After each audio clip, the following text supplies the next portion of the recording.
obviously taking a lot of the spotlight since his pickup.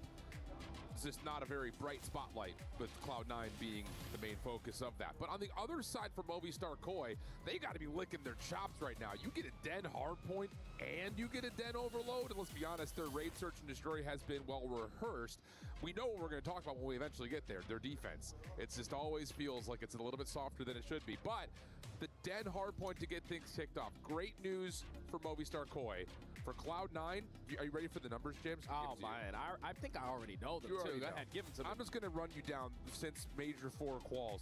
247, 250, 197, 250, 194, 250, 240, 250, 241, 250, 223, 250, 210, 250, 235, 250. They can't close a map. Yeah, it feels like whenever they're losing those games, they're usually the team leading in the score department until you get to that final hard point. So hopefully, since the addition of Gwyn, a little bit more experience with the squad now, he's able to control these guys in those chaotic moments. Because this could be such a deciding series for their careers if you could take down the likes of Movistar Koi. I know that. And it just feels like kind of go along with those Den hard points for Cloud9, and maybe my guy Turtle can get on the stats. I think we casted almost all of them. Probably. Yeah, they gotta stop with these fucking international events, man. Movistar Koi taking on Cloud9. Let's get it on. Yeah, and this is the guy I instantly want to see. No, I didn't play the Gears beta. Abe has been the best player for Koi. There's been a lot of talk about this guy. Are you going to be able to fill the shoes of... I have a Gwyn under. I don't know if that was crazy or not, but I took one. We'll see. Lining up the kill feed, not what you want to see early out of C9. I mean, we're not getting any gunfights over the middle of the map. No one's looking for the flank from CleanX, who's now all of a sudden off to a 3-0 start. Nobody from Cloud9 has found a gunfight win yet. It is 23-1. Spawns are starting to move. Nedra behind the play finally gets Cloud9 a kill, and he turns that into a second. Nice moment. CleanX turning back to work on this play. His teammates need to be a little bit more aggressive so you can potentially spawn 3 players from Koi all the way across the map, but it's still CleanX on 5 in a row. Potentially soak up this final 5 seconds, but Webby's going to make him pay for it. Now it's all the rest of the Koi trying to break through the front. Yep, but it's just down to can you find those opening gunfights? And yes, they can. Abe and Inside able to combine for a couple. Encourage still holding his life over through couches while nades continue to litter the hard. All right, let's see what the fuck we got going on, man. Can Cloud9 save these spawns?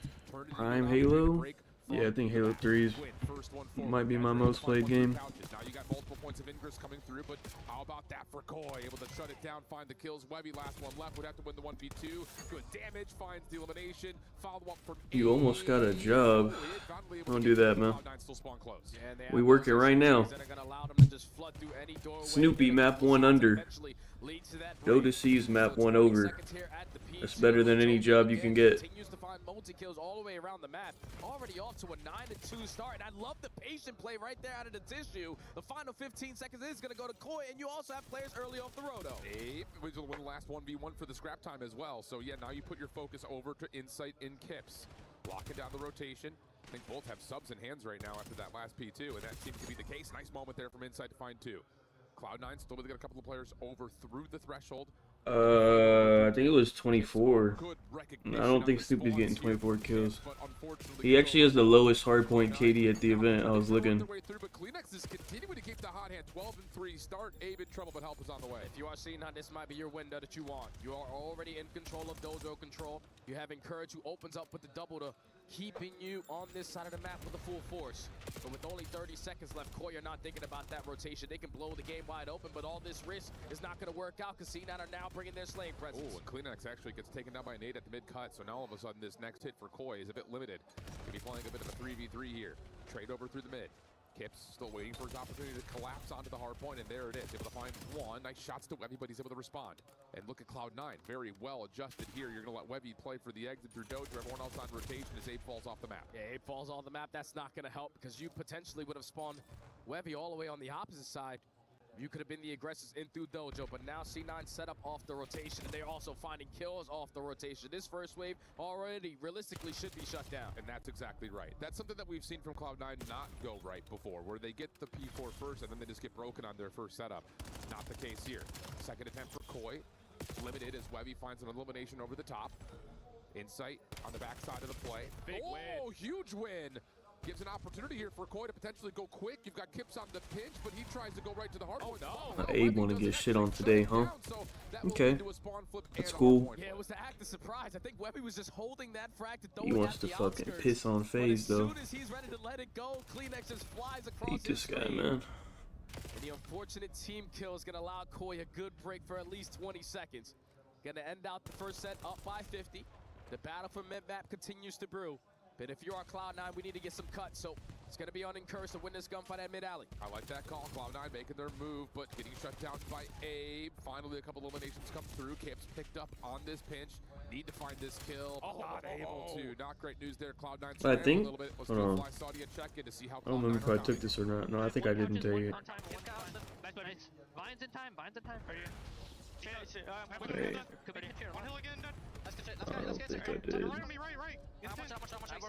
No, I didn't. I was thinking about the Kip 7.5 in S&D, but I didn't take it. Take your time, guys. On our couch. I don't see him. Someone right. Hopped up on me, I'm dead. He's trying from broken. Play left in the back, I'm coming through you. He was in broken. He's deep tower, Kips. He's deep spawn. Going right, I can help you. I'm in couch, I'm in PT right now. Kill the back. Yeah, I spawn up front, guys. I'm on the couch. Garage is open. Yo, couch. Garage is open still. I gotta need that one shot. Yeah, watch your back. Garage. I gotta need one shot. Two in, one shot. That moment of panic right here. Cloud9 desperately need to find a way to hold on towards the front side of P2. So far, so good in the opening, but Koi still spawning close. Yeah, Koi have the close spawns, and they also have a Kleenex. He is dominating them in all of these gunfights whenever he has that NPC in hand. And now they find that opening kill. They're gonna try to send the pressure up through the back steps with a Squid with the opening double. Still gonna try to. I bet every I guess they're not all challenger scenes, but I bet all the underdogs map too.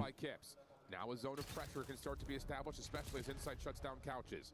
Nezra known over. I feel like they could all win the S&D. Abe wants blood, and he'll find it. Over the top, long-range shots from Encourage are good, and Webby will actually sneak in through couches to get this one more try for Cloud9, but Kleenex is still here, and he's hunting you with a knife. But Kips will find it first, and Cloud9 now in some big trouble. Yeah, now you need to win these gunfights that are extremely important off the rotation, but you already lose the first. Now you're not going to have the numbers, and all of your teammates are trying to flood up through the mid-cut. This is going to be easy for Koi to just trap you on this side of the map. You needed to stop the bleeding. You needed to get some combo control, but Kips is lining up a double, and they're already in the time. Yeah, I mean, they can just keep focusing the subs forward because Insight's just holding the Godhead. Kleenex is watching the pinch. Everyone else is running a sub. Oh, my goodness. It's just too easy right now. Cloud9 cannot get set up. More staggered spawns on the way. And this is just going to lead to a runaway score pending that. Well, we start Koi, just remember to stay on the top of the hard point. Yeah, and this is where C9 need to realize, okay, we got to stop. Yeah, C9, War. Want to try to come back into this I don't know, all the underdogs, I don't even remember. That initial kill, it's 3 for 1, make it 4 for 1 spawns all the way across the map. Koi can do no Yeah, all the challengers teams. I don't think they're going to win at any of the matches today, but they could win the S&Ds. Flawlessly. Cloud9 off the rebuttal, though, and the scrap time looking decent. Abe in some trouble with to find himself an AR, plus the nade lands. If he gets this third one, all pressure would be alleviated, and he does. Although, wait, when did he spawn through pillar side? Somehow, some way, with P3 still active, a couple of Cloud9 members will spawn close. Kip's not expecting that. Follow-up from Insight is good. He's having a monster game, almost able to turn that into the final, but Abe has Nezra. Kill this guy? Nowhere to go. Thank you. Quick follow-up throw through patio. We'll have Cloud9 still spawning close. And it's already Koi knocking at the front door. Beautiful crossfire set up there from Kips to start off the fights, and that's exactly what's been going on all throughout this map. Number one, when it comes down to team versus team, it's Koi giving themselves early advantages time and time again. I think today will be quick. We might get a bunch of 3-0s. Throughout this opening map, number one, but finally you clear out the back. You have a chance to get at least out of the 100-point club. Tons of damage from Kleenex. Everybody's one shot. Kips is going to follow up and say thank you very much. Insight right there with him. Cloud9 still struggling to get into the hard point. Trophy system still active in sight. Oh no! Oh, brother. That may have been a nade that came from one Cloud9, or maybe from one of the Movistar Koi members to connect onto that. But regardless of it, moment of panic as Cloud9 find themselves down over 100, moving to our third set of hills. Something about Webby and frags at that P4 are just not working out here on dead. But it's going to be Koi early on the third rotation in towards Need Gwyn under 24. So I'm going to need the game to be ending soon. Thank you. Well, he's trying to get forward with Gwyn. Not going to work out. Great shots from Encourage. Keeps Cloud9 on the hard point. More tags coming through from CleanX. Kip's making his move over through mid-cut, and CleanX is going to call the Hellstorm here. Just kind of, why not? Throw a little bit of salt in the wounds right now. We'll clear them out. Not able to get any eliminations, and actually encouraging Gwyn finding kills will allow Cloud9 to start to play forward here. It's just Insight in the way, but he's got a couple of low health pools in front of him. Pushes forward, man. That's oh, look at big land side. Hold on. Thinking, all right, we kill these Lock the players, back. Be able to flip these Look at the back. Just called in. It's for Hello. absolutely nothing. But Insight and Hello. they've been finding multi-kills Are all throughout we this game, paying and they continue to attention? do so. No, we're Score's not. getting a little bit freaky, though. Yeah, not looking good right now. But all it takes is a couple of wins, and that can set things aside. Encourage, last one left alive here for Cloud9 will be dealt with. We're good. Spawns are in for the moment for Koi. Webby End the fucking game, please, man. just shut down. Hero ball, try to make plays happen. I get it. You're down over 100, but this looks like the closeout here for Koi. Yeah, they're already creating that extra space through the front side of rooftops. SMGs are not losing gunfights, but Encourage is able to find a double. There's still a lifeline here for Cloud9. Oh my Extend God. this game a little bit longer, but it's only a matter of time with Koi hitting those close back spawns, flooding with these SMGs, Bro. but Abe's the only one able to find one. Gets himself a second. Insight still playing over through couches. Not able to get the best of Ned. And the game, man. Oh my God. Backside of the site, not the case. And we'll focus now over. And the game, man. Rotation here for Koi. Have a couple of players over towards P4, just 2 players here, but Insight gives you the first. Abe will make Insight aware that there are a couple more players on this cross, and now you got the pinch, and that will likely be where the game comes to an end here. Yeah, it's 3 players from Koi off the I rotation. swear to God. Losing 1 player in the process, and you know exactly swear to God. is going to come in. Final 10 seconds. Long-standing duo of CleanX and Insight leading the way here for Movistar Koi. CleanX maybe has the final punch. Ooh, Hey. almost fell off the map. Instead turns Oh that my into God. 2 with a little bit more damage on the Webby, who finds Oh, out we're on his good. own, but Holy doesn't make a shit. difference. No one can find kills The on motherfucker would have gone fucking over while going -10. I would have been mad. Yeah, it doesn't get any easier than that if you are Koi. Everyone was positive. Everyone was provided their 25. Okay, I got my Gwyn. Next was on a different planet there. Oh, he was 26. Never mind. I thought he was 24. Oh, we were way good. Never mind. I don't know why I thought he was 24. Having to touch his left stick because he's just holding every power spots. You just beat them to the punch a majority of that game. And C9 stood no chance. Now, so not the drama that we're used to seeing out of Cloud9 on this map, but I think that's more of a credit of Koi are playing some really good COD this weekend. Really, really good COD this weekend. And I know there's been a lot of talk around this team, and again, you lose Joe Deceives, and it kind of builds the narrative for you of like, uh-oh, what are you going to do? And hey, if there was ever an identity you could establish, Who's next? Paris? Koi or Ultra. Oh no, I think Miami is next. I think they saved Paris and Optic for last. System team. Always. You build the system, you keep the system. I think the most incredible thing is, like, even with the inclusion of Kips and Abe, probably the most dramatic roster move that they've made. See, I don't know, let me see. Since their time in COD. The comms still sound like they did when it was like the set 4 that they played with for 2 straight years. Yeah, you're just going to adapt to your environment, man. Yeah. The 10-year that Inside and I think Cleanix teamwork have can in a win, this actually. organization, that is what they're Maybe. infamously known for. Calm, cool, collected, job is not done. Even when we're popping multi-kills, we're still going to be chilling. Indeed the case, but we did Where's find he that sitting? there was Craven in the audience. Oh, We he's got on. an He's interview closest with to the Inside Paris. inside. You know what? There's nothing I love more. I think that's than supportive Dashy's PC. parents, and I've found the most supportive parents in Paris right now. Insight's mum and dad. We got Johnny. We and doing Michelle. parent Michelle, I'm gonna interviews? come to What you the first. hell? I love the Parisian outfit right now. How are you feeling? Nervous as hell. You're brilliant. You don't need to be nervous at all. Johnny, I'm going to come to you real quick while you catch your nerve. Johnny, how proud are you of your son right now? I'm always proud of my son. What He's the- amazing. And can I just say I want to thank the French population here for giving my son a warm welcome. And yeah, I stand by what he said. What do we think of mates? What do we think of him? Shit. Whoa! I didn't think Johnny was going to drop. What is that happening? this early in the show, but here we are. Well played, Johnny. Look, Michelle, you're getting booed now. You might have to sit on this side of the arena. Michelle, when did you realise that Insight was a really good Call of Duty player? Well, it started off at the age of 3. I guess when he was a teenager, because I Does was he the know one that was his always parents are getting interviewed right now? and switching the electricity off. He's locked in. Responsible mother. Yeah, I guess so. But I'm so proud of him. I can tell. Johnny, if they win big here, if they go all the way, and they win a big share of that $1.8 million prize pool, are you going to get a cut of that or what? Probably not. Yeah, I don't know what's going on, man. But fair play to him if he's earned it, if he gets it. Yeah. Final message to him. Let's go inside. Said what? Hook had a PC swap? Let's go. It didn't help. Well, after what map? Because he went double neg in both hardpoints. As this rolls on, but we'll get back into the game. Thank you to Johnny and I Michelle. don't think that should help. Dude, Johnny's a legend. Move over, Tommy. We've got a new Whatever it. I still have yet to see someone get a PC swap and actually play better. I'll just go ahead. I mean, we So- passed by, at least I passed by Insight's parents in the way, and he's just like, yo, be a little easier on my boy. I was like, I don't know what you're talking about. I got your guy all day long. I'll say it, not only has Insight been solid so far this weekend, but with an IW title coming up next year, he's going to be a top 5 AR next year. It's crazy because I feel like I heard it a little bit like 2-3 weeks ago. Whenever Insight is basically playing for his career is when he starts to turn up to a whole different level. We saw it at Birmingham. We've seen it in the following major. You can never count out one of the best vets, one of the best I don't know what they're all-time saying, ARs man. at just giving you what you need to have. He's always been one of those guys. He's an IW connoisseur, man. Anytime it's a Modern Warfare title, he's been unbelievable. No, he hasn't. This weekend. What are they What saying? Koi fans are hoping for throughout. Okay, let's get back into the Hey, map what's series being section. said? We do have a raid search and destroy. I will say, Dude, his best COD is Cold War. Kind of their gem, but it's hard to, call it a gem. I don't know what the fuck's being said. Of their 3 modes. On the other front, though, we have a lot of experience from Koi. 50-50 on it so far. A lot of it comes down to can they adjust and be a little bit better in their decision making defensively.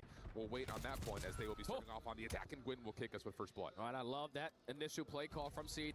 You just got beat up in map number 1, but we're still going to be confident. Great as first ever to blood, beat man. Let me get this S&D, man. Here on raid.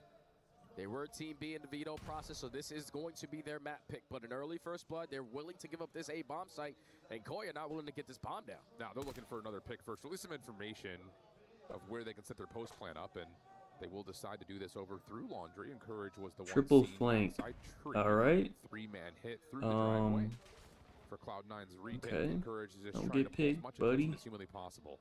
Abe, what can you get a read on? I think you may have seen 2, but he catches it. Look at Big Gwyn. Hold on. Insight as well with the car bomb. God damn. The ace on the round with it. All right. Good opener. Good shit. Fantastic opener there from C9, and I love the teamwork aspect of the game. Encourage, your job is to make sure no one is pushing through our spawn. Everyone else, let's work through art. We have them trapped on that side of the map, and wait a minute, they didn't blow up the van, they didn't throw any tags. This is gonna be an Today's the easy Elim day. retake.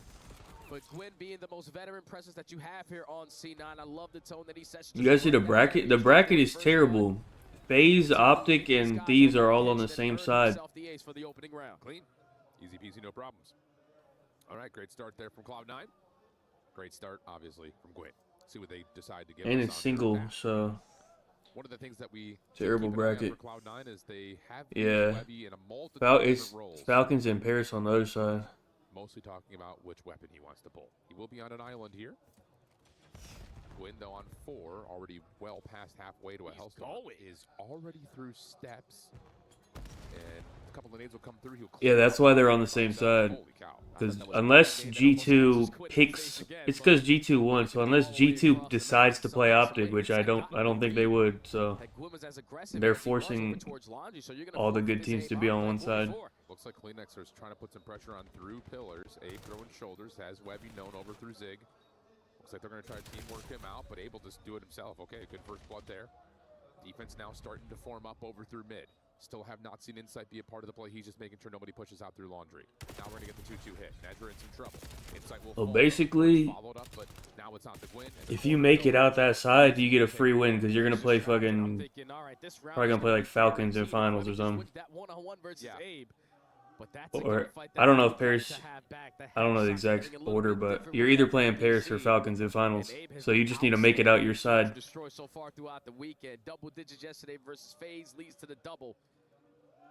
And now that's just one that you desperately want to have back because it should have been C9 up 2-0. Yeah, I agree.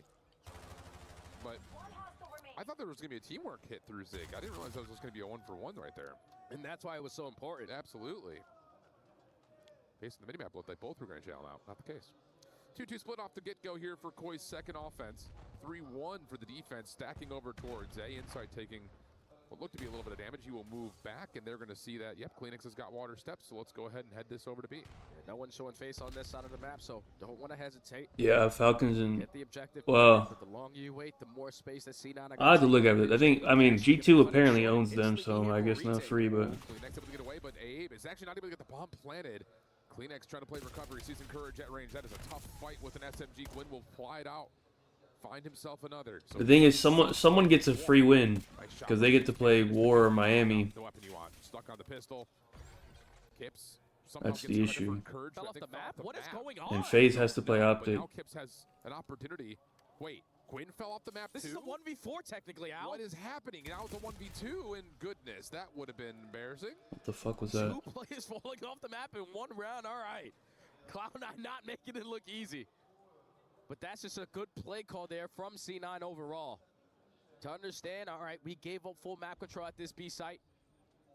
But the fact that Koi takes so long because the bomb carrier initially is not the farthest player pushed up. If Kleenex is carrying that bomb, the post-plant setup is way better. But the fact that it takes an extra 5 to 6 Optic seconds lost yesterday. for the bomb carrier to get into the position, allow C9 They gotta play today. presses through water steps to take the round and avoid a blender. Dude, They gotta play big Eric Boom. Wait a second, there's only 3 people. Always off the map. I did take Eric Boom's under as well, but his shit is at 22, so I don't know. But I feel better about Snoopy's. Once again, pushing aggressively up towards A. Not as aggressive as last time. Insight can take some damage, but stays alive from that nade. And now Kips is watching across immediately on top of the bomb. No plant here, and he's going to back up.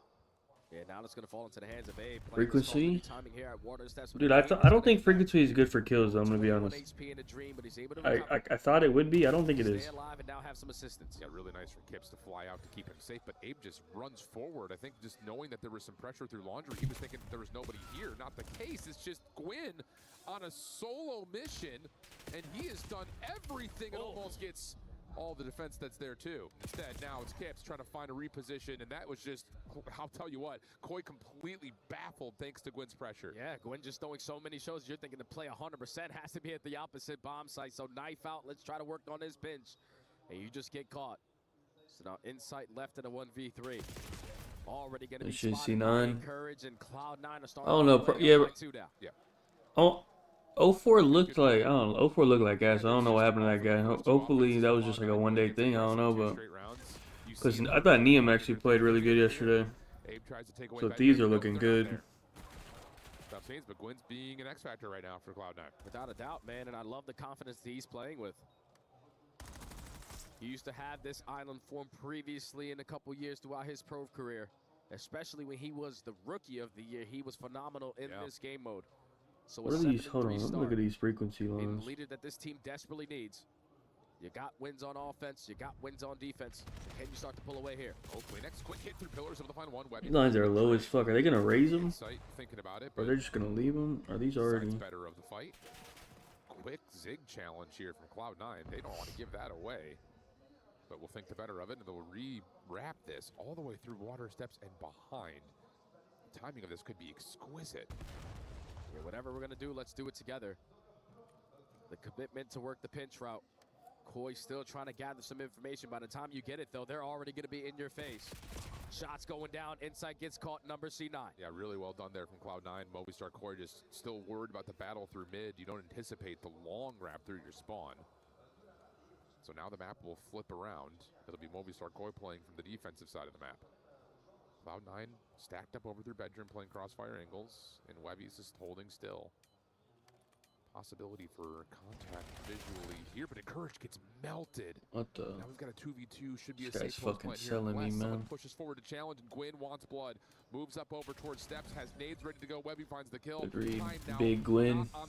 Dude, C9 is so good at fucking search, man. Yeah, I don't know what it is right now with Koi, but they just keep on leaving their bomb planner out to dry. Like, once Kips rips that player out of top window, I don't know if he takes a lot of damage there, but you somewhat have to get an indication that most likely these guys are going to be running around together in the 3v2.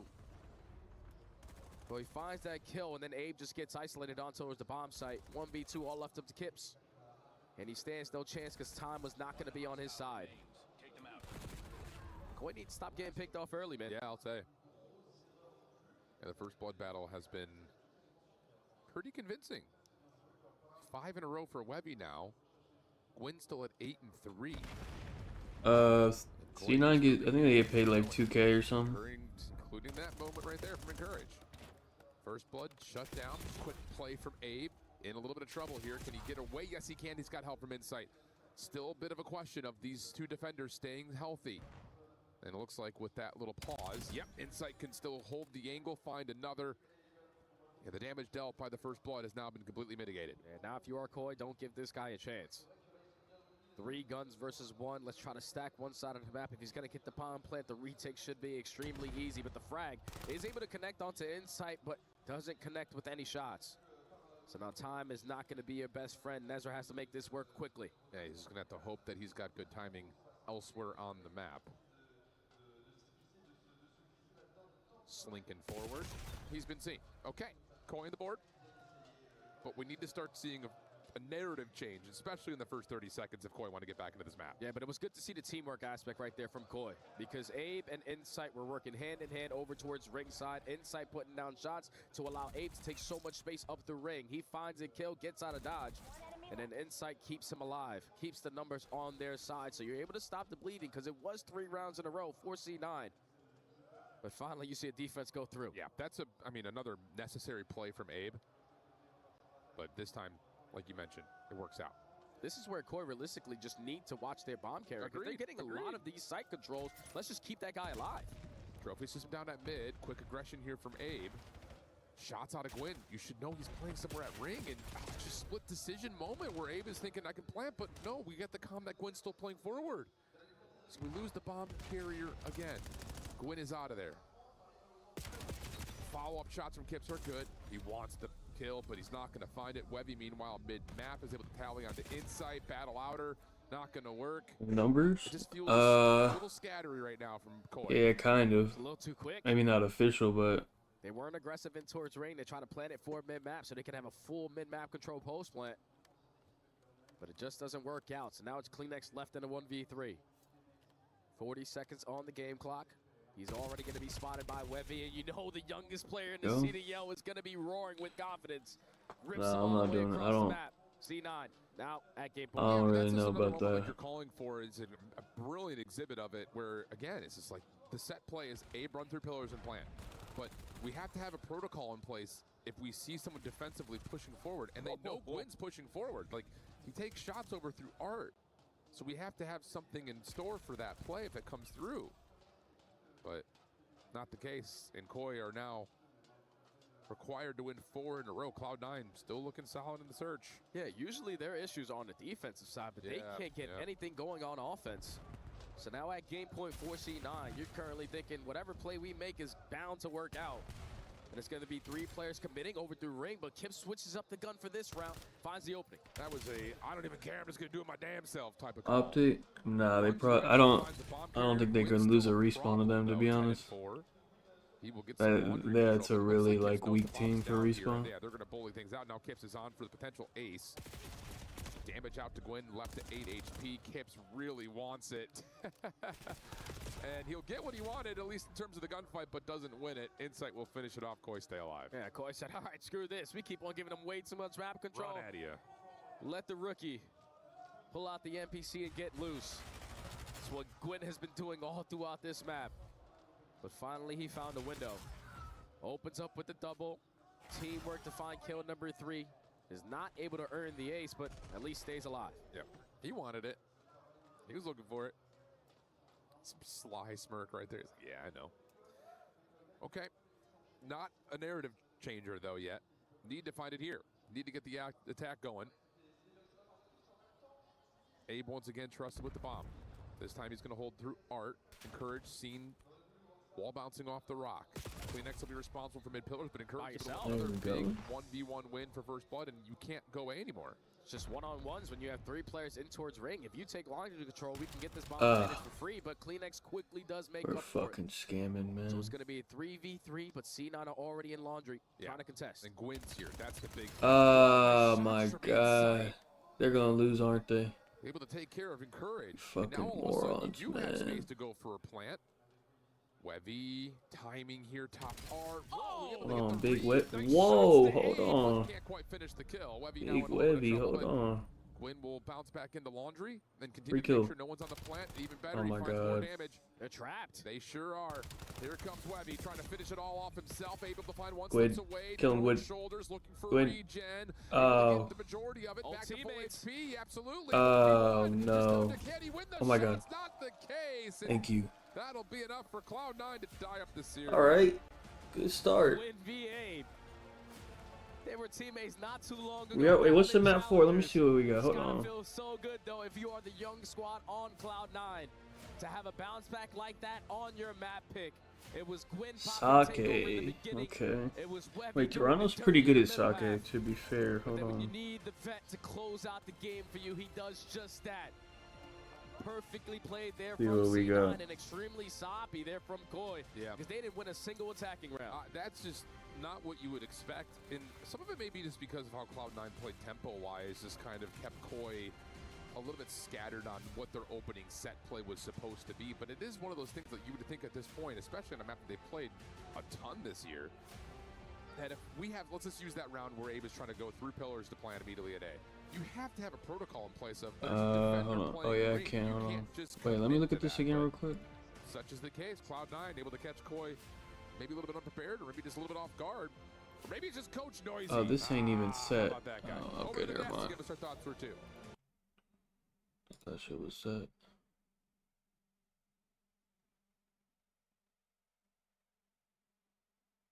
Oh, is this not? Where is that even on? Is that on Twitch or something? I thought it was like this.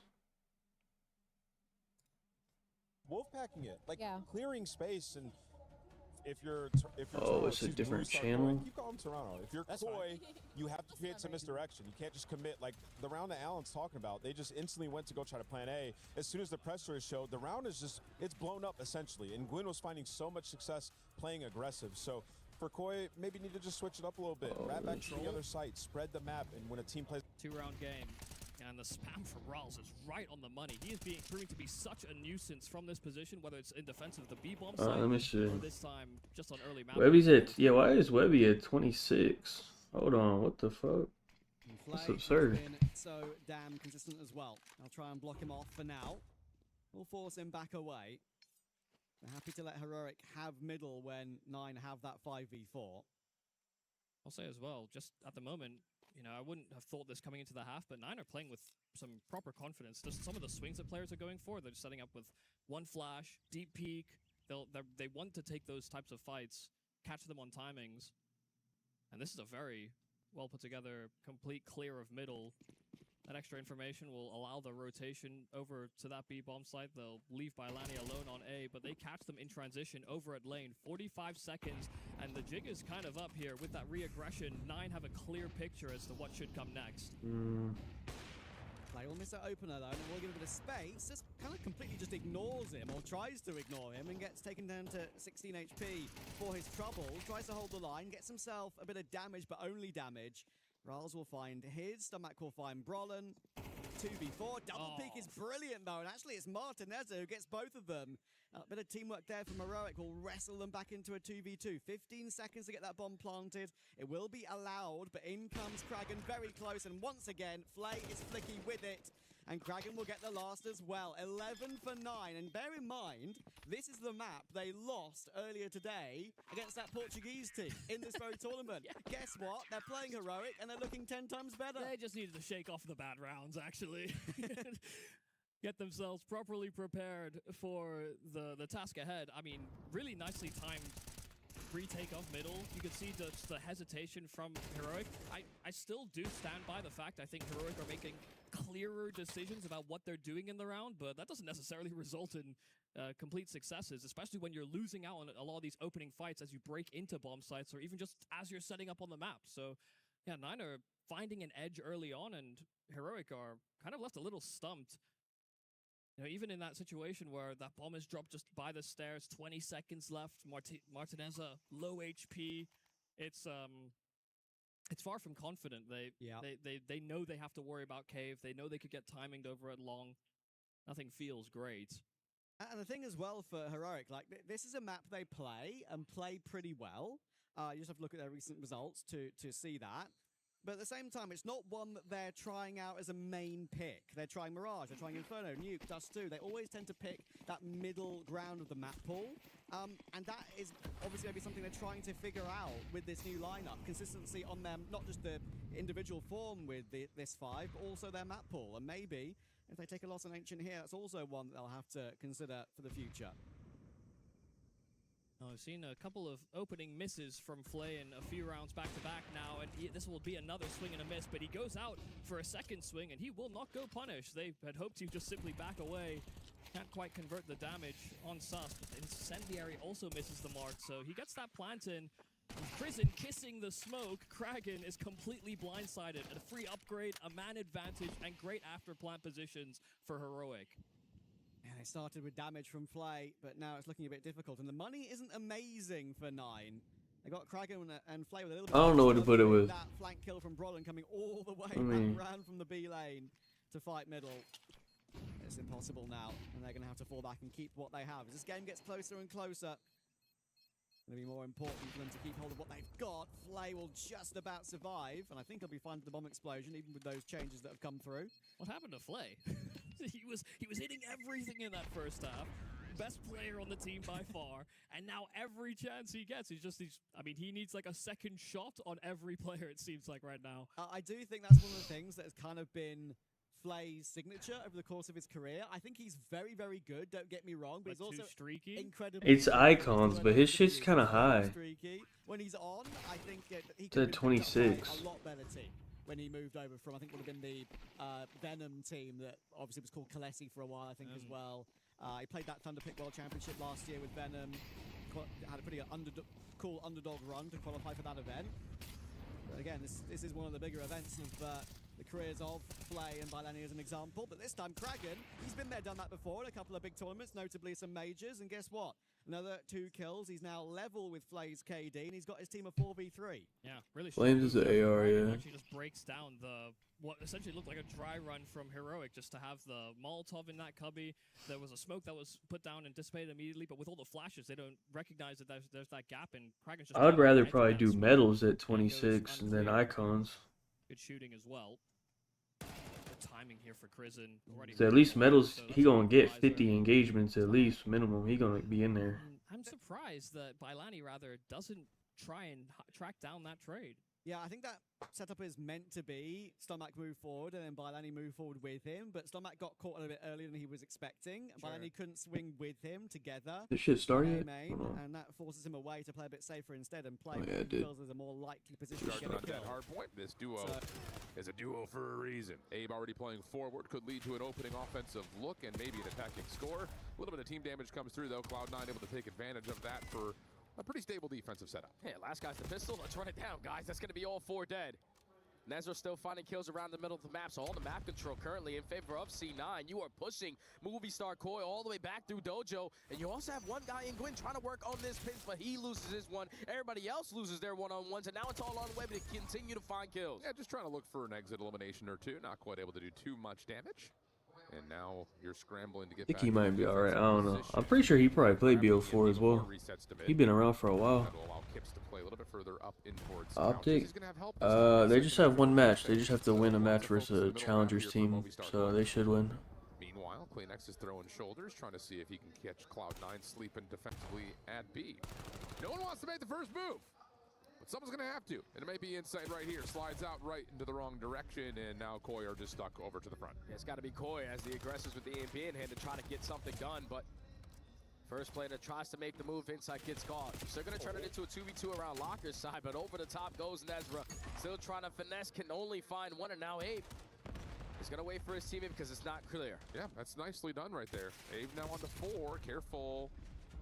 Play through mid, shut down. Pinch could potentially be a threat once again. Inside of the find one, keeps sliding out, finds a second. Now it's just down to dealing with the last couple of defenders over the top of the doorways. But even again, no go. All right, back up. Let's reset, try again. Just keep on trying to head bash on this side of the map. It's already been 2 minutes wiped away on this first half. Abe is going to be on 4 in a row. But now your teammates are finding the kills that you were looking for. 2 in favor of Koi, make it 3. Only one stopper that could potentially make it happen, and Courage falls, and Koi get on the board first. That is a really good look. W4? How do you hold Right, on Hydra. to possession and really find a way to score. It's not there, don't go. It's not there, don't go. But you still keep the pressure up to where Cloud9 can never fully retake the map. It's really brilliant from Koi. And in the process, Abe is able to get himself a Hellstorm. So extra tools available, and as the gunfight finishes here at Dojo, all of a sudden, Encourage is not as a part of the play. That is going to be a second score. These guys are useless outside of S&D. And now he will, 2-0 up. Yeah, all these kills that Encourage is getting on one side of the map, your teammates are getting spawn killed on the opposite. So it's already 2 in favor of Koi, and now Encourage has rotated his way over through Plat, but Kips is able to locate him. Man. That's going to be 3 dead. Webby last man standing, and I love this play from Koi. Even though you're up by 2, even though you're slaying them to bits, the easy play always is going to wrap it off of that rooftops and work it back through Dojo. Encourage caught out. Abe trying to find his former Stallions teammate right here. Instead finds Webby first. Regen is out. Abe is in trouble. He will fall. Meanwhile, though, EMP is rotating at A, and the only defender there was Gwyn. He will drop. Insight. SMG in hand. Trying to catch the defense on rotation. Couple of tags will come through, but the EMP carrier will fall. Insight coming back over towards Garage. Seeing if he can, again, keep Koi in the offensive possession category. Abe re-wrapping. Insight trying to find a gunfight win, but neither player able to find the success they're looking for, and Cloud9 will grab the EMP and rotate it. They got to bring it all the way through Dojo. With a minute 20 left, you desperately want to get a capture on this side. We need to be able to win gunfights where we desperately need to find them, and that's already 2 in their favor, but there is no lead blocker currently. Now the rest of the reinforcements are here, but they don't win the most important ones. And now Encourage has to be forced to back up. It's a little one-dimensional right now for Cloud9, feels. Everything's just kind of on one angle right now. As much as we can give credit for Koi on that offensive scoring presence they had, we could also possibly critique Cloud9 for not trying to open up the map in other places. EMP will reset back to Bro, I did that Vic dude versus Optic. His shit was 19.5, and he went 18. Look who's the first one up. This time it's going to be Insight over towards B. Abe quickly trying to get there to help. But the AR of Insight has already found one. Now it's down to try to lock down the others. Insight will drop. Abe in some trouble. EMT trying to make its way forward. CleanX here to assist. Off a little bit of regen. Abe trying to find the kill. Not quite able to get it. Kips the 1v1 with a pistol. No way! Oh, brother. These guys are fucking retarded. Too good there from the rookie. 3-0 is going to be the ending half unless Koi have another chance to get score number 4. They're already finding every single kill around the mid-map. They have one more opportunity at this. C9 need to iron up. They need to clutch up. Uh-oh, this could get nasty. Nezra's way out of the play. Big frag. Not going to quite land. Nezra will fall off the pinch. Insight dealing some damage over the middle of the map. Encourage seen moving over towards the backside of the B defense. CleanX right there with them. 22 seconds left in this extended time. Semtex down. CleanX will fall. Abe trying to follow, able to find one of the trades, but time is an issue here. You've got to find a way to make a move. And Abe is going to find a couple of pop shots, trying to make his way over. Predicts Webby in the corner. No way. Comes through. They're going to be able to find the 4th if they can find one more kill. Went off the cross. Nezra right there with them. Kips able to get. Oh, he got, bro. Almost able to get to 4, but What still the? 3-0 Cali. And that's just way too easy there for Koi. It felt like Cloud9 He was should've just got trying to that, play honestly. heavy on the counterattack every single time. It was 2 straight minutes of defense, but when you're giving Koi that many opportunities at the same exact play, some adjustments just need to go down, and eventually that score is going to go in. You give up the first capture. You have Encourage who comes off the respawn, slays his way all the way up through Dojo, but your teammates don't win the gunfights on the opposite. Yeah. So that instant score number 2 goes in. And then just Kips with the movement. You're thinking Webby free 3-piece. Last guy's got a pistol. We're just not able to find that kill. 3-0 at the half for Koi. Got to body block that. Big bodies in the trenches. There comes the break off. Abe for the first. Almost able to get a second onto Webby. CleanX is right there to follow up on the damage, though. Nezra seen by Kips and will drop over toward the outside at 10. So early position favors Koi. And Kips is going to make his way forward even further. Yeah, if you're C9, we need to start being a little bit more aggressive. need We're to do just something. allowing We need Koi to to do do whatever we want on the map. You're so scared of the routes that they are hitting that you are pre-aiming off of the respawn just to watch your pinch, and that's not going to help you. 3 in favor of Koi. EMP trying to go right up to the middle of the map. CleanX is technically supposed to be the lead blocker, but Abe is trying to finesse. Yeah, not quite going to work out. Koi now trying to get back to really set themselves up defensively, but Kips is winning gunfights. Let's take a listen in, though. See how well we start Koi are calming with a fly Saudia check-in. I'm coming. Apple, dead. Nice. One shot outer. He comes back. Nice. I want to be cut. Last guy twin. Be behind him. Nice, Jimmy. Hey, I spawned souls, guys. I need chase. Just hold. Yeah, I'm gonna go through left. I'm gonna go through left. They're already there. I'm dead. Just 2 outer. I have a trophy for us. I have a trophy too. They're gonna have to blitz, though. Yeah. We spawned there. Could be set up left. Small pitch. I'm in lockers, brother. I'm holding. They can't. Got one. Broken. Not touched. Out of way. Aping it. Dead. Nice. Outer right. Nice. Let's Let's go. go. Let's go.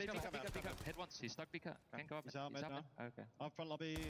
Dead. Nice. Give me low red, okay? I'm picking up left, okay? Outer tree. Give me left some mid. Just hold boss right. Close right. Mid. Weak. Getting up P1. Need low left. I have left. Try to be right. Right dead.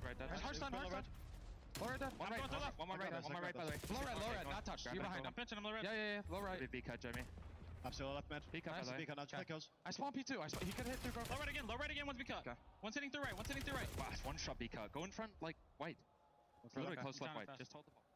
Got to be the cleanest comms in the league, period. Yeah, no doubt. Because the game is as simple as it can be. Yeah. It's not like Cloud9 are doing anything crazy, not applying any pressure. Every time they try to go past that 50-yard line, they are getting done down the stretch. That's going to be all 4 dead. Kips with the MPC, trying to lead the way for score number 4, but loses that initial fight. And now you're going to play the patient game. Potentially Abe on the pitch is going to be the decider. Yeah, man, I mean, we're entering the bottom of the second here, and it's still 3-0 Koi. Like, the time is just not an ally right now to Cloud9. Nice shots from able to finish off Encourage. Nezra to the mid-cut. Wait, who picked the sake? Did I think Toronto picked it? Let me see. It's just down to if Encourage can get in a position to stop this, and it's not going to happen. Kips gets the detonation for Okoi. 2 minutes left to go in this game. C9 at least have an opportunity to potentially get score number 1 because lead blockers are creating so much space. The Hellstorm is going to be called in. The missile will be able to at least connect onto 1, but you put your teammates in a position to just get the CMP the hell out of here. Yeah, Oh no, C9 picked it. That he really has no business winning. Let's see what they got to offer. He gets pushed back a little bit further towards Dojo. Webby on 4, making 5 nice shots from Web. Opportunity to push forward. It's only CleanX in the way. He finds 1, not quite able to find the rest, and Cloud9 are on the board. 1:35 left to go. Reset is going to be all the way over towards the rooftops, and you're simply going to be outgunned on this side of the map. Space being taken here from Hade. Fantastic Semtex, so at least back down these players in towards server, but time is getting away from you. Cloud9, you have to go. Well, Encourage is hitting a long route here, but he's got to make the play and not just sit here. He's got to try to help this, and okay, finds an elimination, but it's not going to matter too much in the long scheme of things, especially as he's traded off screen. Abe now the next one forward. And Cloud9 are still just sitting here saying, where did he go? CleanX also watching the pinch. Now you've got numbers. And honestly, if you clean this up, you find this kill here and score, this game's over. Oh, yeah, this game's already over, man. C9 cannot get out of their spawn. The hell? Like 9 straight minutes of them just holding a pre-aim, expecting a flank to happen. And if it's not coming in, Koi gonna hit you from a different spot. Yeah. 45 seconds left before this overload is going to be done and dusted, but 3 kills do go in favor of Cloud9. Just not the most important one. Kip finds 1 kill and shuts it all down. Yeah, and that was your potential EMP carrier. Defense will spawn back up. Nezra just trying to stretch something forward, will be shut down. You have to go if you're encouraged, so he's going to force the issue here. But this has been just as good as we would have expected from Koi. Opportunity will, not quite be there to get a second on the board. Would have made the scoreline maybe a little bit more manageable, but this will be it. Really well done from Koi. This is what we talk about all the time. It's been all year long. Just don't allow Koi to get a chance to play dead. They're good at it.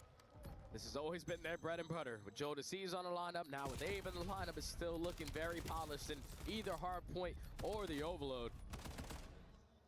Just way too easy of a game right there for Koi. Yep. Cloud9 didn't make them work any time for any plays that they wanted to do. And it seemed like they were just extremely nervous to hit certain plays or do certain things because they kept on losing track of these SMGs. Yeah, I mean, realistically, you could go back and just watch that first 3 minutes, and that tells you the whole story of the map. Koi, I will give them a ton of credit. That is a lot of patience, knowing when they have an actual chance to score, and not just being like, we're committing, let's monkey rush it. No, instead it's like, okay, well, we didn't get that first kill. We don't have a lead blocker. Let me just back up and wait for help. Okay, help us here. Now we can reset again. It's just every single moment that you started to see start to brew that gets shut down, Koi are sitting there saying, okay, let's not force the issue. On the other front, though, if you're Cloud9, you can't just let them have the rock on your 1 yard line forever. Like, you're going to have to blitz. You're going to have to get in there. They were playing the counter every single time. And versus Koi, if you're going to give them the same exact look for 2 minutes straight, just an adjustment needs to come in. Instead of Insight going through couches, let's send Kleenex in through Broken. Yeah. He finds that opening kill, and that's all that changes. Because then now you have 3 guns going through the front, 1 including a pistol, but the trade effects start to happen, and that forces C9 to start to turn their heads a little bit, potentially get some bad timing. You just allowed Koi to dictate the pacing of the game from start to finish, and you never had an answer for it. I like that calm. It's true. It's almost like I'm kind of like having a moment here. It's just like, we've had really awesome graphic support with like time of possession. I would have loved to have seen red zone time of possession, like past like a certain point of the map. How often are they in the scoring position? That'd have been sick. I would have loved to see too how much of a percentage it was for C9 to be past the 50-yard line. Yeah, I felt like for 9 minutes straight, they were just in their spawn holding pre-aims. Yep. All right, we got to transition to talking point. Long story short, Koi good, Cloud9 needs some work. Might not have a chance for it because this could be the last series they play all year long. What the fuck's going on here? One of the 2 teams last series are going to play all year long. Sake coming up next, though, and as the desk had mentioned, this was a map that Cloud9. Let's wrap this up, man. Take versus Amit yesterday, 250 to 162 was the score. I will throw. I hate to. Yeah, I did Webby and I did Amit are not a great Sake team. I did Johnny under map 1. I have everyone on that team's under now, so I need Optic to piss on them. Kind of what we were able to see on the side stream, kind of the case. Koi is not that kind of team. Yeah. They are going to be set up. They're going to establish themselves. This is going to feel like a very different Sake, I think, for Cloud9 playing up against Koi versus playing up against Amit. Yeah, regardless, though, Amit were the best challenger teams that we had for the last 2 to 3 months. You were expecting them to be able to take care of the worst team that we technically had all throughout the CDL season, regardless of the map that you were playing. So you 100% still got to give credit where credit is due. And Cloud9 yesterday came out the gate swinging. We're able to chain the P1 to the P2 and find an early bake at P3. And when you have an 80 to 90 point leaders advantage on a map like Sake, you just got to do the fundamental part to keep that lead always in your favor. And that's when a rotation here and there dominate the power hills and continue to find that slaying presence, because it was Webby and Encourage who really popped off yesterday on this map. Yeah, I like that. Other side, I think Toronto did play this map yesterday versus FaZe. Those in appreciate 37 months. Right. That's exactly No, right. I don't think I'm streaming tonight. Thank you for This shit about to be early. I don't even know. This shit might end by like, what time is this? 9? This shit might be over by like 1. It's going to feel very different for, I think, Cloud9 in particular, who has to have this win. That's the story we ride with. It's only 4 games. We got to shout out Bryce. We got to sell the dream. Always believe in the underdog story. Backs against the wall. This is usually where you try to perform at the all-time high. So on a map that you have found success on throughout this weekend so far, can you get this one done? To get it to a search and destroy, which is usually going to be their happy place. You cannot allow these SMGs to continue to be in your face all the time. I need to see Nezra get loose. Yeah, I like that calm. I like that calm. Other side, I think it's time for possibly Insight to have a moment in this. Well, he's already had a moment. He's been balling, man. He's been balling, yeah. Good pop take. That's what I'm trying to get at. Abe, the first one to just dive onto the hard point looking for first blood. And Courage will hold that back. Good patience here from Cloud9, just kind of reading the play before they collapse on it, but they're not able to because Kleenex will take it into his own hands. Follow up over through bottom pit. Kleenex gets a read, I think. Yeah, now he does. Should be an easy one, and it is. 3-0 start for Kleenex again on the hard point. Yeah, and the spawns have yet to flip, but Koi are dominating all of their map, and C9 are Oh. already put in a tough situation. Are we going to contest this? Under's Well, looking realistically, great. you have to, but if you're going to contest this and lose those fights, you're instantly going to flip the map on its head. Not the start that you wanted to potentially try to force this game. Number 5, Koi, coming out the gate swinging in another hard point. I love that little step-by-step journey that Koi take as well. You clear out the middle, sure. Yeah, they want SD. Put yourself in position to control pit. Now all of a sudden Cloud9 can only hit you through rocks, so you rotate to warehouse. Beautiful, well done. Lots of time here though in the scrap for Cloud9. Mitigate the damage done, at least on the scoreboard, but now we head over to P2. Koi are in position. First gunfight does go to Webby though. Gibbs is instantly going to fall on the pinch as well, so it's going to be 3 players from Koi potentially spawning out, but 2 players are still going to spawn in towards the back. There was no pressure around the backside, so Cloud9 got to hold this from the front. You do get Insight to spawn all the way out, but nades are starting to land. And now all of a sudden you've got Kleenex knocking on your side door. Already getting a little bit of damage done. Also gets a read of the players outside at boxes. Only one more to find inside, and Kleenex is doing whatever he wants. That's a good play.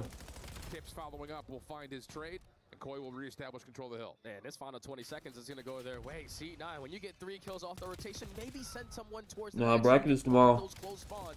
So you could potentially soak up all of this time, but now you have to cut your losses. We have to start thinking about the next HP, but it's already 2 players spawning all the way across the map. Koi are just going to send it. Yep, why not? Every gunfight, a big one right here for Cloud9. Need to find a win.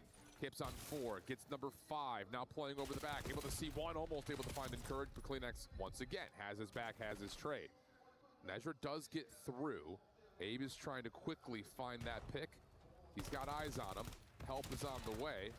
Nezra in some trouble here, but they can't find the full kill. Insight still finessing for it, and eventually he will drop. Koi will have the rotation. And if you are Koi and get this final 40 seconds, you might call game very early into this one. Player that runs respawn but sucks at S&D. Didn't go your way because we didn't hit the proper route, but you needed to cut your losses and run the rotation over towards New, but now we're not finding any of those gunfights to go our way. It's going to be almost an 100-point lead as we end out the P3. And Cloud9 maybe Sid. dig our feet in the sand and stand up. Not looking good, Jay. Not looking good. Oh my goodness. Yeah, it's just staggered spawn after staggered spawn too. I mean, Maybe Hook. Yeah, maybe Hook. Sid. Talk a ton about, but Movistar Koi are getting the first 2, finding a third, and then they're all pushing out to then find the 4th. So no one's able to spawn up together, and now another quick rotation play for Koi, able to cut down Cloud9 before they can get to Grox.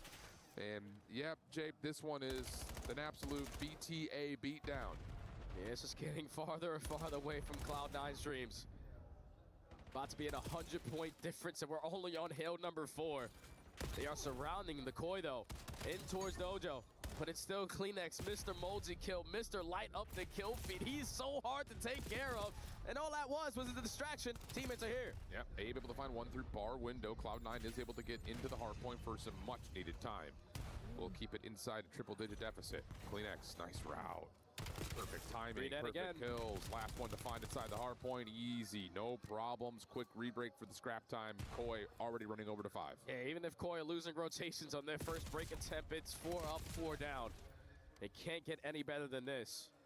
I don't know, the day they ever bring these props to Bovada, maybe next year. I feel like they're getting there. You know, they never offered me a hill time thing again. They never even put it up again. That one day they put the dashy hill time up, they never did it again. I think they were testing it, and everybody probably took that, whoever saw it. And then the rest of the play will happen over towards Warehouse. They'll find that just about as good as you get. Again. Here we go, back onto the hill. Doesn't pick up anything with the Hellstorm, but he obviously spots out where every single player was from C9. So a perfect opportunity again to just break in with a clean 4 dead and keep that score continuously going on up.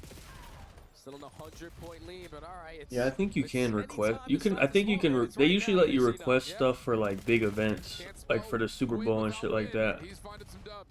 I don't know about just in general though, but. 3 in a row. Nezra able to get into the hard point here for Cloud9. They will exit the first rotation down about 100. So we know what needs to happen. You have to win the rotation to 2, and you have to put pressure to at least split the time at 3. That just has to be the first point here if you're Cloud9. So far, at least creating a lot of space through the middle of the map. Dominating with these NPCs with never on 2 in a row. But it's Insight going to commit on the chow, and Insight is going to pay for it. So C9 starting to get those guns hot. That's going to be 3 for 1, make it all 4 dead, but Spawn still in control of Koi. Yeah, man, if you can slow down CleanX and Kips, we're not out of this yet. We're not done. Webby put some pressure through Dojo. Team worked out, no problem there. Here comes the hit for Movistar Koi. Encourage able to shut down the first. Needs help, though, because the pinch is on the way. Good nade from Nezra will give a little bit of space to focus these gunfights. Nezra gets a second. Now you got to start working on spawns, though. 14 seconds left to the new hard point. Nezra doesn't look to his left and right before he crosses the street. Kips will find 2, and Koi will have the rotation. And Kips also finds 3, so that rotation is going to be crystal clear for at least the first 15 seconds initially at the P2. Abe creating space to the front. Also able to win his one-on-one, and now he's just going to get out. He's going to force Webby to put a lot of focus on him, and the knife is not good enough to take care of Encourage. But this one-on-one is going to be massive there from Gwyn. This is where you hit that long route. This is where you're going to spawn at least 1 player all the way across the map. 4v3, let's bang it. Oh, but Abe's able to win the first one. Still pretty healthy. Couple of shots in, but you get the kill on the hard point as well. So Cloud9, okay, able to get themselves into the mix. If you can put together a couple of waves of gunfight kills here, maybe there's a chance to win the rotation over to new as well. That could put you into this map very quickly. Contest in for Movistar Koi. Last player to find. Gwyn, able to find the shadow. Kleenex, who just dives on into the window, but the close spawns for Cloud9 will keep him in the hill. And see, that's what you talk about right there if you are Cloud9. If we would have did that in the first go-around, we potentially have a tie game now going into the second B3. But now it's the final 10 seconds. We got to take some space. You have cut the deficits down by a drastic amount. And you're also finding kills off the rotation, so depending on how quickly Abe is going to spawn up, the new hill just pops. Koi fully set up. Okay, now you have to win these gunfights, and Webby gives you the first from the front. Turns over, finds the second. That's absolutely massive. Now you've got the back staircase to work off of. Over the top, nice shots from Webby, but he's off the reload. You have to play your life here if you're Webb. You've got a really great angle, finds himself another elimination. Now you've got help that's here. Can they fucking kill this kid? Hello? You don't have all 4 players here. You've got the front doors to contest, but you need to find a way to hit this at the same time, and they just cannot get set up. They can't get structured. Gwyn, the only one to find a meaningful impact kill. Encourage late off this. Good route, though. Yeah, but it's still, that's 40 seconds already done and dusted. You might get the back 20, though. Yeah, you desperately need this back 20. So it's only going to be a 50-point deficit, but this is where you need to be able to take some space. Leave one guy at hold, someone work on a deep route, because you know it's so much time that Koi have to work if they're going to put themselves in the most ideal setup possible. This COD shit's till Sunday, and then it's done for the year.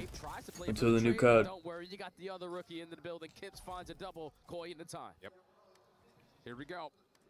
You know what has to happen. Cloud9 has to break this. 2 from the front, 1 through mid, 1 up top. Everything being hit all at once. Inside in some trouble, but it'll still somehow manage to get 1. Kleenex working with the long-standing duo, and Gwyn getting behind would now have to be the only one potentially impact the hill. Nah, I'll probably have to wait to watch that. Because that shit doesn't come out till like 7 o'clock or something.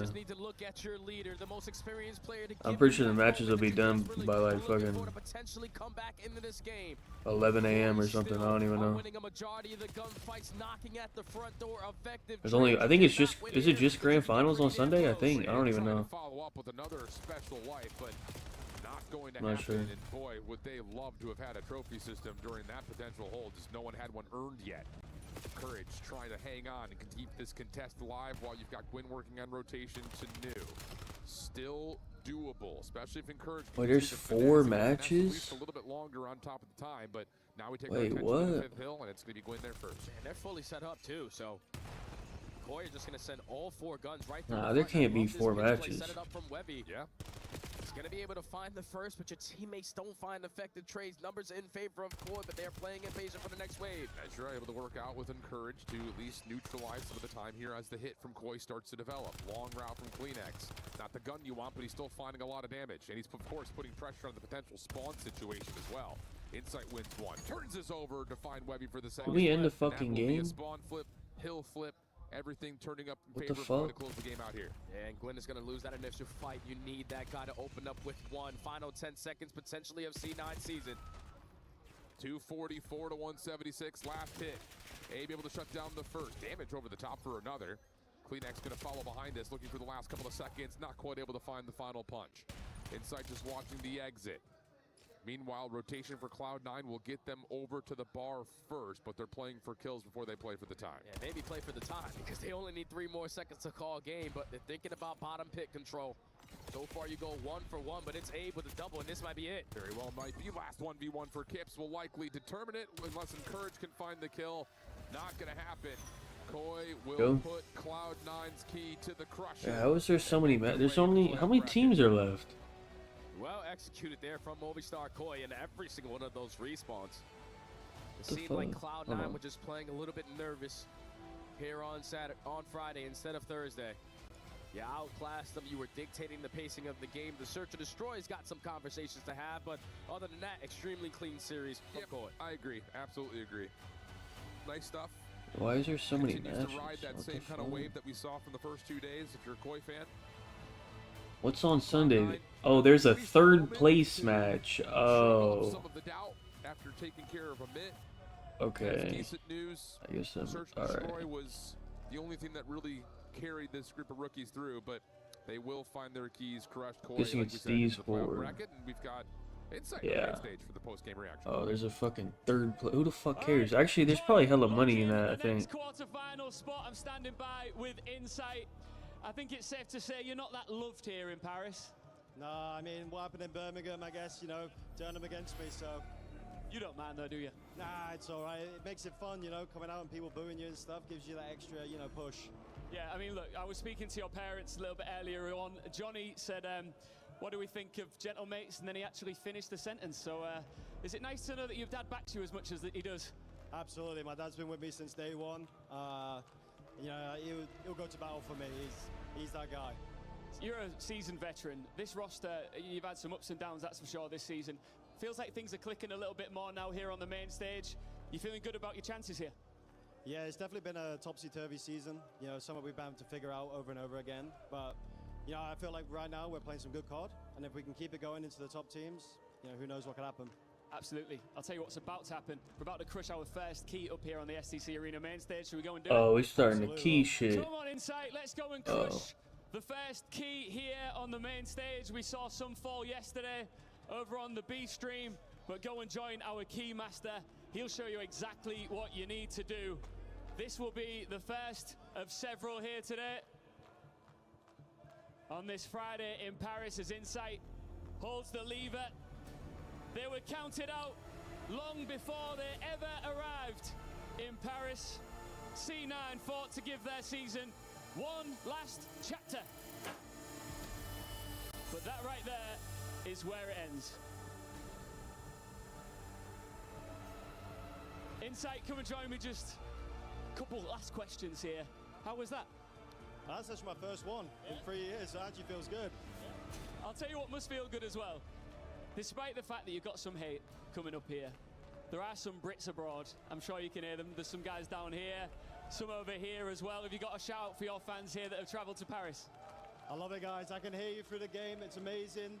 I was locked in, but I love it, boys. Come on. Insight, thank you very much, mate. We'll see how far you go, and you'll find out who you face off against in the draw later on. But for now, Movistar COI are in the quarterfinals.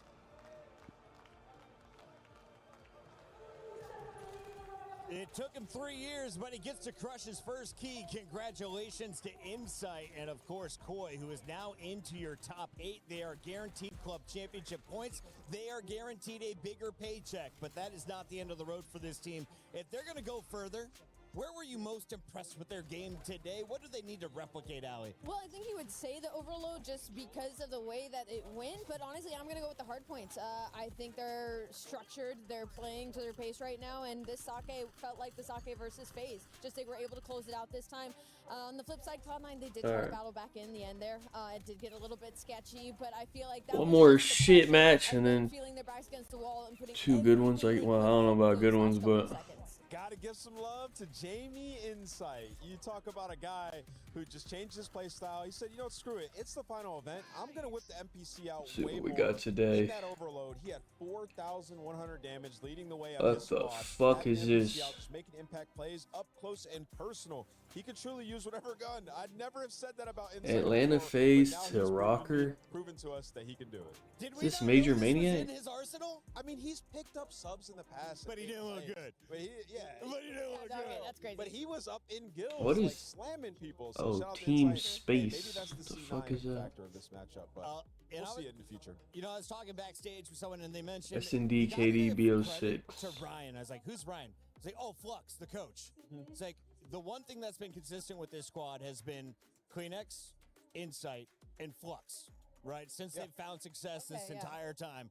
He's probably the one who's instilling these comms. He's instilling that structure. He is instilling the confidence when it comes to these lands. So shout out to one of the OGs who is here at EWC 20 years after we started calling. Okay, Brack, my bad. I didn't know. Okay, you got it, man. What the hell? Overload, Alley Cat. It This was guy's him. Kleenex. Honestly, it was all of them, to be honest, looked across the good. board. Hits But early on. literally, Abe has been so good the past 2 days. He's been so consistent. I think that's also going to be a huge X factor for the rest of this weekend if he keeps playing as well as he did. Kips, he did have a couple Old good fuck respawns, with but no a rings. little bit more on the S&D side out of Played him. on He's usually their Surge. S&D star, and I wonder if he gets activated, how much easier some of these series can go for them. Yeah, just very clean. You know, a lot of their runs ended in goals. Very aggressive, obviously, is what we've come to expect from Koi in Overload. This guy teamed with Earlier in the Octane year, now, they were but one of the let me best just see Overload teams. something. Losing Joe, you have to adjust a bit. And I think where you make up for the lack of pressure that It's Joe, a 30-year-old. you just have to all whip out the NPC, and that's what they did. Had Breezy? four of them out at a couple points during this match. It Brezzy or worked out really whatever. well. This guy? No, he's American. He's American. Their key is crushed by Insight. It's an American 30-year-old We say goodbye to with New York no Squad. rings. Tell me about Gwen's newest team. Do you think he's wearing that jersey next to your nameless? I think they're gonna blow. Who up. the They're gonna restart? Yeah, probably a fuck? restart. You know, some of these guys. Look Gotta at some feel of for these names. encouraged. He's a guy who has had some good maps in the past. He's a slayer. Maybe he'll land a spot on a team. But yeah, all these guys. Is Gunless? Yeah, seem to have good comms and just good head on his shoulders. But yeah, all these guys. Actually, let me try Gunless. Is he 30?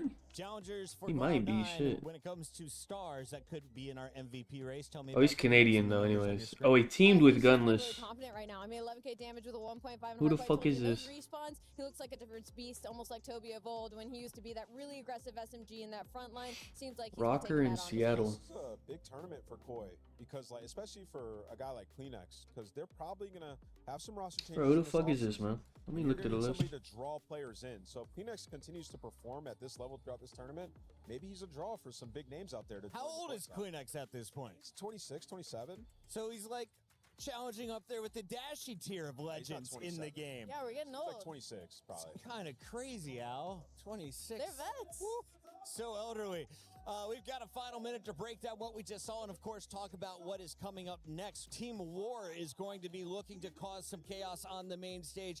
Allie, if you're looking at the teams that are coming from Wait, is it Challengers, Looney? where do you put War in hopes of making it into the top 8? In the highest tier of what Apathy we have has left. 2 I mean, rings. With Omen out now, you do want to say maybe the Pit might have an Oh, opportunity. wow, but hold just who on. they're going up against is tough in the Gentlemates. For Team War, though, He has 5 championships. Wait, who is this? strongest one out of the teams left. For all the Challenger super fans, we love you. Thank you for tuning in and enjoy. Wait, this is it one. I'll be checking out fucking- Team War when we come back. Is it accuracy? Oh yeah, it is.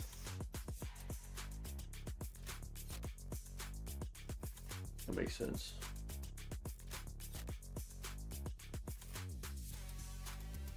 Short, one long, one old. Left side old. He went barrels. Already cut it. Barrels dead. Nice. More old. Still barrels, right, yeah. Let's do this. It's not barrels yet. It's still people. Has not teamed with Sensor. Hold on, that's kind of easy. Hold on. Stun our fucking guy. LAG. Who's calling out? I thought the game's over, man. Fucking calling out. Teamed with Neptune. LAG. Man. At least 1 ring. Champs MVP. Wait, which team is LAG mates? Is that BO6 only?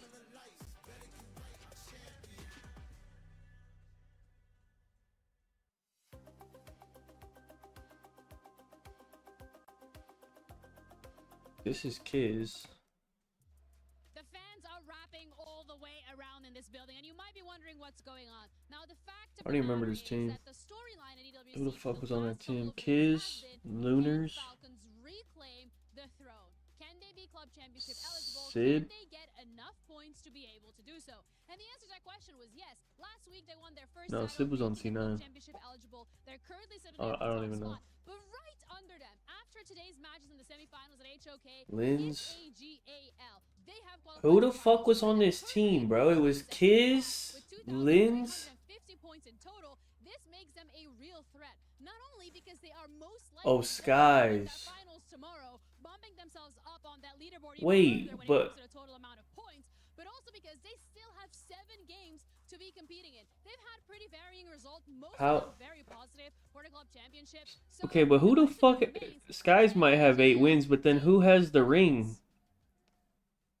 We gotta be missing somebody. Skies is one of these 2, but there's someone else. Wait, now I'm forgetting who's on the team.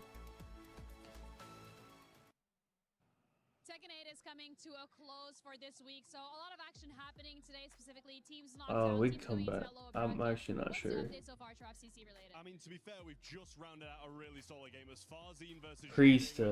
Wait, who? Okay, Sky's got to be the 8 wins, right? Shit, actually, I think, right? I think Skies has more wins than Priesta does. Wait, does he? I think he does. Oh no, he fucking doesn't.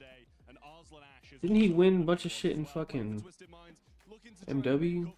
Not a disappointing week by any means last week. They got second and a fifth, so some points. Okay, I we guess know we're not. to do better, and he's the man who can maybe do that for Twisted Minds. Right, seems like a lot of things happening for you guys CC related here on this stage. We're gonna of course keep you updated, so hope you guys enjoyed that one. Teamed with Neptune and 8 wins.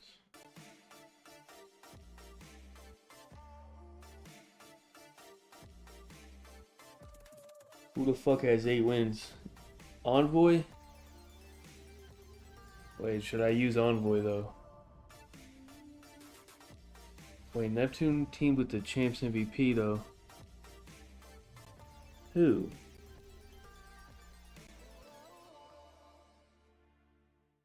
Wait. Oh, wait. I forgot about New York. Hold on, this is the old shit though. Is this Krim? He played with Krim on Vanguard.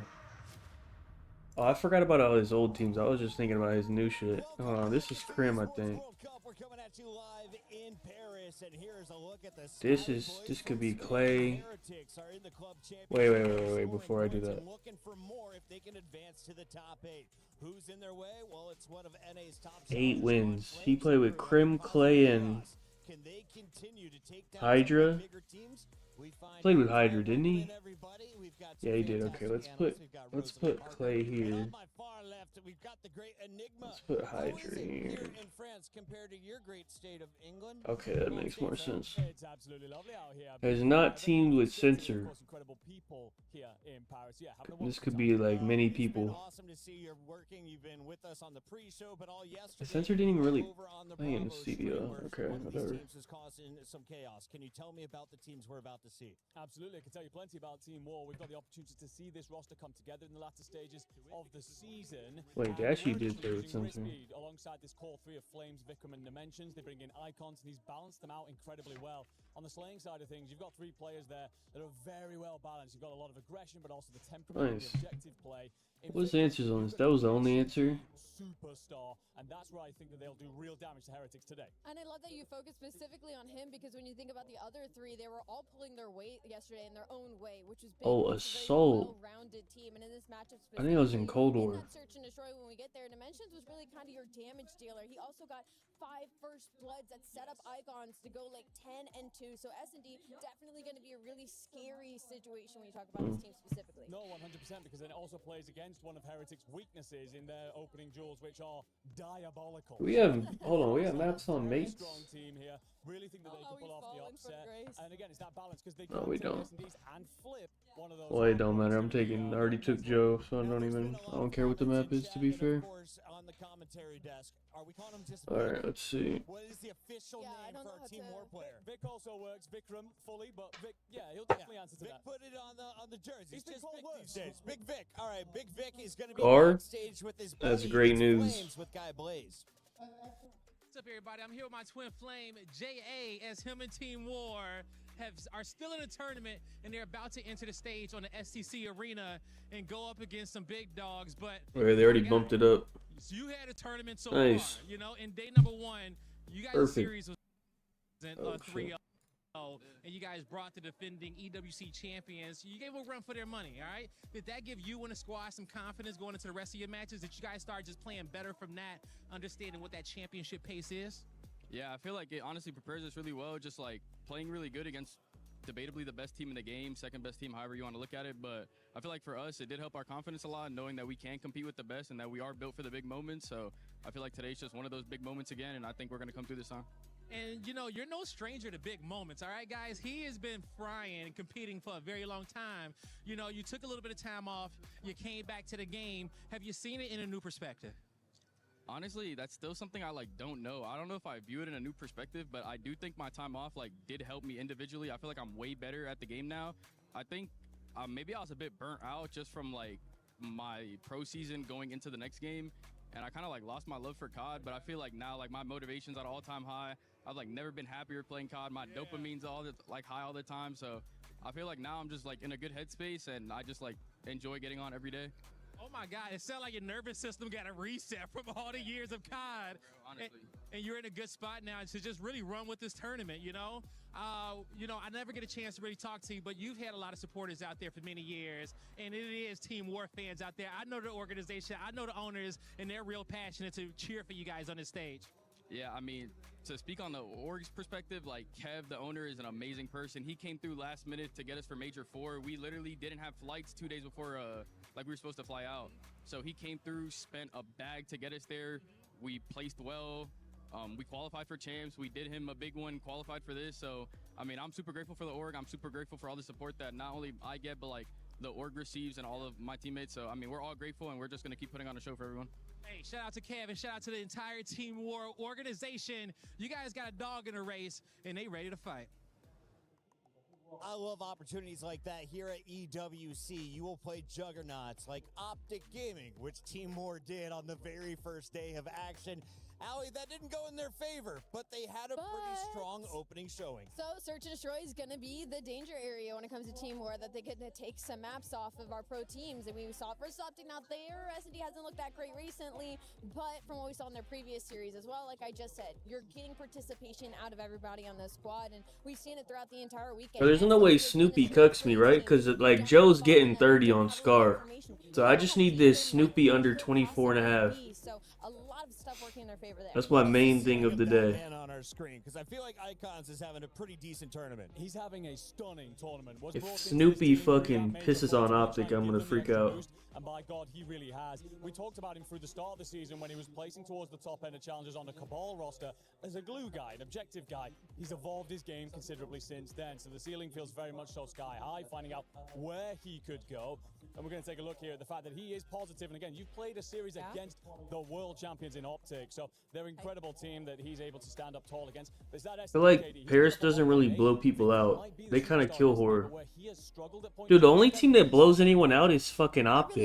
Even FaZe doesn't really blow people out. Kind of puts us into the Heretics conversation of, well, It's only fucking Optic that like blows people out. To be Real's performance. He has been a superstar so far this weekend for this team. Now, not everything has gone their way, but this is what you wanted when you brought him back into the roster, when you were waiting for that chemistry. We didn't see it at Champs. We didn't see it in the weeks heading into it, and we're getting glimpses of it this weekend. So if we can get what we saw from him the past couple of days, if we can get the medals that we see every once in a while, this is a team that we've witnessed run through our pro team. So Need 30 from Joe, man.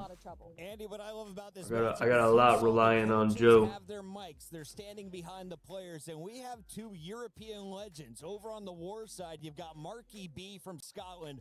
On the other side, that is Methods is Sick, who is not only a competitive Call of Duty player, he also spit on this guy. Playing Warzone competitively before deciding this is his career. At the age of 32, he says, I can't hang with the kids. I probably can, but I'd rather be coaching the next generation. Well, the I probably can thing is very accurate, because a couple of years ago, he was like, I don't know if this is really for me, kind of takes a step out. Esports World Cup gets announced, and he was invited because he was one of the best performers from the years before World Series. Comes out, he put Bell out there. He was flying. So, yeah, he's got a great game. Very much so understands the fundamentals of Alright, come on, man. We gotta get this shit started, bro. We got more important shit to do. Way more important matches than this fucking piss match, dude. Get this shit over with. Where can Heretics cause pain? Well, they're going to try and do it on our new map in Frequency. We get it as a map number 1 again, and this is a map that absolutely should fit the Heretics playstyle. I made a joke that it was kind of a better black cart back when that was in our map pool. Heretics really enjoyed it. You get that gridlock as well. I don't know much about Team War's map pool. I'm going to pass this off to Enigma. Maybe you can walk us through. Do we like 3 dens here if you're a War fan? I think we do, yes. I think this is where you flip one of those maps, importantly, in your third or fourth. States are playing the EUs. Taking a look at the pick'ems, we had people over on esportsworldcup.com choosing their favorite team, and 86 went with Team Spain. I don't know if that's because NA's still sleeping, but only 14% have faith in your challenger squad. Allie, do you agree? We got 26 seconds. A little both things can be true at once, but I agree. Heretics should take this one. Heretics should take it. How many maps? Going 5. 3-2 War. 3-2 War, he calls. I'm feeling Spain into the top 8. Heretics, Vamos. Yeah, I feel like this is the only match that we probably could get an upset. Another key down on the main stage.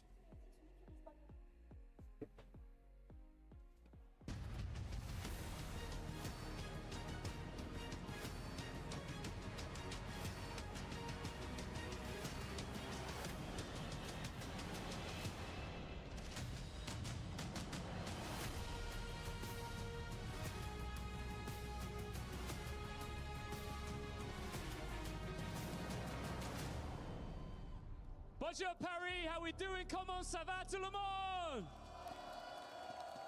Now you know the deal. The team's competing here on their last lifeline. You lose here, it's game over. Key is crushed. Now you understand. Vous l'avez compris, c'est la dernière chance. Tu perds, tu sors.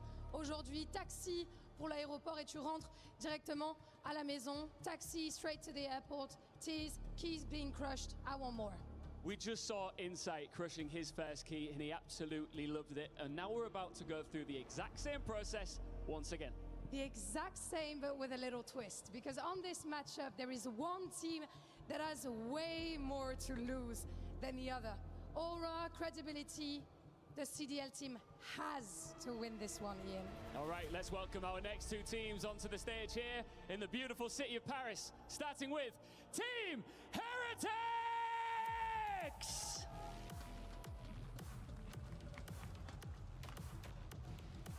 What are they laughing for? Do they know? They're in for a battle. Hold on, why are they laughing? To Falcons.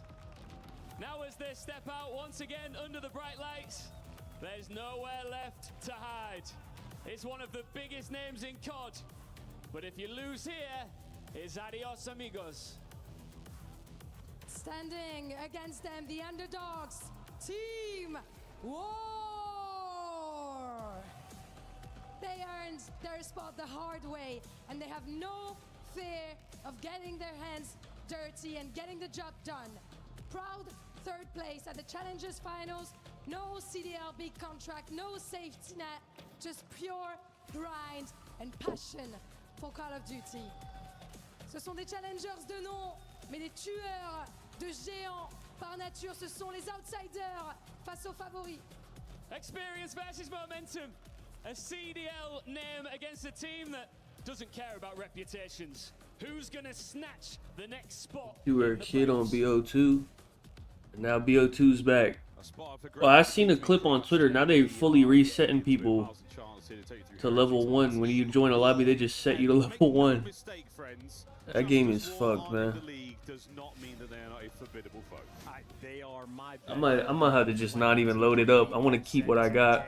I think Heretics really have their work cut out for them. War played yesterday against the CDL squad. Marky B, he's been feeding those boys good. Mental's good. The gameplay fantastic, and they just played with a ton of confidence. I really love the interview that Blaze had. Nah, I'm max prestige now. I don't want to be set to level 1 now that I'm maxed out. I'm gonna keep that. An all-time high, but in a very calm and controlled way. I think across the board, War has had a really special time. Of course, that specialness doesn't matter if you lose it here. You get the win, you feel fantastic, and of course for Heretics, they want to kill all of that talk as quickly as they can. Yeah, I mean, our lovely hosts, Lou and Ian, put it well. There's a lot on the line here for your pro teams. Their reputations, you know, looking at spots in the league next year. Your stock does take a hit. You can plummet or you can take a little bump up going into the MW4 season here at an event like EWC. They message you, Best be on your best game. You absolutely got to bring the goods. No mistakes to be found here. Oh. Fans, they have been absolutely there all day long. Well-traveled fans. I don't know if I got my. I don't know if I'm 15th or master. I haven't checked, but I'm something. An interesting group of friends, so very well traveled, and I'm gonna just leave it alone. Once they get the situation handled, again, just trying to put their might load it up. Firmly on the map. Flames had a brief stint in the CDL. If you know, sort of have the history books open and remember him, but the rest of the squad want to sort of make that introduction, really make that name a fun one you're going to have, and obviously for a team like Heretics, just going to be an absolute battle. You do not want to play their game. I mean, you never know what kind of Heretics team you're going to get on a day like this. Team More, though, Chance, we brought this up moments before we went live. They've been around for a long time. CWL? This is a Well, no, CWO is what, BO3? In the Call of Duty world. A victory here would be so sweet. A run deeper into the tournament, even more delectable. And if they can go all the way, my good God, I might be getting a face tattoo. All right, Mike Tyson. Enjoy that one. But yeah, a lot of notable names have gone through this Team War organization. Is it starting? I think Envoy probably at the top of the list in my maybe not. world champion that played for him again maybe 8 or 9 years ago. Plenty of the I didn't watch that much from like from like BO3 to like of the world.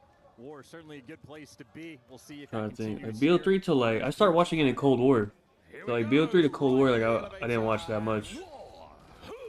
Good God, y'all! They got the hard point. Hold on, we getting active. See this map? It just looks like it's crazy in P1, then it slows down.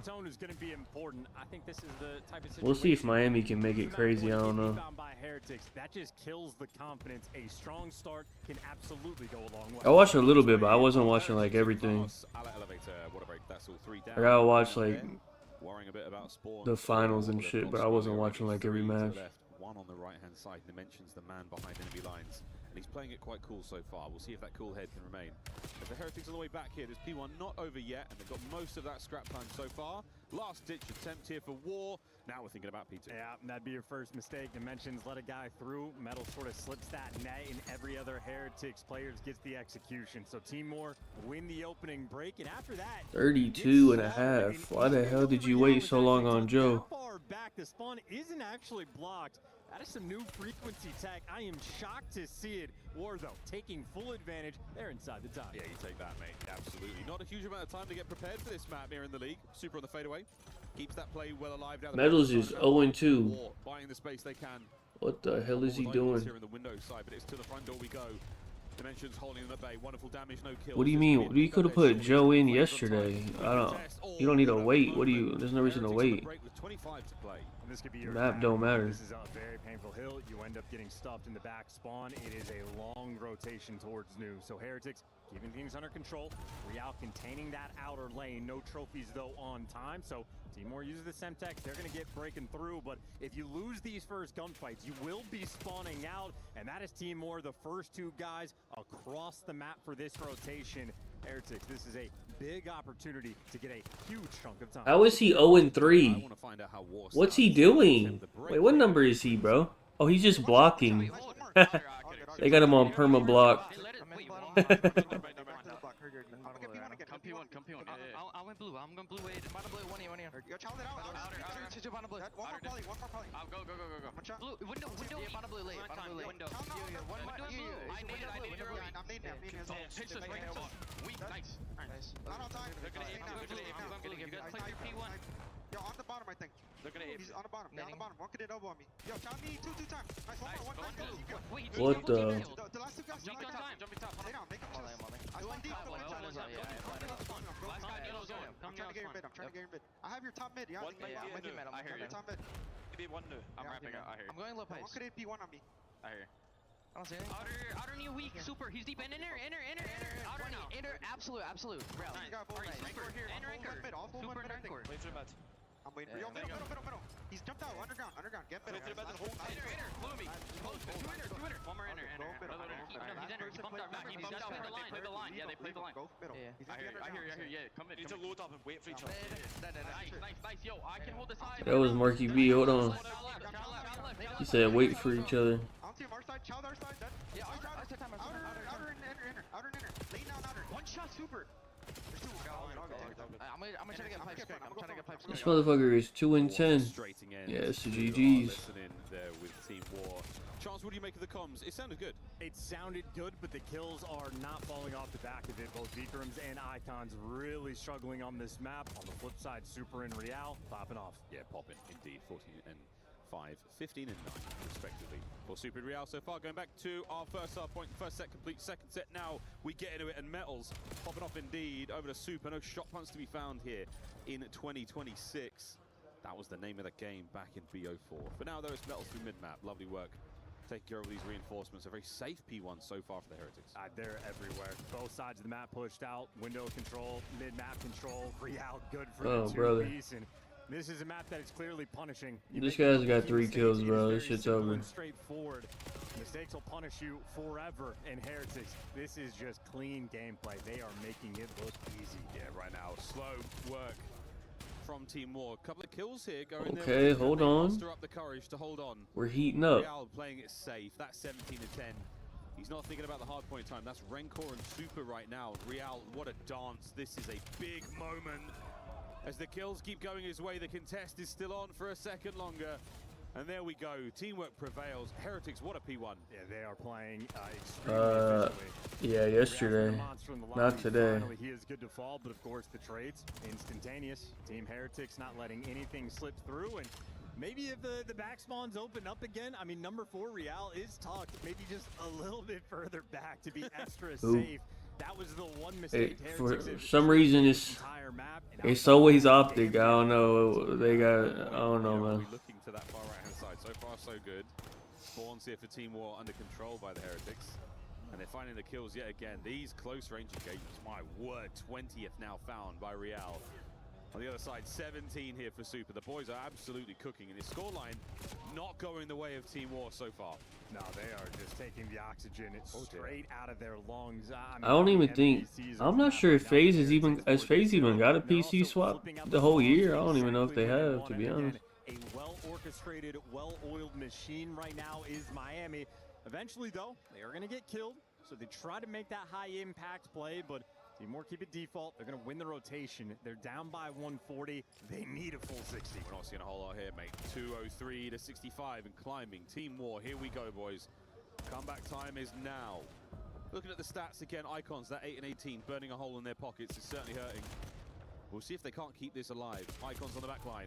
Caught out by a sneaky Super, finds 2, an unbelievable 3. Last man Dimensions. Oh, and he's worth his weight in gold right now. Finds 2, and now pressure towards the back. I mean, he just has to abandon it. That's an easy read for Super. Good enough, though, for the impact play. But Dimensions, after all of that, his teammates still not nearby. You can hold this hill from either side.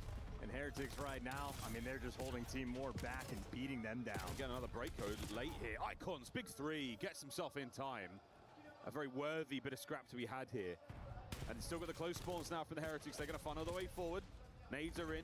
Damage dealt. Icons get stuck off at times. So that means the scrap now going to the Heretics. Back over to the low side of pipes. Good luck, have fun. Needed a full 60 the last hill, didn't quite get it, and actually not even close. They need a full 60 on this hill, but you can already see that Heretics pressure. I mean, the contest comes through immediately. They haven't pushed that either side, but that is a 4-man wipe, exactly how Team War needs to start it off. They will eclipse the 100 points. We're getting out of the 100-point club. Okay, they at least got 100. But yeah, this map's actually not good for kills. See if we can't make this happen. Appreciate you, Shift Jack. The fight, he goes. A newfound. Wait, they have overload on this? He's got top mid, down low. It's ew, why? What the? The comeback is not over yet. What a fantastic hard point so Wait, where do they even put the 2 points? Looking for the angles. Look at the attack forward. There's not really a. Everything he possibly can to keep them at bay. Damage fantastic. Overload is crazy. 2 what? players left up. Oh, and Dimensions yet again. Another 2. That's a bailout moment. Needed that. Things would have gotten mixy, and they're going to actually lose the right side spawns in the long term. But hey, short yeah, term, overload that doesn't even make sense to put it on this. Back to back to back, where Team War at least get there first. Those rotations that spawns on the right hand side for the P2. We'll worry about that later. This would be like a good uplink map. And look at the spawns for the Heretics. They spawn on that close. Makes more sense for that. Side of the hard point. I mean, you tumble and you make your way into P1. Heretics now in position, poised for the win. Yeah, the smallest of things. A player sort of hits that outer lane. Rancor shreds them and just either side of the middle. Yeah, that's all I was wondering. I was like, because there's not really like 2 areas to put them, because the map is so narrow. Evens the odds, kills that pressure, and then well over Childs and Heretics back inside. Yeah, he could have gone right away. The boys are here, and wow, the nades, the stuns. Vikram, what a 2. And we're still kicking.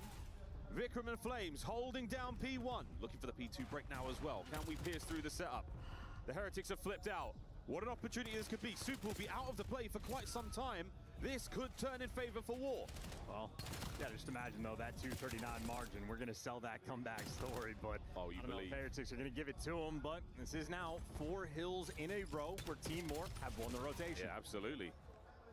Intel on the next wave. Oh, shots from Rencor, the M15 singing sweet here on frequency. Mid-map. Control. Beautiful work under the window. Can he find another? No need. Did they play control on this in BO4? No, they didn't, right? Puts that out. Even the pressure up, but you're I gonna don't have to think be able so. to pick up a nice two-piece. Probably Trying to would. slow him down, and that stunning grenade. You see how much of a nightmare, but the blade is good. Sharpen that bad boy and get it ready to go for the next set. I don't know why they never bring back Arsenal. I like Arsenal. Return to form here. Another wave of heretics now on you. 3 dead. Icons must deliver. Last nade. Over the side it goes. It doesn't connect, and he has to make something happen here. Waiting for the boys. Waiting for more stuns and nades. Last seconds of the Hey, game. are we trying to win, or we just trying to protect our KD? What the fuck did I just see? Nice, a little bit of a comeback. It was looking dicey, down 212 to about 80. They finally started to get control of the game and win those rotations to make it a touch more interesting. Ultimately, though, Heretics absolutely on point. I mean, it was Real with the absolute hot hand for the first half of the game. He was electric on those P1s, but down the line for Heretics, every single player took their turn. I don't know what they just did at the end. I'm pretty sure they deadass didn't even want to win. They were just trying not to die again. On frequency, what a superb map one for them. A lot of that off the back of Real. He was having a great time. Big workout Rencor as well. The nades, fantastic plays. I mean, that was a double kill on his teammates, but it was a fantastic nade. It's a fantastic nade. Your boy loves a team nade here at EWC. Yes, he does. What a memory. Dimensions, though, endlessly impressive. I'm a big fan of Dimensions. I mean, what I've seen here at EWC alone, the two-piece machine. I mean, everywhere he goes, he's good for two. And at times, that's been the lifeblood there for Timor. You know, this would be a I need this Timor S&D, though. They said Timor is like the best S&D Challengers team. They've been winning their S&Ds, too. They beat Op. Well, I don't know if beating Optic and S&D means much, but sort of making those key mistakes difficult to do, and they have been winning their S&Ds. Start, you're comparing Metals to Dimensions. You're thinking, you know, Dimensions is 5 times the player. He's got 5 extra kills. Metals, though, in the perfect spot to make the play and set his team up, and it's the type of thing that does not show on the scoreboard. But the scoreboard does show that 251-72, a confident win for Heretics. Consider that biscuit buttered. Well, this is how S&Ds look so far at EWC for both of our squads. I mean, Icons, it's not bad, but that is a 2.0 in the KD department for Real. That's very impressive. Not an easy thing to do here. Again, it all depends on what kind of opponents you've had, but at this point in time, doesn't matter. We're going into this match with a ton of confidence. Not a lot of trash talk before the game. Not a lot of Wait, who picked this? bad blood exchanged on either side. But you have to be Who feeling. the hell picked that frequency? Let me see. Gives you that little Did Miami pick that? We are where we are meant to be. Absolutely. Oh, yeah, they did. Add maybe a little bit extra. Other players that have played for Team Okay. War does include Metals. You spend time on this organization again. So this is a very Team War storied S&D is pick. Team War down 1-0 in the series, and I do think that pulse check toward the end for Team War extremely important. A beatdown, that confidence thing, sort of ripping you away, it would be devastating going into the map too. I think you can at least sort of talk yourself up a little bit, try to get that hype going into the search and destroy. In a situation where you just do not want to play the Heretics game, you do not want to ever have to sprint into those AR players. You absolutely want to sort of control that pace and make them come to you. Not necessarily going to be a fun thing. I mean, Real absolutely shooting his gun. It's going to be difficult no matter who you are dealing with, but you fall into that trap, you're going to get reminded very quickly why Super and Rancor, especially the start of the year, two of the best in the game. Two of the best in the game. Search and Destroy in particular. Really, really dominant. It's a wonderful flow the Heretics have when they can get it to work. They've had a bit of an up and down year. Team changes. Real back in. What the fuck is taking so long, man? Early on. But you never know. This could be the right time to peak. And just to add to it, because it is a very long list, Lucky, the coach of Heretics, has also played for Team War. It's true. That random guy in the crowd over there has yeah. also played for Team War. He got a top 48 back in World War II. My guy. What an absolute legend. And Super has played for Team War, but not the Spanish Super. There was an American Super many years ago. He's retired now, but he played for Team War. Oh my god, a trip down memory lane and now a trip to Gridlock. And this trip, it might be a scary one. SD now on its way, map number 2. If you've just joined us, the Heretics are up by 1. After honestly a very convincing and confident performance there on that frequency hardpoint. Yes, the year is 2026. And the frequency hardpoint won by the Heretics. The origin year of the Take My Vamos meme, which was quite frankly insane. Hey, it's so much fun. Twitch chat popping off. Vamos taken, here we go. Straight to the B site, and it is wide open. Heretics actually 3 players through mid, so Dimensions, the sooner he can figure this out, the better. His entire team's going to get shot. Hello? And I think the timing is working out. You have been flanked. Oh, dear lordy. Wait, Flame's going to be at the top here. A little bit of cover found. Dimensions. Oh, he might have been good for another 2-piece. Wait, that team would have been kill. something special, but now it is a 2v1. Rencor left alone. Hold on. How the tables have turned. How the mighty have fallen. An exciting first round here on Gridlock. And here we go. We are sending it. He's been spotted out, but wait, Rencor, the nade over the top. No connection. The one pump. There we go. What a surviving moment there for War. If that nade connects, I The think he might be able to clutch that, but ever he's so not slightly actually off, gay, man. or get the execution. We just use his name as a substitute for a different At word. the very least, he might let him through. I don't think he's actually gay. Back, but he is immediately there for the trades and the situation for Heretics, where they very quickly find themselves in a pinch, and just very unlucky for that team kill. Just that single stray bullet means Metals was dead to rights either way. Round 2 on its way. Heretics on the attack here. We're going towards the A-bomb site, and it looks like defensively, oh, it's a great read from War. They're not all going to be there at the same time. Vikram will be the first man in. Spots the smoke out. Oh, wait a minute. It's getting mixy. The fuck? And he darts away. There's the trades. And look at this. War have come in through the back door. We've swapped sides immediately. Icons now. Good for 1. It's a 2v2 if we get the full health regen, but Icon's not skipping a beat. He's trying to capitalize. Still playing it close. Real finds the better of it. Why is this guy challenging with no health, man? What the fuck? Heretics alive. Got him. This is almost that Spanish style of Call of Duty for Search and Destroy that War are going to be playing into. They love the aggression. They also just triple hit through the middle of the map as Heretics did the round before. But Heretics, when things get chaotic, when you're in these smokes, they're happy for it. They can deliver.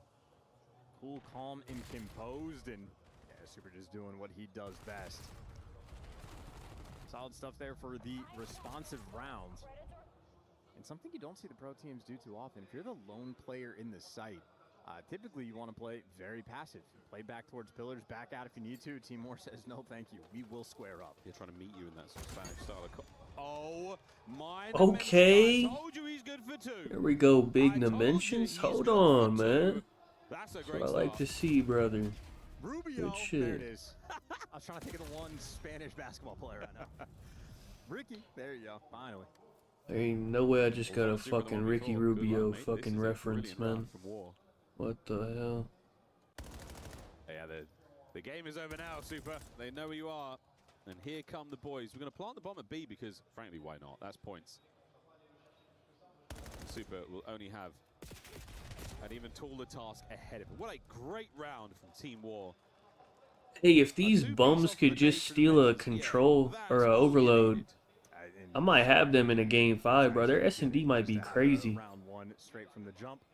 They just need to get some kills. If you remember in the first round where Heretics I don't know if they can, but down mid, I think War said, what'd they do last round? How did they flank through P2 so quickly? Oh, they went through mid. Let's just nade that.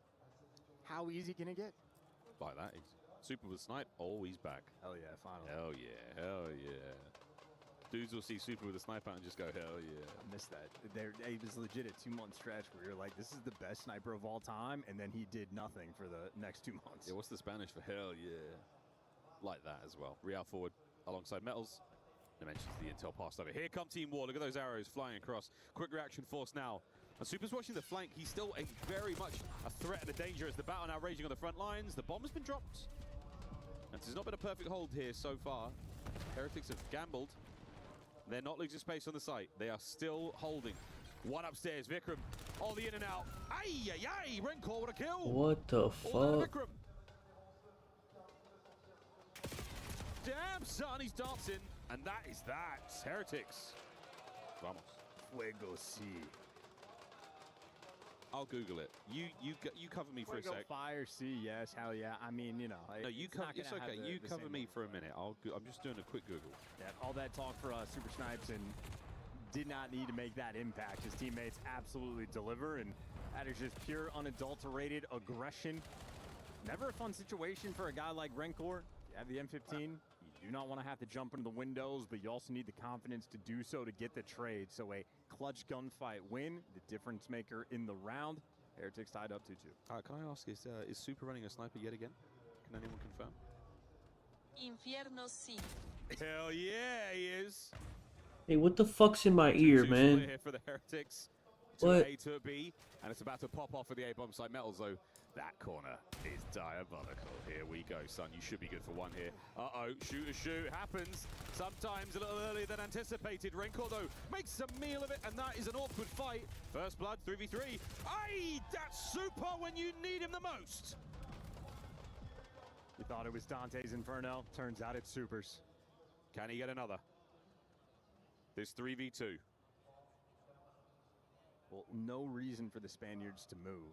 Until this bomb goes down, you're happy to hold. They have the pinch set up, ready to go, and they got the 3 versus 2. So you wait for the bomb plant, and everybody hits the go button at the same time. Real on the other wing, though, makes it so much harder. 30 seconds to play. Super's pre-aimed there, waiting for those players to leave the site rapidly. Not going to happen. Real, he's going to check this. Oh, is the coverage good? It is not. Oh, it's a 2-0 for Real. Yeah, they just play it perfectly. Very patient. Right. Had that These guys might just suck, man. Second, just standoff. Ready for the sort of break to happen, and the moment they actually try to hop the bomb, just get taken care of. Good work for Rancor for the first blood, but this is the sniper shot that makes the difference, and more importantly, the instant movement to get away. He was reduced to 9 HP, but as soon as he lives, well, he got the man advantage, and everybody's trapped inside. Yeah, the trap is one thing. The timing for Real to go for it. Lessons learned from the Heretics of old, man. I mean, we saw them at Champs. They were not willing to take any risks. No one felt like they were actually trying to win the game. They were hoping for players to make mistakes on the other side. This time, though, no. This time, we press for information, we press for the advantage, and we get it. 3-2 so far. B-bomb site. Metals is coming. And it's just going to be open. And I don't know what kind of information Team War just got to 4-man rewrap to A defensively, but they called that as wrong as you possibly could. Free bomb plant, no information gained, and Heretics have entirely retreated towards P2, and they got Real floating in the middle of the map, so if it gets spicy, well, he'll pinch, but he's waiting for the call. Caliente indeed. Here comes the spice. There's the smoke, though. That's going to help. Super. All good.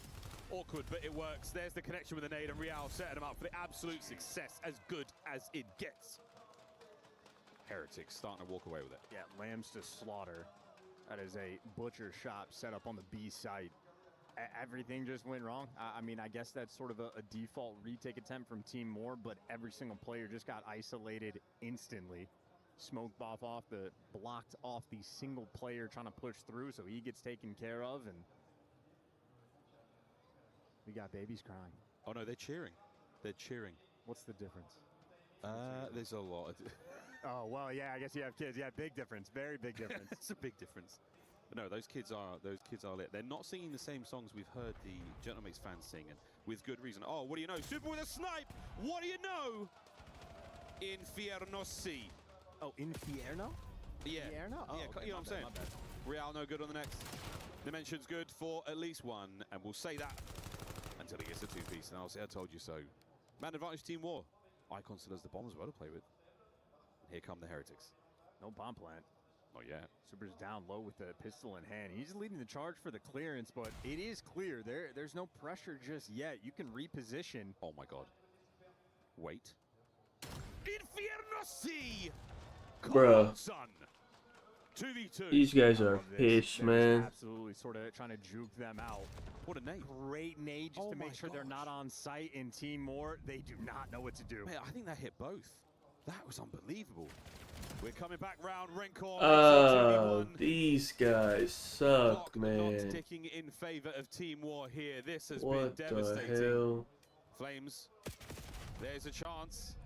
He's had to do another lap, and he's running out of time. This is just good God for the 2 versus 3. Rancor needs to hide, try to buy his teammate just a little bit of time, and he ends up getting it done. Perfectly coordinated between the AR players of Miami. Very efficient work for Heretics. That's brutal, man. Brutal. And that man, he's back. We've waited a long time. And we're in Paris, so he just painted him like one of his French girls. Wait a minute. There it is, look. Dimensions. Au revoir. The shots from Rencor as well. Buttery smooth. And those boys, they shared the Rookie of the Year in the 2025 season. And right now, Why do I hear that twice? Meanest, that 6 spree for Wrinkle, 5 for Super. Is he going to do it again? God, he came close. Here comes Metals down the left lane. Am I crazy or that just echoed? Here. This is map point for the Heretics. Real up close. Well, you bet on these guys? Oh, I did bet on that map too. A late flank from the Mentions, but it might not matter. Once the party starts, it's Pringles. We're dancing. And Heretics going to come out on top. They get the first blood. There is no trades. And both Flames and Vikram just back down. Oh, yeah. Metals is cooking. Renkor's there as well. The last man. Guys are fucking. Whoa, hold on, buddy.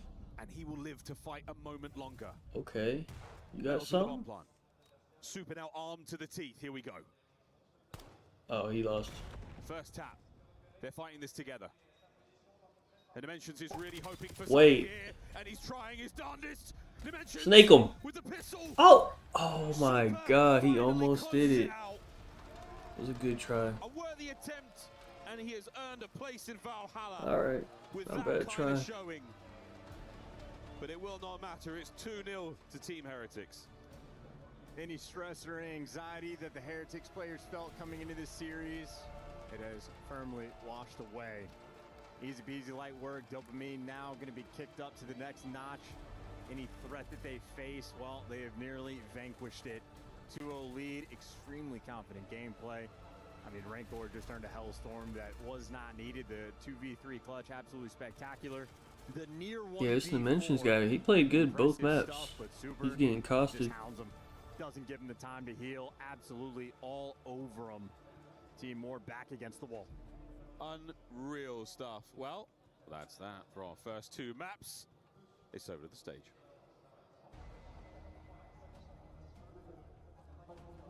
Welcome back on over, ladies and gentlemen. Myself here in with Rosalie. And, well, we tried to sell the dream a little bit, my friend. A little bit.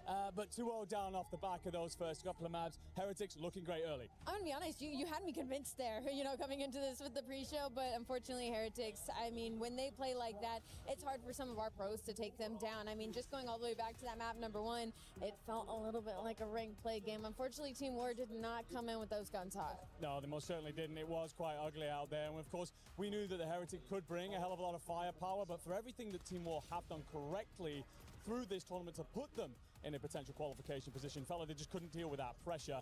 And you're going to get a look here at some of those highlights, of course, on frequency. What's your feeling so far on frequency, Hardpoint? I adore it. I love frequency. It's one of my favorite maps back from Black Ops 4. You know, I was making jokes yesterday when 100 Thieves was playing it, and I was like, it's like Abe back in his prime. He's at home on the map like this, and so is Heretics. I mean, you saw it. Real and Metals, the SMGs for this squad, just having the time of their lives. The bait and switch throughout the entirety of this series between the 2 of them, even in that search and destroy, in those shower situations, just feels impossible to deal with if you're Team War. No, for sure, it is a case for the Heretics of potentially in the past they've come out and had banana peel moments on teams through the year.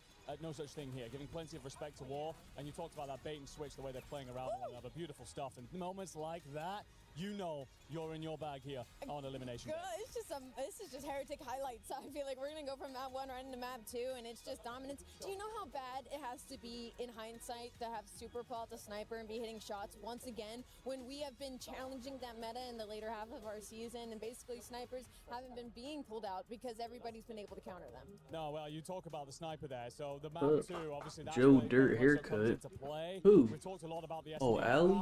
You don't like her haircut? Heartbreaking. It is very tough. Like, the first blood situation is one thing. Heretics have struggled there. War have been great there. But it doesn't matter when Super's doing that with the sniper. It doesn't matter. Yeah, and that's when we saw Heretics the most dangerous in their S&D, is when Super was hitting snipes like this. It was something crazy that, like, by the end of the regular season, he was around like 150 snipes. The next closest was Dashy with like 90. Damn. So he was setting pace. We missed this out of him. So it was nice to be able to see him play versus Team War today. Of course, so if you're on let's get a 3-0 so we can get to fucking... It's tough for War now. You stare down the barrel of shit, we get a 3-0 here.